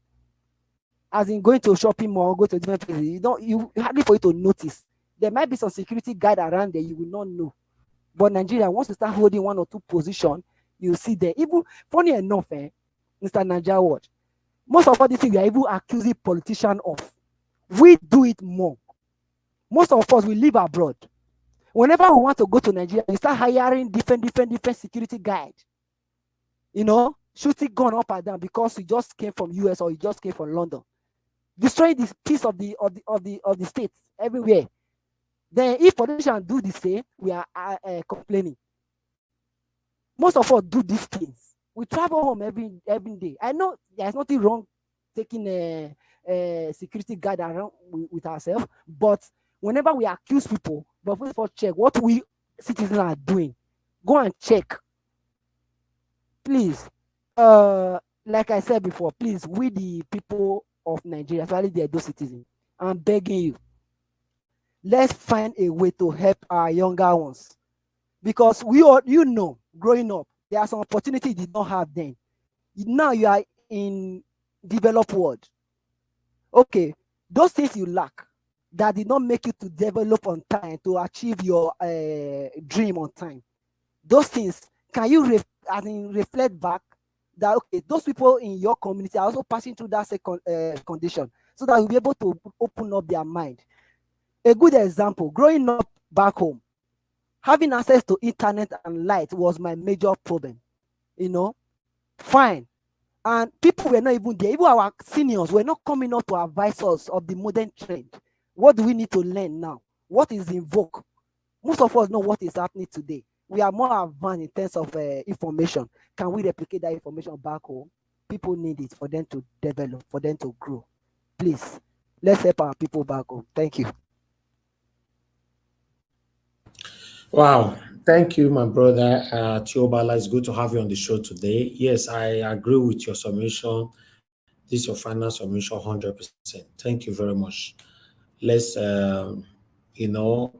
take what we already learned or experienced abroad, take it back home, to teach our own people. That's literally what we are doing here, though. That's what we are doing. Just that, unfortunately, I also agree with you. When some of us visit home, we break all the rules and then we sit down blaming the government. Thank you, my brother. I appreciate you. Oga CM, please talk to us if you are there. Your final submission.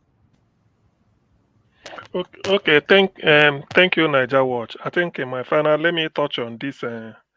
What they said the president sort of have passed in the bill he's presenting, that any member, if you are elected on a particular party, if you cross a carpet, go to another party, you lose your seat. That's good because it makes sense. What it means is that you campaigned on the platform of A, and it is their manifesto on which you were elected, in which case that is what you are going to implement, and your vision rhymed with their own.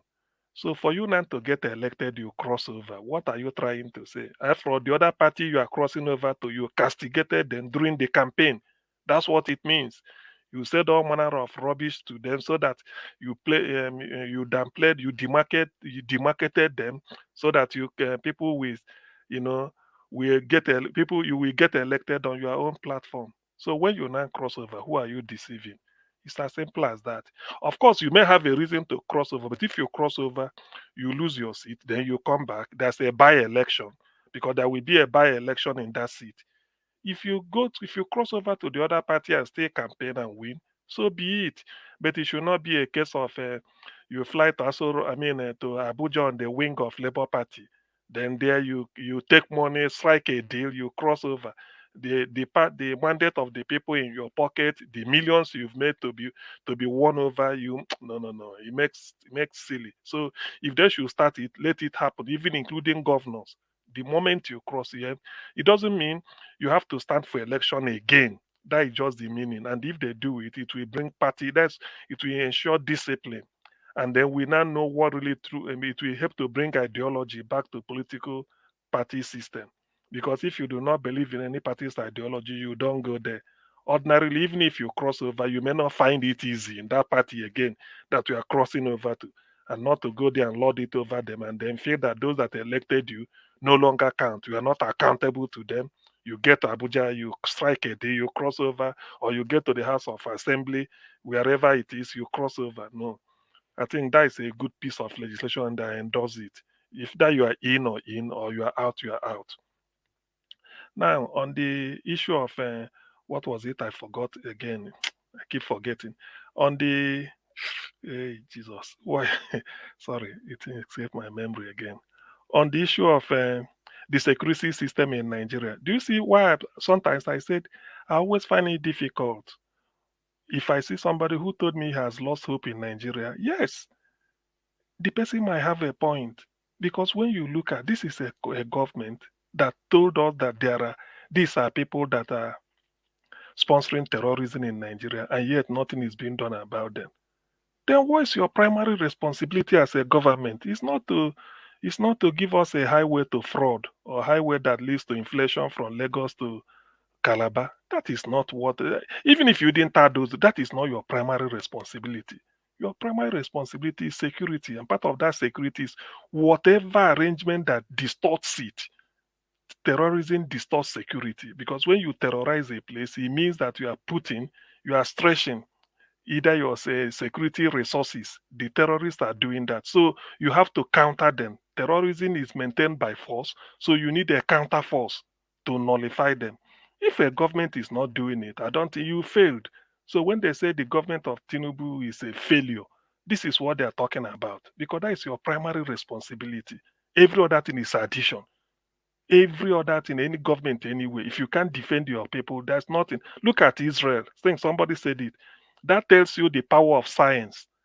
Can you imagine how many the modern warfare is no longer maybe you shoot me, I shoot you. That is a part of it. But essentially, look at what Iran did. What if they had succeeded? Maybe they are keeping their ground troops first. Let them destroy their air defenses so that when you destroy them, you can then move in. But that is where the science counts. All the things they send over 300 islands, maybe 99% inaccurate. So that tells you the power of science, and that is part of modern warfare. In the olden days, yes, security can be you shoot me, I shoot you.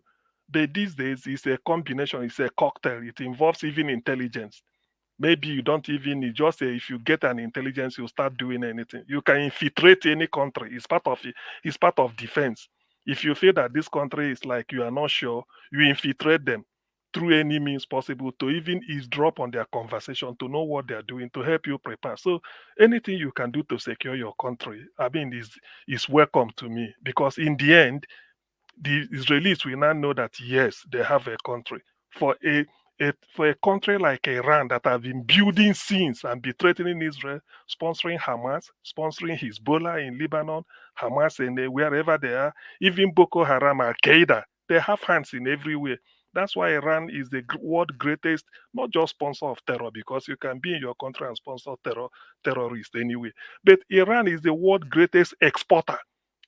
They come, they train them, and then export them as if you are moving out goods. So for them, and Israel is their target.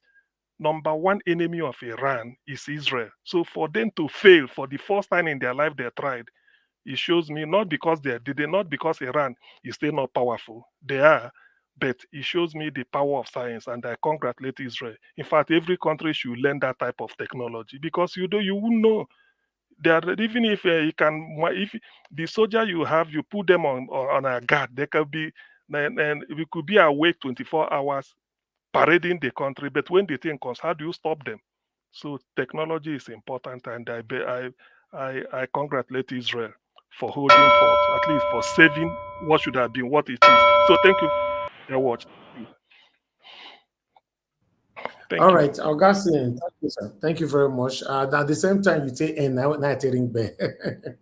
Thank you, sir. Thank you very much for your time with us today. Yes. Okay. The last person before my narrator is Tunanja. Tunanja, please give us your final submission. 5 minutes, sir.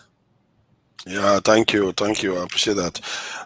Yeah, I appreciate the statement from Jonathan. It's good that when we have agreement in some areas at least. Yeah, just to correct, balance the discussion. That's the submission of CM regarding Israel. Terrorism is a form of political, using political violence to achieve political ends. And if you restrict it only to that, you cannot argue that Israel is not the most terrifying nation on the face of the earth today. They just found mass grave again in the Ashifa hospital today, and we just lost almost 100 people today again in the Palestinian territories. Women, children were literally bombed today while we were busy defending Israel, rushing them to hospital. Many of them dead. So let's not mix things up here. Israel is a terrifying nation, and the people inside that country, you guys don't even know how they are inside that country. They are literally fascists. They want to exterminate a whole people around them. Yes, they might have reason for it, but it's against the law. You can't just go and start genociding people because they funded you to do that. So, but I will leave that aside. In terms of the technology required, which you see, I like the way CM, talked about the importance of this technology. This is why we should be wishing it for ourselves. I just saw the King Saud of Saudi Arabia. They were asking him, What if Iran goes nuclear because of all these things that Israel is doing now? Because Iran is going to go nuclear for sure. Just within a year, you will see they will go nuclear. They have the nuclear materials already. And Saudi Arabia was like, if they go nuclear, we go nuclear. And you know what I found fascinating about that? Because he knows he can. But we can't. We can't say it and do it. Because we are not in the headspace. Our people are busy arguing about Shaibu security post has been knocked down in a very, very petty way because he was just removed from office and they didn't even give him time to pack out. They said let's destroy the security post. It's just petty behavior that we are portraying. This is like a secondary school girls argument here that you see our elders portraying. Why take it so personal? Why do you have to call girls, secondary school girls? That's very stereotypical. No, it's stereotypical because they are Why not mature. are you using girls? You should just like secondary school behavior. You can call secondary school behavior either way, but it's still similar stuff. It's not similar. You don't use girls. I'm talking about the gender. If you're making an explanation, sir, you should not just genderize. They have secondary school boys. They have secondary school boys too, and they mock men too in different ways. So if it's a man that I'm mocking, it should be fine for you. That's the point. Let's leave it. You are being too sensitive about it. What? I'm not being too sensitive. But you just said you're stereotyping women are bickering, secondary school girls are bickering. Why not say secondary school behavior? Why genderize I could have done that. That's what you accept. You're taking my time. I could have done that, but it's not a fault. You are being too sensitive because people joke about things all the time. So I'm using it to express a point that young people do silly things. If I say, that young boy, this is so you're behaving like that young boy, does that mean every young boy is bad? Mother Rita, if Nigeria's submission was to be directed to the boys, would you have interrupted him? Definitely. I would tell him, is the only boys you see in high school? No, she won't. You're already judging me. Let that happen. No, let that happen first. I will change it to secondary school boys then. It's like secondary school boys fighting after school. Do not genderize your point. That's my point. Those are secondary school girls. You know what? On a higher level, I would say you are right, but this is just not that serious for you to be that sensitive about it. Tunaja, just say that word again, but change the gender quickly. Okay, like secondary school boys fighting in the school. Why are you calling boys? She knows. You see that? He knows exactly. It doesn't sound the same anymore. The passion is not there. The passion is gone from it. Just continue, I beg, just continue. I'm not getting it. President of women. You don't agree? The passion is gone from it now. So, but the point is that when they are doing stuff in such a petty way where he go and knock somebody's security post, then just after many days he's been removed from office, you can't even give him the grace and say, okay, you've been removed from office, take the hit, take the beating, and take your time, pack out of the property. You don't treat people. This type of behavior is what creates this bad blood within our within our polity and our society, and it doesn't help anybody. So I don't think that kind of behavior is merited. And the behavior of Obaseki, most people are even criticizing him that he didn't perform that well. So I don't know why. Man, I'm not just. I don't see these people as very, very serious people sometimes. When they should be busy talking about some very, very serious matters here that are going on in the world, our leaders are not serious people. And then maybe our people too, to an extent, the elites and the middle class. I always keep it at that because the poor people don't have a say in all these things. The aspect of society that changes these things are the upper classes and the middle classes. And these people have never been serious. They really have never taken us seriously. In the 60s, 70s, they tried. Just yesterday I saw that Gowon was overthrown when he was in the African Union, OAE, African Union, talking to a fellow African leader. So my point is that some of our leaders tried to do the right thing, but they didn't have enough time to change the system. Because let me just say this. Most nations that fight for their independence, what tends to happen is that when they are fighting for their independence, first they will fight the foreigners. And because the people that the foreigners work with, their collaborators that they worked with, are also present, they will fight those people too. And then when they take over, those people are not the ones in power anymore. But our problem is that the people that are running us today are the ones that collaborated with the colonizers. Hence, they don't see future for us. While the other countries that are developing, like Japan and all the others, they fought for themselves. Hence, look at how developed they are now, including Israel, by the way. Thank you. All right. Thank you very much, Gato Naija. I appreciate your time with us as well. Thank you. Okay, we have two people who just joined us. Okay, let me go to moderator. Moderator, please talk to us. I'll give you 6 minutes instead of 5.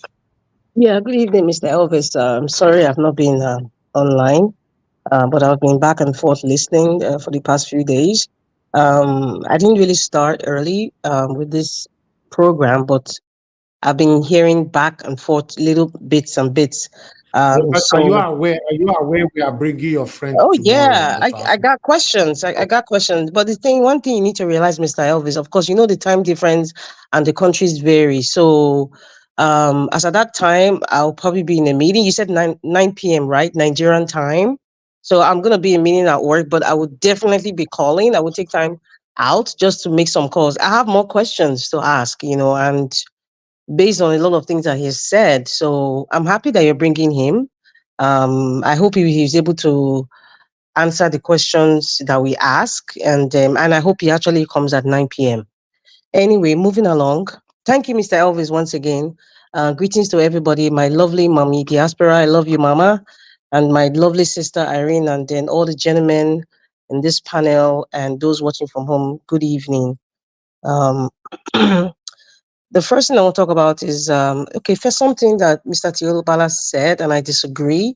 Mr. Teobala, you said, those of us who come from the diaspora come to Nigeria and we have security agencies shooting sporadically. That's untrue. That's untrue. If anybody that I know, people come from diaspora that come to Nigeria, they have some security agencies, they pay for it. It's not free. It's like you pay for a bodyguard. They have security companies, even the diaspora, they have them. They pay for it. But I've never seen somebody who comes from diaspora and they're just shooting sporadically. That's just a wrong precedent that you're setting. Like, this is what we do. I'm not saying people who are behaving erratic are the politicians, the councillors, the local government chairman. They do that. Some of them do all this kind of stuff. Not people in diaspora. I totally disagree on that. I don't know what your experiences are, but I have never seen that. People have security agencies, but for the shooting part, I've never seen it or even heard the security person was protecting somebody from diaspora and he just shot sporadically. I don't believe that. Moving along, going to the part of Pastor Eniche. Listen, the issue of Pastor Eniche, right? I would say the woman deserved what she got, and in the other part, she didn't deserve what she got. Why did I say so? And I can kind of understand where Pastor Eniche was coming from. I don't know if you guys read it last month. Somebody can correct me if I'm wrong. There was somebody who investigated somebody who came onto the pulpit and claimed they were healed, by some extra kidney or some sort in a hospital. This investigative journalist actually went to the hospital, spoke to the director, spoke to the surgeon, and they said there was no case like that.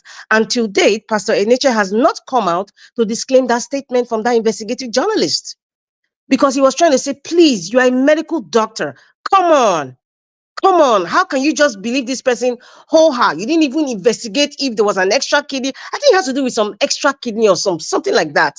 That doesn't exist. And the man went to the hospital. The director said there was no cases like that. And if there was any case like that, the entire world would hear. And I know there's a lot of people who have admonished a lot of all these pastors and people who come out in the name of giving testimony, and nothing is verified. Some things just ridiculous, like it's just like, because they've been using this kind of system just to bring people to their church. We all know it's a business center. I'm not just talking particularly about Pastor NHS church, but you've seen, I would say majority, just to be fair, 95 or 98%, they bring people. I mean, we've seen it. They pay people to come and bring testimony. So this thing has been bastardized. The belief system, like, people, they can be some sort of miracle. It's not kind of belief. It's sort of mocked. Let me put it that way. So I think that anger of exposure, it was kind of like a reminiscing what that investigative journalist said, and everything was aired, and he was very, very quick to pick anything wrong about the woman's accent or her grammar or the difference between LLB and BSc. I think, this is my opinion, that's where he was coming from, with the anger of that exposure, which they haven't responded to. Now, why did I say the woman deserve it? You see, in Nigeria, everything if there's a word called religionize, Dr. CM, I don't know if that word exists, but I'm using that word now. They like to religionize everything, every single thing, and it's quick going back to mocking the body of Christ. Religionism. No, I know about religion. I'm trying to use my own term now. Like, you're just trying to put religion into everything. No, God has given us the wisdom to study, to be inspired by other people. Listen, there are some families. Let me use an example. Some families in the US or even diaspora, and then they'll tell you, oh, all their family members, none of them even graduated. I mean, for like maybe 1 or 2, 3 generations, they never graduated from high school. But one of them graduated. Everybody gathers around and supports. Even in Nigeria, I've seen it. What that woman needed to do to inspire other people watching is she had a social media, or her daughter say, this is my mother. She's the first graduate in my family. I'm so proud of my mother. Trust me, it will blow out in the internet. But she had to go to a church because we just believe that we want to religionize everything and say, okay, is a testimony. That's not a testimony, for Christ's sake. It is not a Pastor Eneche that gave her the wisdom to study. It is not a Pastor Eneche that gave her the wisdom to at least get an admission to that university, or his influence. She got into the university. It's just an inspiration. Perhaps in her own mind, she made a choice, because any action that you want to embark on, you must have decided by yourself. Even if somebody must have advised you or influenced you, at the end of the day, you make the decision. So in her own mind, she decided, like, you know what? Nobody has ever graduated from university in my family. I want to be the first person. I am old. I mean, I've gotten to this advanced age. I know it's going to be a struggle, but I will do it. I'm going to do it, and I'm going to make it. She made that decision firsthand. And after she made it, she graduated. She didn't need to go to the church and say that's a testimony. She didn't need to. That's what I'm saying. She deserved the disgrace she got, because she didn't need to go to a church to like religionize what the decision that you made. Yeah, I don't know if you guys get what I'm so, and the other part where I'm saying she doesn't deserve it is the fact that a grown woman, very beautiful woman, I'm like, oh my goodness, with her age, she still looks good.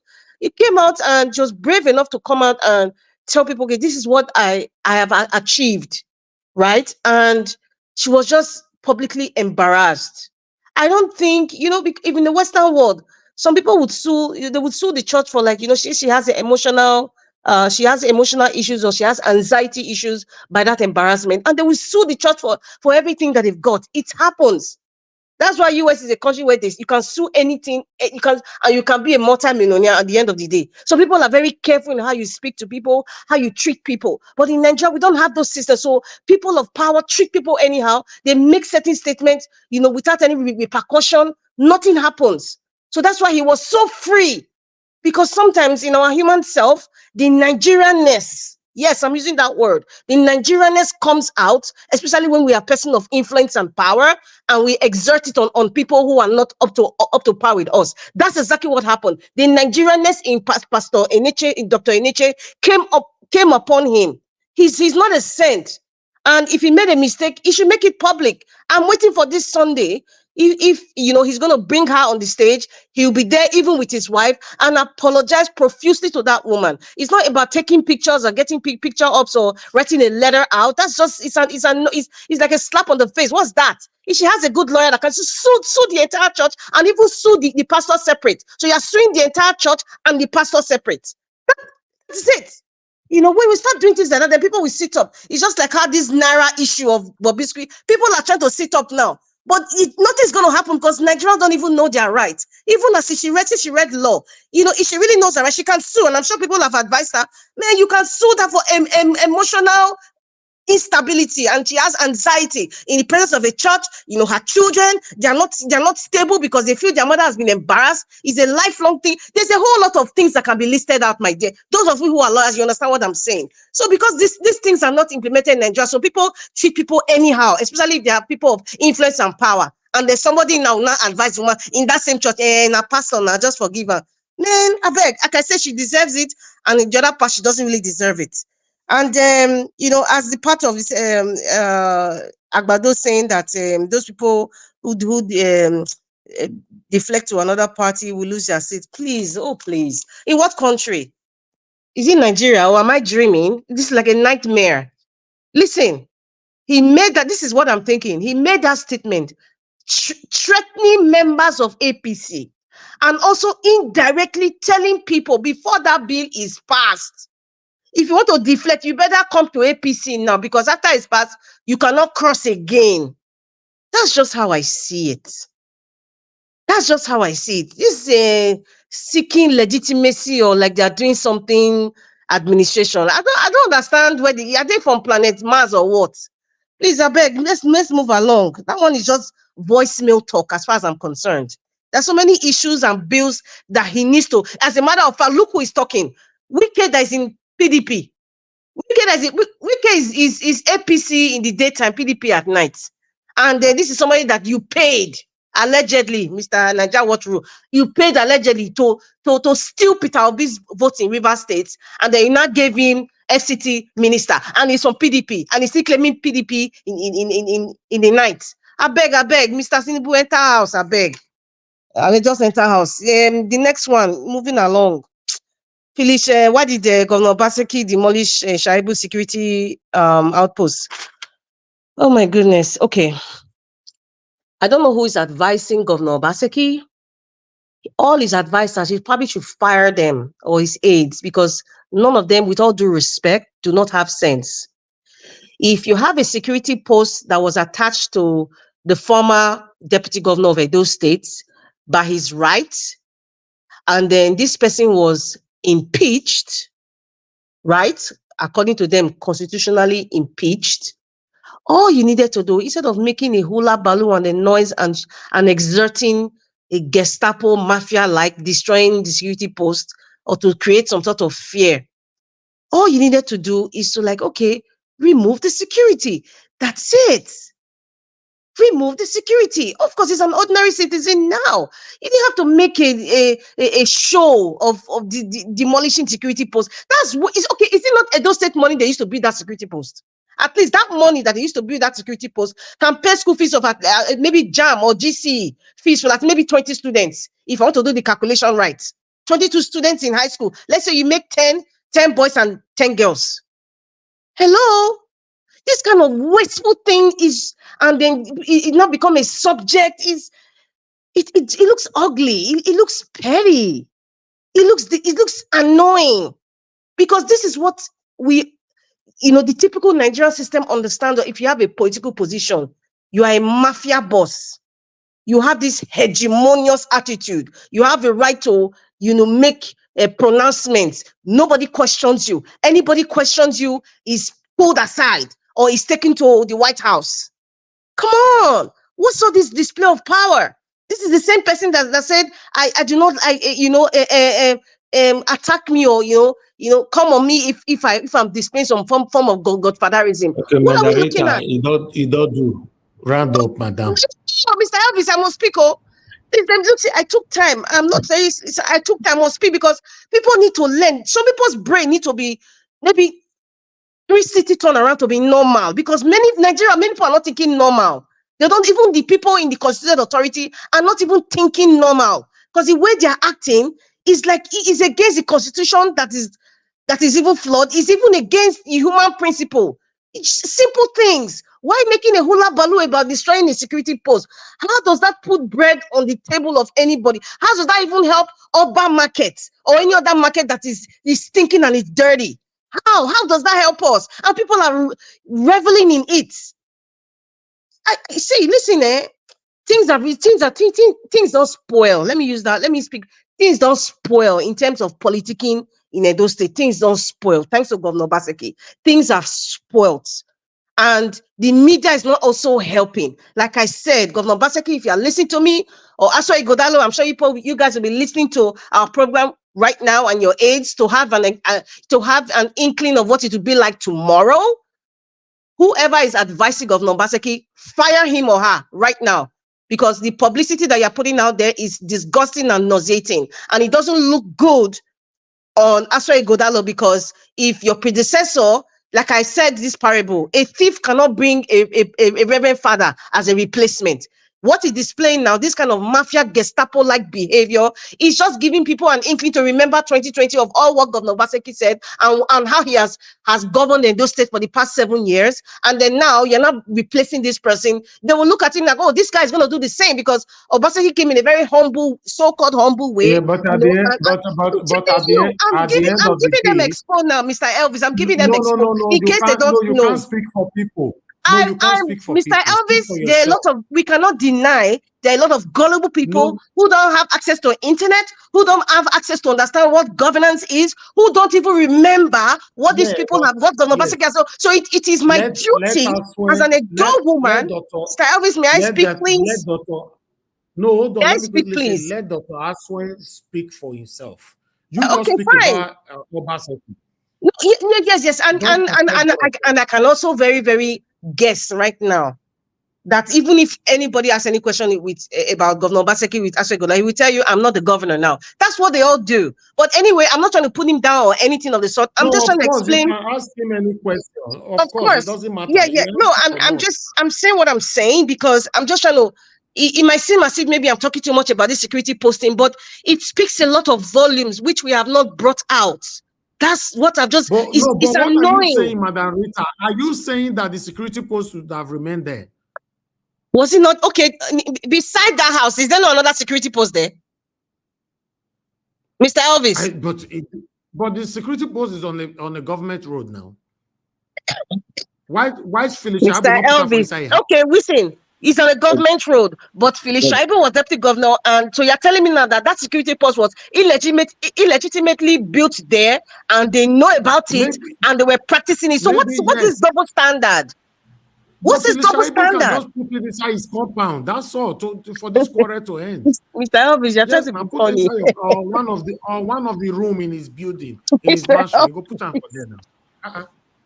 Mr. Elvis, you're trying to be funny, but that's fine. I think the last two part, but anyway, I have a lot to say, but I'm just going to skip that. I think I've made my enough point about that security post, Hula Baloo. And then the PDP Northern group endorses Wike as party leader and a reject article. Well, that's their own cup of tea, because they said they left Faro to me in his book. They say do not fight in their war. So whatever it is they're having is a family quarrel. Whether it's Northern group, South group, East, North or West group rejects, is their cup of tea.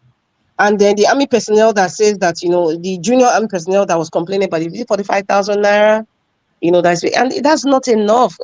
It's just like the minimum wage. It doesn't tally with the quality of life that people are supposed to get. It's simple. It's not rocket science for any reasonable person to think. And the kind of job that they're even doing, that you're risking their lives.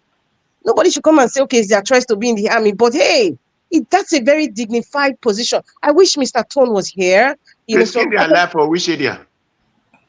Sorry, excuse me, sir. You said what? You said they are risking their life of which area? By oppressing Nigerians? Mr. Oduwa, listen. Anybody who have chosen to belong to any security agency must have signed, and they know that they know the risk of their job. This type of oppression is the security sent to oppress people. You are still not getting me, sir.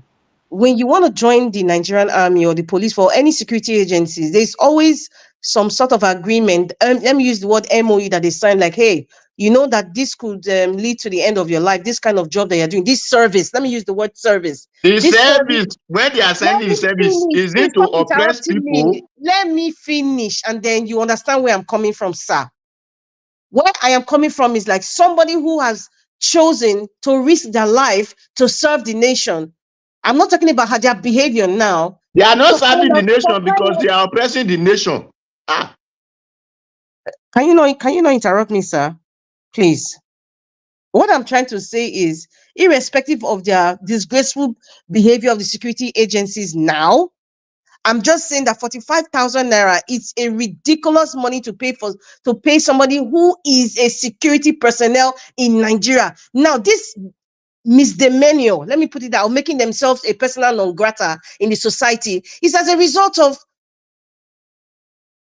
bad economic policies, as a result of them being given peanuts Many of them have wife or children. How are they going to pay their school fees? Have you been to the police college in Lagos? It's a pigsty. It's like where pigs are staying. And then somebody coming out from that environment, do you think they'll be normal? They wouldn't be normal. And then how much are they paying them? I even hear some of the army, some of them even buy their boots. They buy some of the equipment that they wear from their own money. So that's where I'm coming, and that's where I'm coming from. So they met out this anger of lack to the people that's supposed to be protecting, to the people that they signed up for to protect. That's where this misdemeanor and behavior is coming from, Mr. Odua. That's what I'm saying, that the money they're paying them really and truly is ridiculous. You can't even, Madam Rita, you are suggesting that they should increase the money. It's not a suggestion. They know what they're supposed to do. They know what is 45,000 naira. So the right thing to do is to increase it at this time. I'm not saying now. It's like you guys are not getting me. Like you're jumping. Yes, there is no time not to increase money for good purpose. But what we have in Nigeria, the military that is stealing ballon boss is that one the military? Listen, everything that we're experiencing in Nigeria today, every parastatal, every ministry, everything needs an overhaul. Every single parastatal needs an overhaul. In the case of this security agent that is saying they go into these vices in the society like banditry and kidnapping, is because the money is not enough. However, you see, Nigerians, they've lost. Listen, Nigerians of today, present day, have lost their moral compass. Take it or leave it. And it's due to the economic hardship. That is not also a yardstick to start exerting some terrible behavior. It's not, but however, sometimes you can be in a situation, you just pray you've never experienced it. You can be in a situation where you do things that you never think that you ever do. They're not see Burkina Faso. Mr. Odua, please. We need to move on and let other people speak. Or you don't want to speak. When you continue to interject her like that, she responds. You interject, it respond. We're going to sleep here. You know? Madam Rita, please round up in 1 minute. I think I have rounded up at this point. Thank you very much. I've rounded up at this point. Thank you. Thank you very much.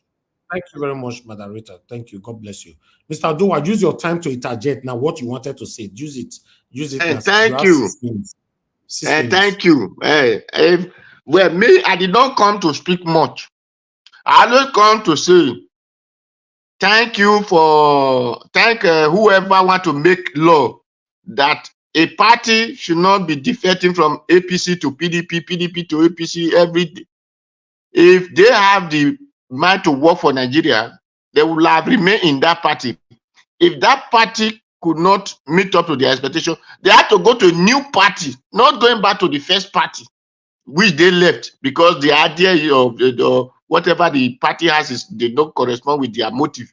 So I love whoever that will sign such party, such people because they never deserve to be to any position.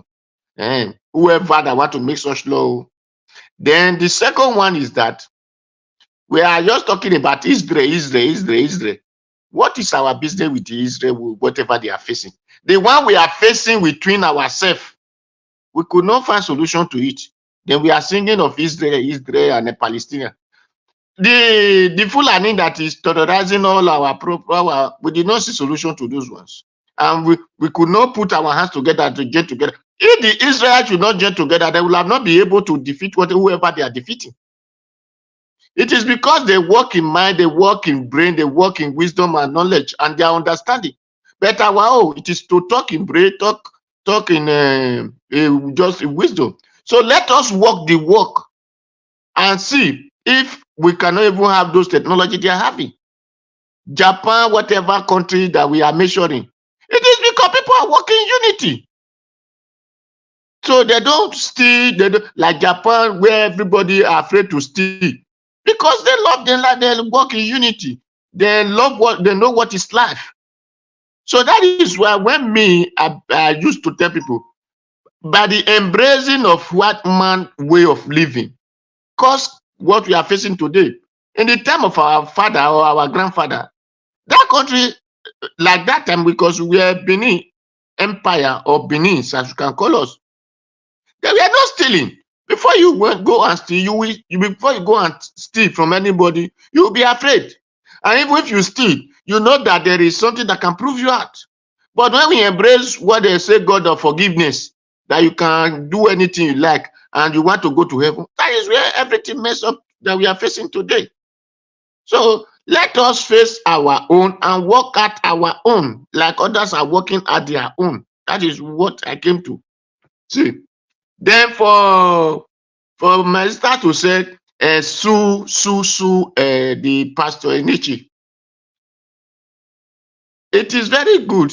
But according to those who talk they said inglorious is not an excuse in the court of law. A lawyer who said he graduated as a lawyer. First is Enichi said what she said she graduated on BSc. That is what Enichi fight against. I said that in is lie. So let us sue if it is not lie. What is not found in the law, and you said that is what you have. So automatically, as a lawyer, she know that she cannot sue person for that. So that's why they feel it's a disgrace. She will have not come out in such. Even you are saying religionized. It is not religionized, it is Christianized, because there are different religions. It is the Christians who claim to be Christians that believe others are fake. That is why whenever anything they want to do, like they are the heaven and earth.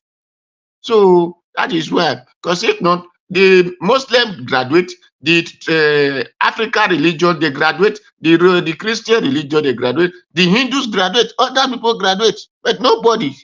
So it is the Christians that are that. So that is their character. That is why. So that is what for that. For the security post,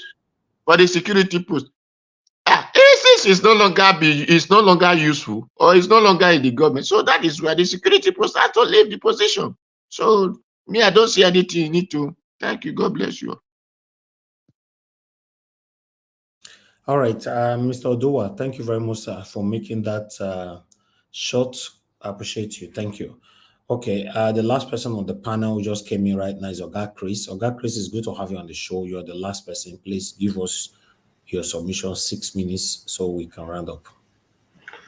Wow, Mr. Anjaros, thank you very much for the opportunity, and thank you, sir. Special thanks to Mommy Diaspora and people in the comment section and for holding the fort and for these past days and keeping the flame burning. And despite the fact that a lot of people have not been around, Mr. Anjaros, special thanks to you. Because there's a parable in Benin, I got Dumema, or Mano Dumema, Dumema, or I beg you on Jemia, so on. Simply means that if you are the person that's pounding yam, if you are pounding the yam and you are saying it, you are very happy about it. I'll just move straight to the problem of Nigeria. And no matter how we discuss the problem of Nigeria, what we all should realize is that what we are really suffering from is the fact that we don't have a common enemy as a nation. We don't have a common dream, a common aspiration. I think that's the problem we are having in Nigeria. The problem that we fight against every day is the rich fighting the poor, the Yorubas fighting the Igbos fighting the Yorubas, the Hausa fighting the Efik fighting the Fulanis. So that is just where all our problem revolves around. That is why if you see any policy that we develop as a nation, it's always targeted against people, against economic classes, against religious classes, against groups. That is why we are bold enough to expand as much as 90 billion on a religious exercise, whereas we can't find 5 billion to give to our children to go to school. This is all because we are pandering to some primordial sentiments. Not until we are able to get we are able to rally ourselves around a cohesive agenda, there's no way we are going to move forward. We are just going to continue moving in circles. If you see nations that have made it, they all have their common goals. They have the common thing that they are all against. That is why no matter the party that comes to power in such nations, they may have their little differences and chemistries left, right, and center. But ultimately, they have that national focus that they are all targeting. If you take the UK, for example, no matter which government is in power, even if it is the Tory government or the other guys, there's always a national dream that they all pursue. They will pursue it in different ways, but that national dream is what they are all, whatever actions, ultimately, any actions they take, that's what their actions are geared towards.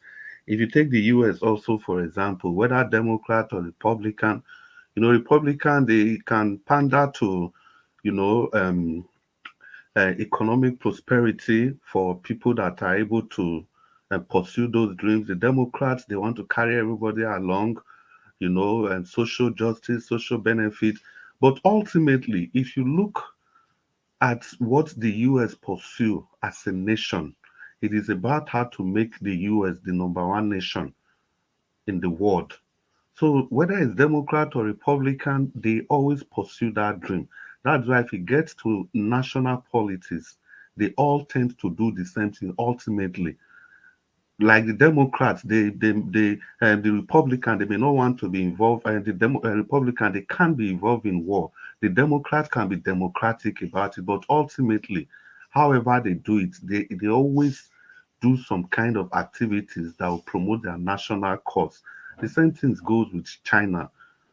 But the problem is that in Nigeria and in most African countries, we don't have that united force. And if you see nations that have and be able to emancipate themselves from these primordial shenanigans, you can see that they are all making efforts. That's why I've insisted here every time. It's not really about democracy. It is about what the nation wants. What do they want for themselves? Like, for example, the Chinese Communist Party, they already have their agenda all planned out for 120 years. And they have 40 wise men, the so-called 40 wise men. So any person that gets into power at any point in time, you are going to follow that agenda. But what do we have here? If somebody comes just after 4 years, there's a policy, another person comes. If that policy is not favorable to some group of people, the person demolishes that policy and introduces his own. And most of the time, the policy is introducing is colored with ethnic and religious stuff. That's just who we are. So not until we are able to rally around one single policy so that no matter who comes to power, for example, if the policy is to go out or if the policy is to feed the rest of the world through agriculture, no matter whoever comes to power, that will be what will be the person's driving force. He can be doing his PDP, APC party inside, but when it comes to national issue, he knows that, okay, the goal is to feed Africans. And that's what I think somebody made that example that much that we can go to these African countries, set up agricultural state because we are Nigerians, for God's sake. Set up agricultural industries in all these African countries. And we invest and invest and invest. In that way, we are able to feed Africa and the world while keeping our arable land fertile for the future. Then as for Philip Shaibu and Obaseki, I think Obaseki is just whatever he's doing now is just the marketing Igodalo as well, the more and more, because it's just making the man to have more work to do. Because eventually I have listened to Igodalo as well, and in all sincerity, like I've said, the man looks good. He looks honest, but he has all those to say about himself. But that doesn't mean I'm rooting for him. I'm still rooting for Akpata anytime, any day, as at now. Then lastly, Madam Rita, I think you talk about religionized. You see, it's one thing Mr. Oduwari has been talking about. We don't really need to pander to these British people. If you use religionized, it's a word that you have coined. Like so many other words, it's not whether it is right or wrong. Now, religionized, you've used it, you should own it up. Because how do they even come about every word? Words have etymology, they keep coming every time. If you use it continuously for like 10 years, it becomes, when they review it, becomes part of the dictionary. For example, Mama Put has found its way into the English dictionary. Mama Put, because it has been used like TikTok, for example. These words, they were not in the dictionary before. So this is one way we Africans, especially we Africans, that we can rise above colonial whatever. They've taught us English, but I'm very sure if you are to write English language exam, with most of these people. You do well, you do excellently well, more than them. Religionize, you used it in a sense that people understood what you actually meant by that. We should be proud. Shouldn't be telling us how to speak English. It's a good word, and I think I'm going to continue using it as long as people understand. Because first, if you use the word, you explain what you mean by that word. Continuous usage, it finds its way into the dictionary. That is how word starts. For example, Brexit. It was coined by a British journalist, and today Brexit is part of the English word. That's how English diction. That's how they develop. So, in summary, guys, we can discuss the nitty-gritty of Nigeria's politics.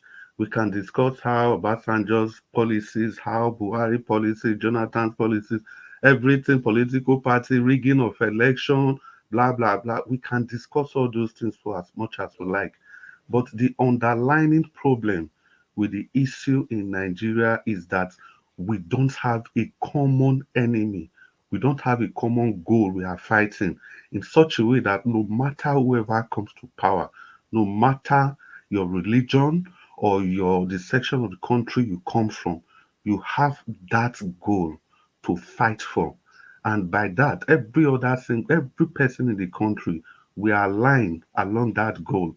So if different parties come to power, there could be 10, 20, even 30% difference in policy. But at the end of the day, the other 70% will always revolve around that goal that the Nigerians have carved out for themselves. And the only way we can even do that in the first place is because we have to have a constitution that all of us we own. Because for now, we are not even Nigerian. Who is a Nigerian? We are still Yorubas, we are still Igbos, we are still Hausas. And that is one ingredient that is lacking in our nation. If you see developed nations, people are proud to first of all say they are Chinese, they are Americans, they are British before you start talking about being Scottish, Irish, Welsh, or the other subnationals in those countries.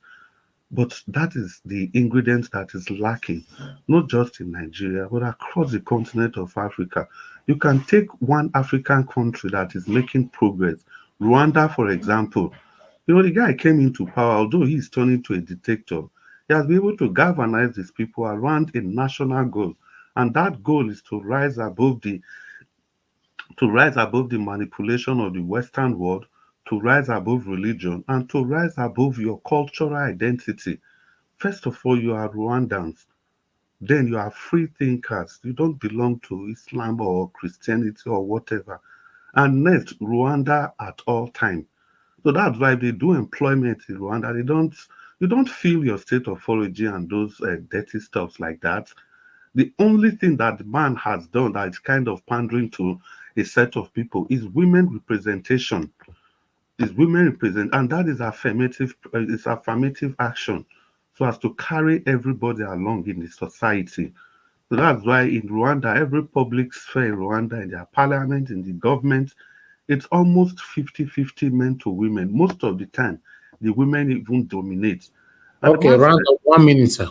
Yeah, okay. So in rounding up, oh, thank you, Mr. Nanjawat. I even took more than the time you gave me. Well, in rounding up, I think we have our hands full as Nigerians. We really need to define what we want as a nation. Otherwise, we'll just be we'll be chasing shadows while the real giant is looking around and keeping all of us down from that goal that we wish to achieve. And thank you very much, Mr. Nanjawat. Well said. Thank you very much, Oga Chris.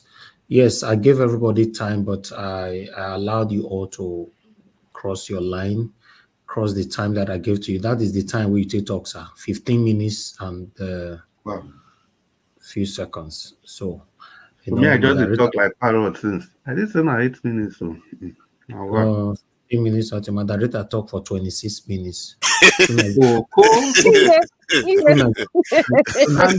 And if I may just ask, Mr. Nanjawat, I don't see any reason why Obaseki is bickering like Obaseki is just bickering like secondary school girls. Why did you say that? What are secondary school girls? Yeah, Madam Rita, the reason I have to bring in that I don't you don't really need to be sensitive about that because when boys quarrel, I'm surprised that tonight that was even making effort to apologize. No, when boys quarrel, when men quarrel, it is different from when women quarrel. So if you want to qualify bickering by boys is different from bickering by girls. So it's not about gender, it's not about being sensitive or whatever, it's just what it is. And the earlier we accept this, I disagree. there's a classic difference between male and female. No matter how I think, Chris, you have a point because I thought about it too. I said because girls, the level of damage that happens when they argue is not as much, and in a way, that's what I'm saying. I disagree. What damage? It's less. It's less damage compared to the kind of aggression you see from men. My own is that even if it is less, I'm not even quantifying I'm not quantifying how bad or how good it is. What I'm saying is that when boys play, it is different from when girls play. When boys quarrel, it is different from when girls quarrel. So if I really want to qualify a kind of quarrel, depending on how the quarrel is, I can say the quarrel between Wicked and Atiku, they are quarreling like boys. But some other quarrels like the one Obaseki is doing is, when you focus on, there's a way boys quarrel. Boys can fight in the morning, they become friends in the evening. It doesn't mean their quarrel is better than that of girls, but we have to understand that there's a classic difference between male and female biology and male and female responses to things. We must accept this. It's not about Oga Chris, you talk for 17 minutes. Make her 25 now, like Madam Rita. No. She be woman. She deserves to take that credit. So we are not supposed to be sensitive about that. Mr. Elvis, you are wrong right there. I don't have to be a woman to give me permission to speak for 26 minutes. See, that's a wrong. See, you're putting me in one corner. No. This woman, how person will cut it please you now? This woman. I will cut it. You like just try to please me, it not work. Me and I will try to please you, still not work. No, Mr. Elvis. It's not about pleasing me. You're not pleasing me. But you just said because she's a woman. Why? That's wrong. Are there not men here? It's not because he's a woman, because you use that word because he's a woman. No, you're making me like a weaker person. That's how it sounds like. You are underrepresented here. You are underrepresented here. So, Madam Rita, please. You know what? There's something they will not be able to defend themselves. But Brisky will leave in a position, go and be collecting their own award. They will not shout. Exactly, Mommy of Lagos. Exactly. You know why the women are not they're not upset like people like Rita because they support all these LGBTQ stuff. I don't. Please, no. Don't say that. I'm not joking. Mr. Tunaja, please, that's an expensive joke. I don't support those kinds of behavior. Please, I don't. I didn't hear you complain now, Madam Rita. There's a reason. It's if Naija Watch, if he tries to say because you are a lady, it's not because you are weak or because of anything. I think the earlier females they start understanding this, the better. There is a reason we have the word ladies and gentlemen. There's a reason for that. It's actually okay in every society. You acknowledge the female, not because you are weak, because that is how it is. You cannot acknowledge male and female the same time. You have to acknowledge one before the other. But the society have discovered that it is okay to acknowledge female first. It takes nothing away from you. It doesn't diminish the female. They have to accept it the way it is. Yes, I think nobody's in this panel is getting what I'm saying. That's why Nigeria, for example, is having issues with women in position because when they go to the Senate, they tell them take a bow. They don't question them like the way they question the men. Why? This woman is holding, over 200 million people's money, and then you tell her to take a bow in the Senate because she's a woman? This is where we get it wrong. There are times when Nigerian men need to treat women as ladies, they don't. There are times when they need to treat them because they're taking a position of a sensitive nature, they don't. And so they mess up everything. So when a woman like me comes to speak up to say, why should it be that? So question you based on what you say, you're trying to make it seem like I don't want to be a woman. I don't enjoy being treated like a woman should. Do Nigerian men treat women like a woman? At least majority of Nigerian men don't. Madam, you see what you say now. Let's not go into the Nigerian men all the debate. men here, Go into I the can Nigerian argue men with you debate. on this topic. You find out that Nigerian men are I can argue with you on this topic. And most of you know what I'm saying is the truth. How can you tell a woman take a bow because she's a woman in the Senate? It's wrong. Look at where we are today. Madam Rita, let me say this. Listen, sir. Madam Farouk's interview, the former they say take a bow. What's that? Madam Rita, let me just say this.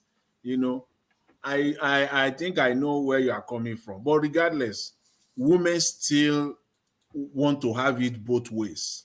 Women want to be treated differently, specially. You cannot take that away. Women always want to be treated specially. At the same time, they still want to have it, you know, the same way. They still want to be, you know, the same way. Like men. It's happening here too. Men. And we have instances abound all over the place in every spheres of life. Is it in business? Is it in sport? Is it in entertainment? Women would like to still, they are still women, whichever way you want to look at it. A good example is in sport. Women will say, okay, they are women. We don't want to be treated differently because they want to get the same pay like men. And they have their way. But at the same time, they still want to play less. So that I disagree. When you say women want to play less, it depends on the role. You cannot generalize it. You can't generalize everything. It depends on the role. Some women do better than men in some situations. Yes, Madam Rita, that's the point I was trying to make. Look, women are women, men are men. There's a reason men don't play football with women.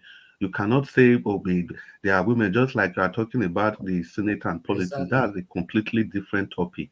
There's a reason why men and women don't play the same football, the same basketball. There's a reason why. I don't know why they don't even do it. So that thank you for bringing that. We cannot play sports in the same level because we have different. Those people in the medical field, we have different hormones. You know, it can never be the same sport. A woman, a man cannot play the same sport.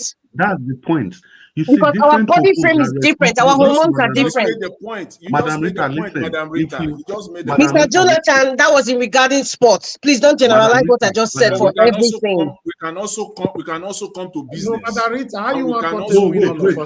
Let me answer her, please. Was directed to me, please. Madam Rita, you just struck the nail. You just hit the whole thing at the roots. See, if you go to hormones level, you know our emotions are dictated by our hormones. As long as you just agree that the women hormones and female and male hormones are different, it also means that our reaction to events are also different. Our emotional attachment to events are also different. If I were you, make una your rest for this matter. Madam Luke don't join her now. Don't join her. So so we all do today now they go overshadow us. What we are saying is that, like I've always believed, men are not superior to women, not at all. But we are different. We were created for different purposes, and we should embrace the purposes that each of us were created for. That's all.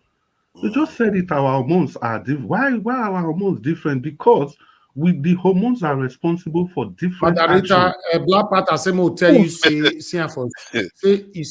say man and Adam and woman and Eve. How you see that one?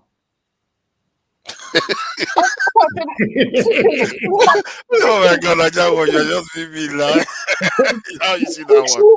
The issue I have with some men who are listening, and I think Mr. Jonathan was getting it, but somehow he went off key. Same thing with Mr. Chris. But Adam is Adam. Eve is physically, biologically, we are different. But in terms of active, no. So it's not a question of win. It's not a question of win, Mister. I don't get it. I'm not trying to say I'm right, but I'm trying to explain something to you guys on the perspective of a woman. But you guys are bringing your male chauvinistic behavior again to tell me like, oh no, Margarita, they need to be cheap. And hello, he said, you not be woman. I'm a grown woman, proudly woman, and if I come to this world, I want to be a woman. Madam Rita. See, I'm mad. You Madam said Rita. I beg Yes. me to ask you one small question, I beg. What question? Go ahead. Go ahead. A woman and a man, they are not the same build. A woman sees a certain thing every month, and a man doesn't. A woman reasons differently, and a man reasons differently. So, Adam has been in the Garden of Eden all alone. There was no issue. Satan didn't come to deceive him. He could not access him until a woman came. Why didn't Satan come earlier to meet this Adam and do the way he did to Eve? Why? Because he knew that the women are the weaker vessel. Even the one who created the woman. I disagree. There's nothing like weaker vessel. God did not create anybody weak. That's this narrative. It's very wrong, sir. Go ahead. I'm not finished. I wasn't the one who said it. It's there in the scripture, and it was only one bone that was used out of a man to make a whole woman. What does that tell you? That a woman is a little bit. Sir, it is not one bow. Can't women bow if it is one? Man, this guy, man, you are going well into the art of the reservation. That all the things you just said, that most men won't agree with you at all. I don't even agree with what he's saying. I am assuming. You have just. What is your question, sir? What is your question? Because you just said, what is your question? I think he wants you to accept your inferiority to men. So I just want her to understand that. That is a total. I don't see that with the way you've explained it. With all due respect, it's totally wrong. There's nothing like a weaker vessel. And whoever wrote that in, I don't know which version of Bible that says a woman is a weaker. If you say so, please give us the scripture. Let us research. But there's nothing like weaker vessel. Is there in the Bible? I'm going to pull it out. No, I don't think the Bible said a weaker vessel. I never said that. Exactly. Show me what book I know this must be Genesis. Tell me what book in Genesis. Satan doesn't have a timetable. You know, maybe when Satan booked to come and tempt, that was when God created Eve. And he was just, how do you know? You don't know what was happening. That Adam was stronger. That's why he wasn't tempted. What is a woman? What is a woman? What is a woman? You guys don't really understand that. I'm not denying the fact that men and women are biologically different. Agreed. Now coming back to the way we teach each other. It is scriptural. That one it doesn't. It is scriptural. Agree. But my point is, I'm not saying that a woman must do everything a man does. After all, a man can pee in a bottle, a woman cannot without even dropping one thing. But we are different, I agree. But when it comes to certain things in life, sometimes you guys use this weaker, so-called, this term, weaker vessel thing, just to take advantage of the situation. That's a problem. That's my point. That's a problematic way of looking at it. That's my point. How can you tell a woman, take a bow? She's holding $5 billion for Nigerian people. Take a bow. You don't interview her. You don't question her. Nothing. You say take a bow because it's a woman. And they will have women like Joy Nunez saying that somebody like Akpabri was trying to sexually harass her and nothing happens at all because it's a woman. Come on. That's my point. Mr. Elvis say, I gave her 26 minutes because it's a woman. Those kinds of statements, it triggers something.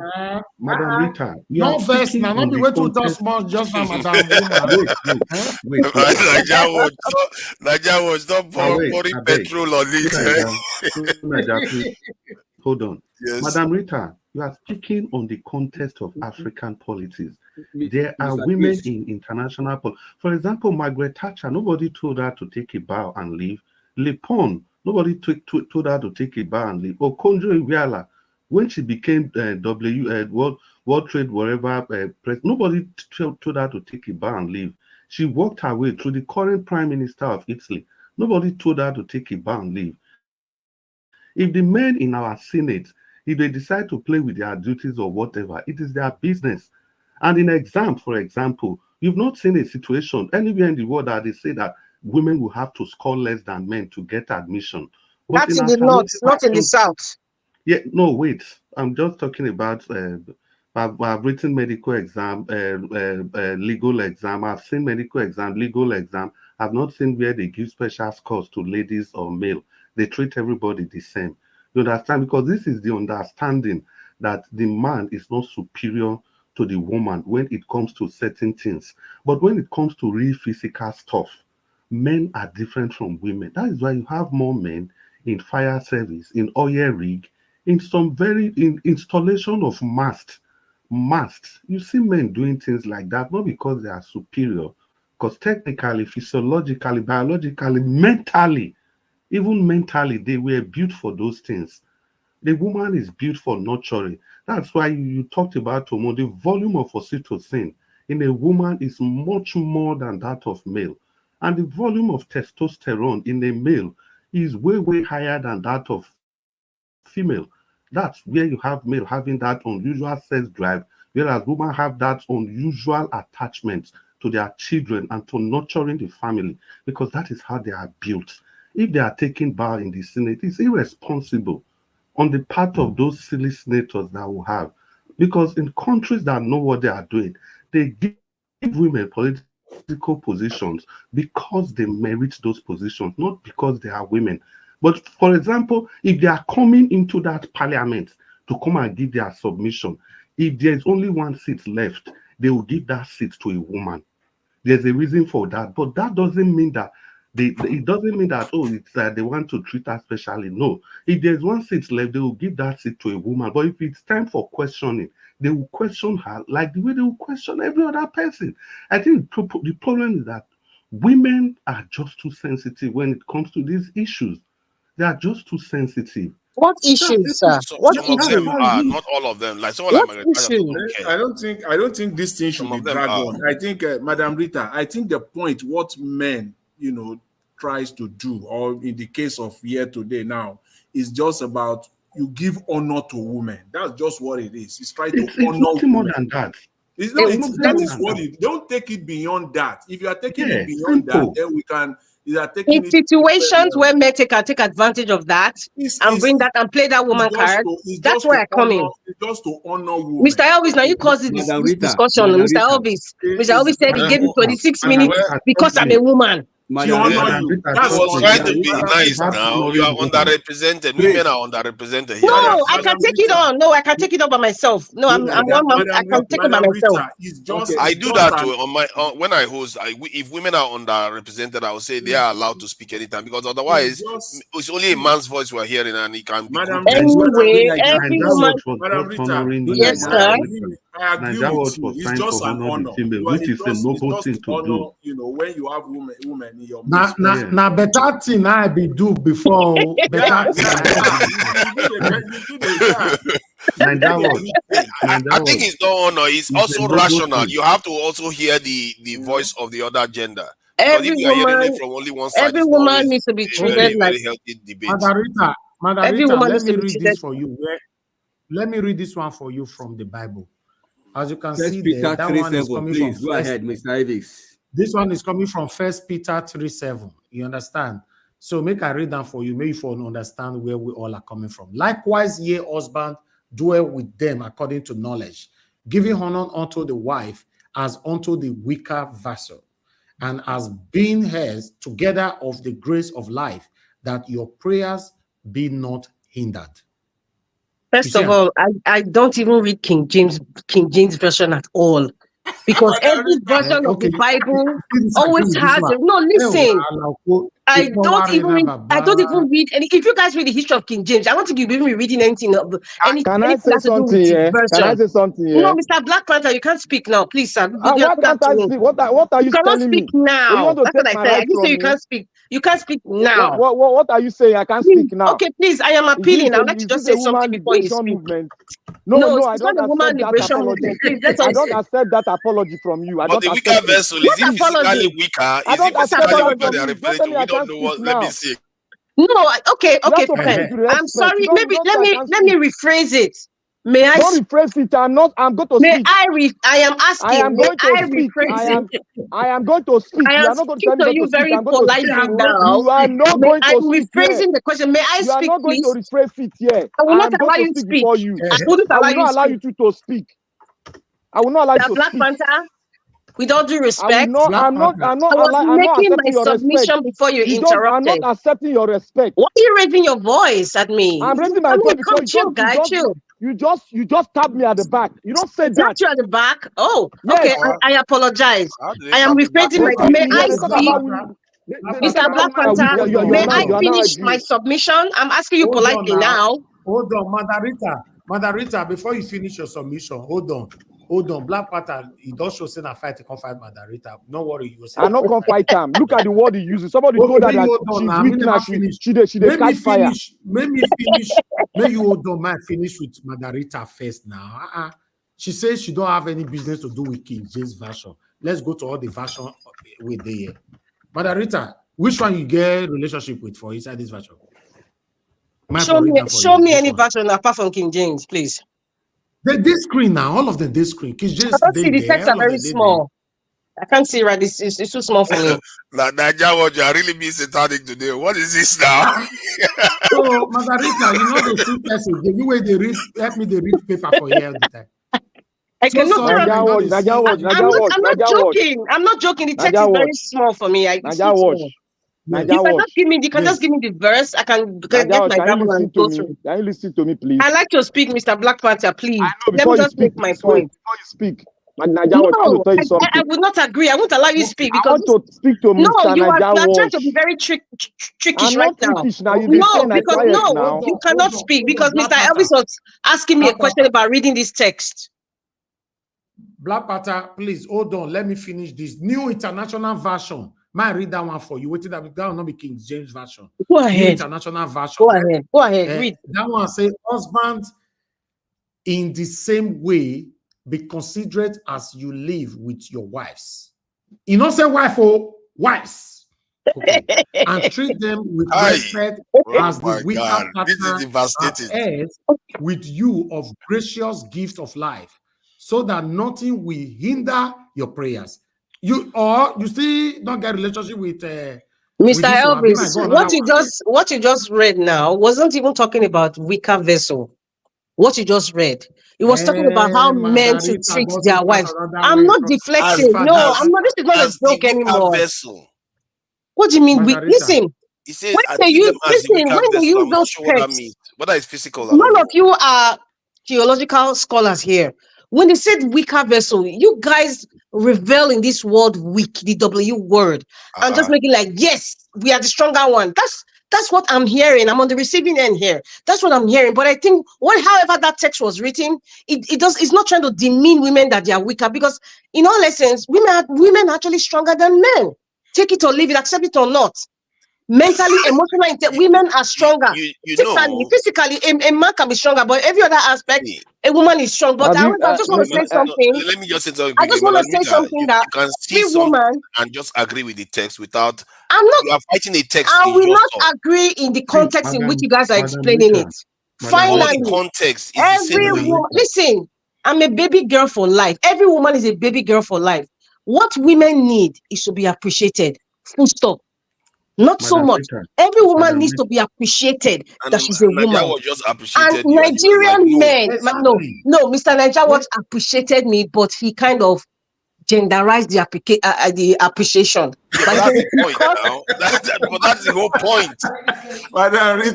You have to be recognized. We are not blind. Mr. Elvis, let me say what you should have said. What many women will have appreciated, because you know why I'm saying it? Because some people will come to this panel, I don't want to mention names, and say, oh, is it because she was a woman you gave her a lot of time? So I'm trying to help Mr. Elvis here. Because many people as male chauvinists here. Some male will come to this panel. Some of them are even here. We say, because she was a woman, why are you treating her differently? Why? Is it because she's a woman? It's not the same Nigeria we're talking about. It's not also, I'm trying to correct this so that this president will not move along and say, you know what? It's not because I'm a woman, because I guess the way I was speaking was flowing. And he didn't want to interrupt me, even if I was interrupted, but that's fine. because the way I was flowing, You first literally allowed told me him, to you speak. literally Not told him, because I'm a you know, to woman. stop you. You know, he tried to stop you. Told him, Because someone like stop Two you. Nigeria will say, "Oh, is it because she was a woman? Why are you treating her different? Because No, she's I a don't woman. do that. Why You did know, you? I don't do Why that. did you give her more? I actually More do time the to same speak? thing all the time whenever I'm hosting. So I don't do that. Please. I do that all the Madam time. I Rita, give women preference. Don't Madam answer, Rita, Mr. Chris. You I have been think calling me very quietly. Go ahead. I'm listening. you've just made the salient points, and that is what we all need to understand. You just made a very vital point that women are stronger than men. You see, that statement is breathtaking, but it has to be qualified. In what sense? Women are stronger emotionally if it comes to endurance. Women are built for that, but men were built for physical strength. You understand? So it goes back to the hormone that you talked about. The structure of feminine hormones give them that strength of endurance. They can withstand many things that men cannot even comprehend. Men are not built for things like that. But if it comes to physical strength, physical resistance, men are there. And also that is why, because the way the woman is structured, biologically and physiologically, the woman can multitask. She can have her focus on different things at different times, but man is focused on one thing at a time and is a goal getter. So if you say women are stronger than men, it has to be with regards to certain things, You have to be with regards contextualized. to emotions and stuff like that. And that is why, like I said, every time a woman looks at a child, the barrage of hormones that flows in her system is different from when a man looks at his own child. Because when men looks at his children, the men connect at a physical level, Okay. but women connect at emotional and metaphysical level. So any attempt to try to draw a comparison between men and women is just only diminishing the true values of these Oga two Chris. beautiful creatures created by God. Thank you. Oga Chris, I beg, make a quick talk this one. Madam, look, they backstage.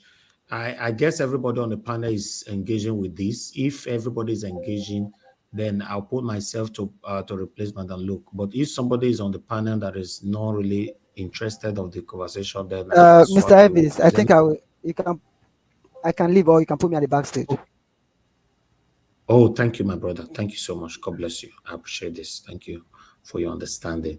Okay, let's bring in Madam Luke to the broadcast, and before we move on, I would also like to say, because this broadcast is almost ending now, so I cannot stop you guys. So we're going to do talk and go to bed. That's what we're going to call this session that we're going to switch to. For you guys listening to us, if you're happy with what we are discussing now, we might also switch out of this topic to something else, because this one I will not plan now.